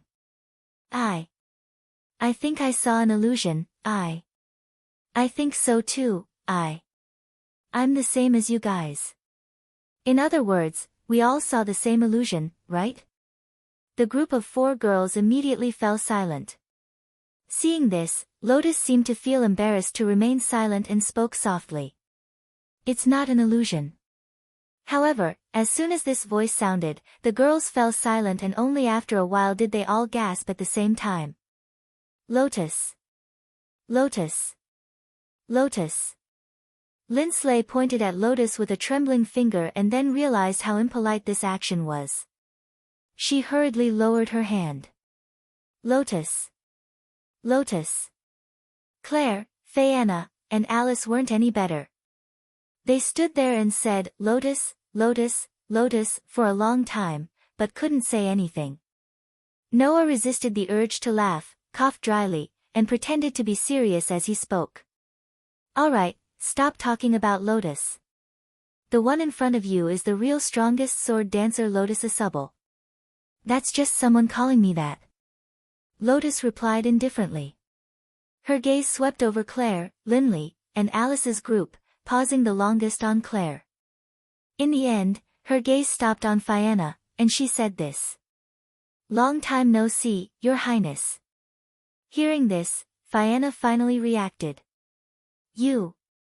Fayanna asked with uncertainty. Are you really Lotus Asubble? I don't think there's any benefit in pretending to be me here. Lotus looked straight at Fayanna, and her voice became somewhat low. I'm really sorry about what happened 3 years ago. Hearing this, Fayanna seemed to have confirmed Lotus's identity, and her expression became complicated. There was excitement. There was excitement. There was resentment. There was blame. In short, there was everything. What's wrong? Noah asked curiously. Do you really know each other? 3 years ago, when I was still participating in the Elven Sword Dance Festival, I met Princess Fayanna who came to watch the Elven Sword Dance Festival as a VIP in the Elven Forest of the Elemental Elf Realm, Lotus said. At that time, Princess Fayanna accidentally entered the Elemental Elf Forest alone and was attacked by elves. I happened to save her. Undoubtedly, at that time, you promised me that you would meet me again after the Elemental Sword Dance Festival. Fayanna pouted as if she was throwing a tantrum. I've been waiting for you, but in the end, you didn't come. I'm sorry. Lotus was silent for a while and finally squeezed out this sentence. It's not that I didn't want to go, and it's not that I don't remember. It's just that after the Elemental Sword Dance Festival ended, I was teleported out of the Elemental Elf world and couldn't rush over. Teleported out of the Elemental Elf world? Fayanna was stunned. What do you mean? I can't tell you the details. Lotus closed her eyes. In short, I'm the one who didn't keep my promise, so it's natural for you to hate me. It's not to the extent that I hate you. Fayanna said awkwardly. I'm just a little angry, a little. I'm sorry. Lotus could only smile bitterly. At this moment, Claire, Linley, and Alice finally reacted from the shock of the person they were looking forward to suddenly appearing in front of them. Without any hesitation, the three girls no longer cared about being in contact with Noah. They rushed to Noah's side and squeezed their delicate bodies into Noah's body. What's going on? Claire deliberately lowered her voice, but she couldn't hide the trace of panic in her voice. Why would the strongest sword dancer appear here? And it seems like you brought her in, right? Linley looked at Noah with resentment and even tears in her eyes. Claire and the others came so early today, I didn't even have time to clean the room. What if they saw something strange? Don't you have a bad relationship with Lady Lotus Asubble? Alice glared at Noah. So the so-called bad relationship is to the extent that you can bring her into the room? It was no wonder that Claire, Linley, and Alice had such a big reaction. Lotus was the person these girls looked forward to the most. Now, the object of their dreams had appeared in front of these young girls. How could these young girls not have such a big reaction? What's more, the last time Lotus came to Alicia Elven Academy, she came in a hurry and left in a hurry. Therefore, in the eyes of these girls, it was more inconceivable than anything that a high and mighty idol like Lotus would suddenly come into close contact with them. Can you all calm down first? Noah didn't know whether to laugh or cry. Anyway, let Lotus explain it to you first. After saying that, Noah looked at Lotus. Lotus nodded and looked around at the group of girls. There's something I want to ask for your help with. Claire, Linley, Fayanna, and Alice looked at each other in dismay once again. Impossible. Alice took a step forward and shouted at Lotus in agitation. How could Big Sister Versilia know how to use incantations? Alice. Claire and Linley were both shocked and hurriedly pulled Alice back. Calm down. Only then did Alice realize that she was yelling at the person she yearned for the most. She immediately panicked. Sorry. It's fine. Lotus shook her head and said to Alice. Like I said, I'm not sure whether Versilia Eva has the incantation rune or not, but one of my acquaintances told me that Versilia Eva seems to have been in contact with people from the Skeleton Alliance. Hearing this news, everyone present fell silent. The so-called Skeleton Alliance was actually an underground organization that conducted all kinds of illegal transactions and research. This organization's influence covered almost the entire continent and could be seen in every country. One of the trades and research conducted by this illegal underground organization was the transplanting and research of spell engravings. If Versilia had come into contact with people from the Skeleton Alliance, then it was possible that she had transplanted incantations. Your sister seems to have an overly strong obsession with me. Lotus stared at Alice. If it was because of me that she was implanted with the spell rune, then I have to take responsibility for it. But, Alice said softly. Elder sister shouldn't have touched things like incantations and engravings. When she said this, even Alice's tone wasn't very certain. After all, Alice was very clear about Versilia's obsession with Lotus. There was no way to eliminate this possibility. The most important thing now is to confirm it. Lotus said sincerely. So, I hope you can help me. Chapter 1002. Hearing Lotus's words, whether it was Claire, Linley, Fayanna, or Alice, they all fell silent. Versilia Eva Faringelto. Although this girl's reputation wasn't as resounding as Lotus, she was still very famous in the Austro-Hungarian Empire. No matter what, Versilia was an elf envoy who had once stepped onto the stage of the Elven Sword Dance Festival. To be able to step onto the stage of the Elven Sword Dance Festival, which was the largest ceremony in the world, was enough to prove how outstanding Versilia was as an elf envoy. To put it bluntly, in the entire Austro-Hungarian Empire, there was almost no elf envoy under the age of 20 who could match Versilia. Otherwise, Versilia wouldn't have been taken in as the adopted daughter of the Duke of Frangalto due to her exceptional talent and strength as an elven envoy. She even became a candidate for one of the 12 knights 3 years ago. If Versilia hadn't met Lotus in the preliminary round, then with her strength at that time, she would have definitely been able to squeeze into the top 4. Now, 3 years had passed, and Versilia was definitely stronger than before. She had even become the strongest elven envoy in the Elven Academy. She had the ability to single-handedly defeat demonkin elves without taking any damage. If Versilia had only obtained this strength after using a spell engraving, then wouldn't many people be disappointed? This was especially true for Alice. However, as Versilia's younger sister, Alice was the first to speak. "I understand, I will assist you." Everyone turned to look at Alice in shock. In response, Alice only bit her lip. If it was the Versilia of the past, then she definitely wouldn't have touched a spell engraving. However, ever since she was defeated in the Elven Sword Dance Festival 3 years ago, Versilia completely changed. She became cold and ruthless and pursued power without regard for anything else. It's not strange at all that such a sister would use a spell engraving. Hearing this, Lotus lowered her eyes and spoke softly. "My apologies." "No, that's not your fault." Alice shook her head.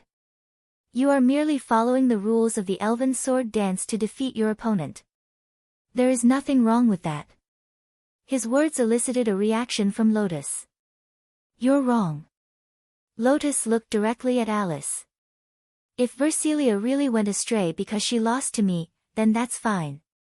But I reckon that if Versilia didn't even hesitate to get her hands on the spell engraving just to defeat me, then it must be because of my mistake 3 years ago." "Mistake?" The group of young ladies were perplexed. Only Noah remembered Lotus's words. 3 years ago, in order to fulfill my wish, I blindly defeated all the enemies in front of me. In the end, I didn't even remember their names, appearances, or even their identities." Lotus closed her eyes. 3 years ago, in my eyes, other than my own wish, there was nothing else, including Versilia. If there was a reason why she didn't hesitate to transplant the spell engraving, then it must be because of my disdain and contempt, right? The group of young ladies was speechless. "So, if Versilia really did transplant the spell engraving, then I will personally end this grudge." Lotus opened her eyes and looked at the group of young ladies. "Because of this, I returned here." As soon as she finished speaking, the entire room was filled with an oppressive atmosphere. "Since Alice has decided to help, what about you all?" Noah changed the topic as if he wanted to disperse the oppressive atmosphere. "Claire, Linley, and Fianna, do you all plan to interfere?" Claire, Linley, and Fianna pondered for a moment before looking up. "Versilia is the strongest elf user in this academy. If we plan to enter the Elven Sword Dance Festival, we will have to deal with her sooner or later," Claire said hesitantly. "In that case, it might be a good thing to get in touch with Versilia earlier. If there's anything I can do to help, please don't hesitate to ask me." Lynn Silei smiled naturally. Helping people in trouble is the duty of nobles. As the eldest daughter of the Lorenfrost family, I can't just sit by and do nothing. I really want to help. Fianna's eyes flashed with uncertain emotions. In the end, a bitter expression appeared on her face. "But, can I really help?" Fianna's words startled everyone present, including Noah. What did she mean by that? Only Lotus seemed to have thought of something and looked at Fianna. "Good, I also think it's time to have a good talk with you." This time, it was Fianna's turn to be startled. Without giving Fianna a chance to react, Lotus stood up and said to everyone present, "I'll leave Versilia's matter to you for now. As for Princess Fianna, I'll be borrowing her for now." After that, Lien picked up the helmet of invisibility and glanced at Noah. "I'll be borrowing this helmet of invisibility for now." Leaving these words behind, Lotus reached out her hand and grabbed Fianna's hand, who was still in a daze. She then walked out of the room and disappeared from the scene. Claire, Linley, and Alice could only watch as Lotus swiftly took Fianna away. Noah watched as Lotus and Fianna left. After a while, he curled his lips and said, "She really threw away this burden without hesitation, although that was what he said, Noah could understand Lotus's actions. 3 years ago, Ren had a relationship with Fianna. Perhaps, compared to the people here, Lotus knew better about the treatment Fianna received after she became the lost elf concubine, and the reason why she refused to become one. In that case, it might be a good thing for Lotus to talk to Fianna alone. Since that's the case, we'll be in charge of confirming whether or not Versilia has the inscription. Noah looked at Claire's group of 3.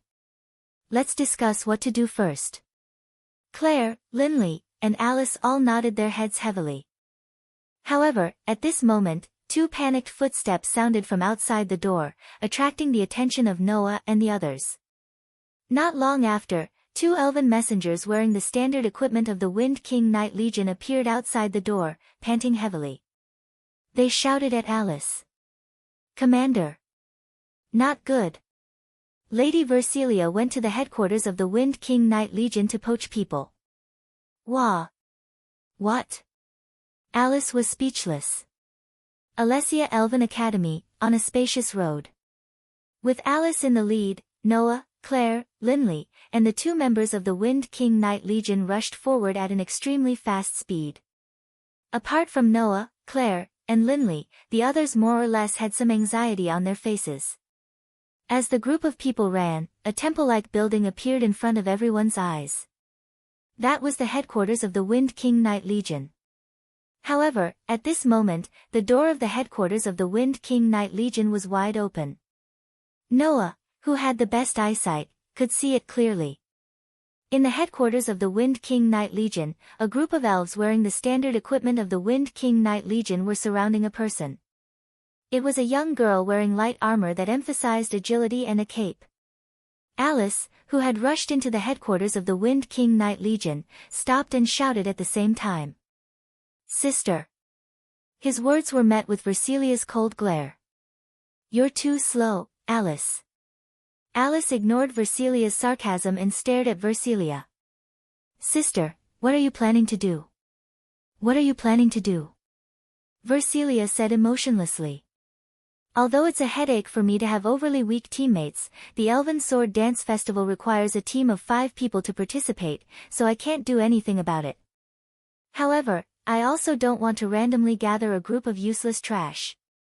For this reason, I need to poach people from the Wind King Knight Legion, a group that only elves with some ability can join. Do I need to explain such a clear situation to you?" Chapter 1003. Poach People. After hearing Versilia's words, not only did Alice's beautiful face sink completely, but the surrounding members of the Wind King Knights also exchanged glances with one another. From a practical point of view, Versilia's actions could be considered efficient. After all, just as Versilia said, because of the need to maintain law and order in the Elven Academy and even the Academy City, only Elven users with outstanding abilities could join the Wind King Knights. Elven users with no abilities could not join the Wind King Knights. From this point of view, Versilia poaching people from the Wind King Knights was indeed efficient. However, Versilia was planning to poach someone from Alice's territory. She wanted to poach people around her younger sister. Tisk. Claire was speechless in disgust. She actually caused such trouble for her younger sister. There really is such an elder sister in this world, oh?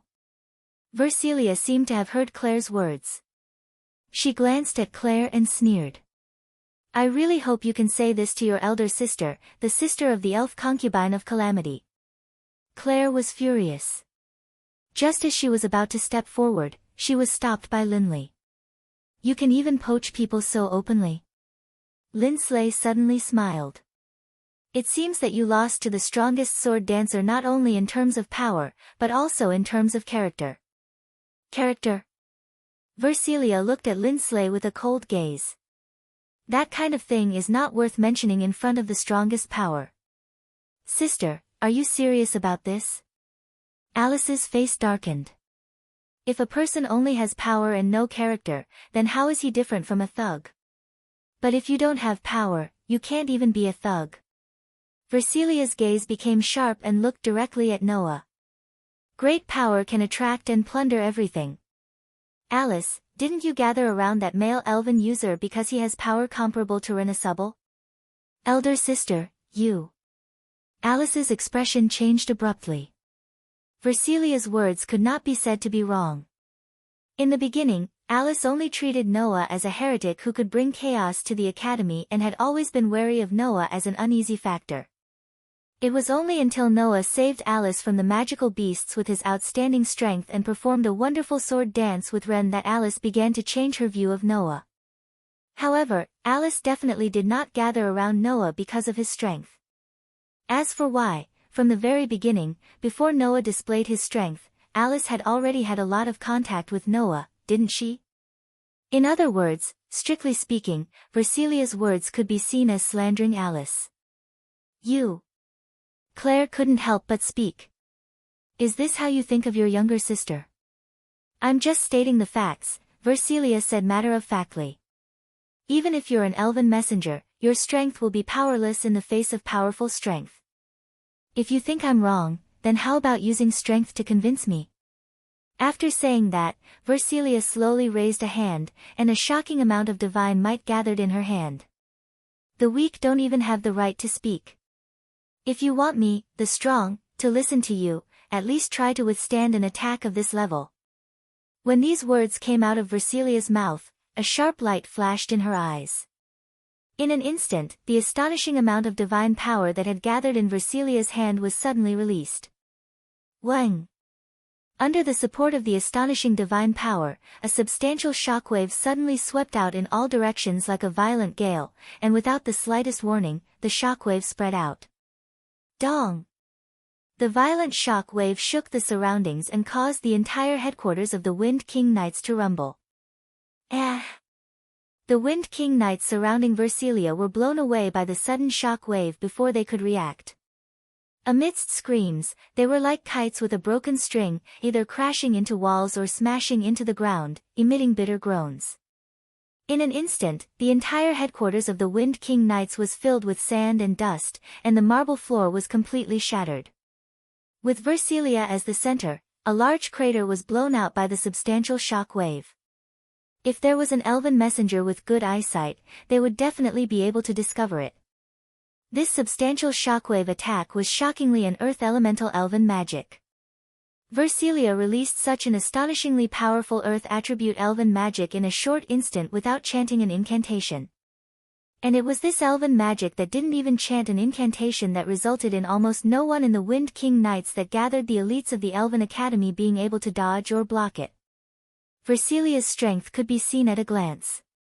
After an unknown amount of time, Versilia, who was standing in the center of the large crater, raised her brows and cast her gaze forward. In front of her, at the center of the dense sand and dust, Claire, Lindsley, and Alice raised their heads with palpitations. In front of the three girls, a figure appeared out of nowhere. With his back facing them, he extended a hand and pointed it in Versilia's direction. Although I knew that if it was you, you should be able to deal with this level of attack, but I didn't expect it to be so easy. Versilia narrowed her eyes. As expected of a sword dance expert who can compete with Renasubble. But, how did you block my elven magic? Versilia couldn't be blamed for having such doubts. This was because Noah, who stood in front of Claire, Lindsley, and Alice, didn't use any elven magic or elven equipment. He didn't even release any divine energy fluctuations. He just stood there and extended a hand in Versilia's direction. Just like that, the elven magic that attacked Noah disappeared without a trace the moment it touched Noah's outstretched hand. How could Versilia not be suspicious of this? Unfortunately, Noah didn't have the leisure to explain things to this person who had already been blinded by power. Thus, looking at Versilia's ice-cold expression, Noah said this sarcastically. Strength of the same weight is powerless in the face of great power. Didn't you say this? Versilia's gaze instantly turned cold. So you're saying that in your opinion, my strength is of the same weight? It's not to the extent of being of the same weight, Noah said with a calm expression. It's just that I've never felt that you were that strong, the strongest elven user in the academy. Noah's words finally made Versilia smile. That smile was colder than any of Versilia's previous expressions. Very good. Otherwise, it wouldn't be interesting. Versilia slowly walked forward, her gaze and expression terrifyingly cold. Since you've said so, then let me see if you have the ability to speak such arrogant words. In the next instant, a blinding light burst out from Versilia's body, accompanied by a wave of divine energy that surged out like a tide, spreading in all directions. Originally, I planned to settle this during the team competition, but now, it seems like I'll have to change my plans a little. From the dazzling light, Versilia's cold voice echoed. You're too much of an eyesore. Male elven user, disappear here. As soon as he finished speaking, the dazzling light gradually disappeared.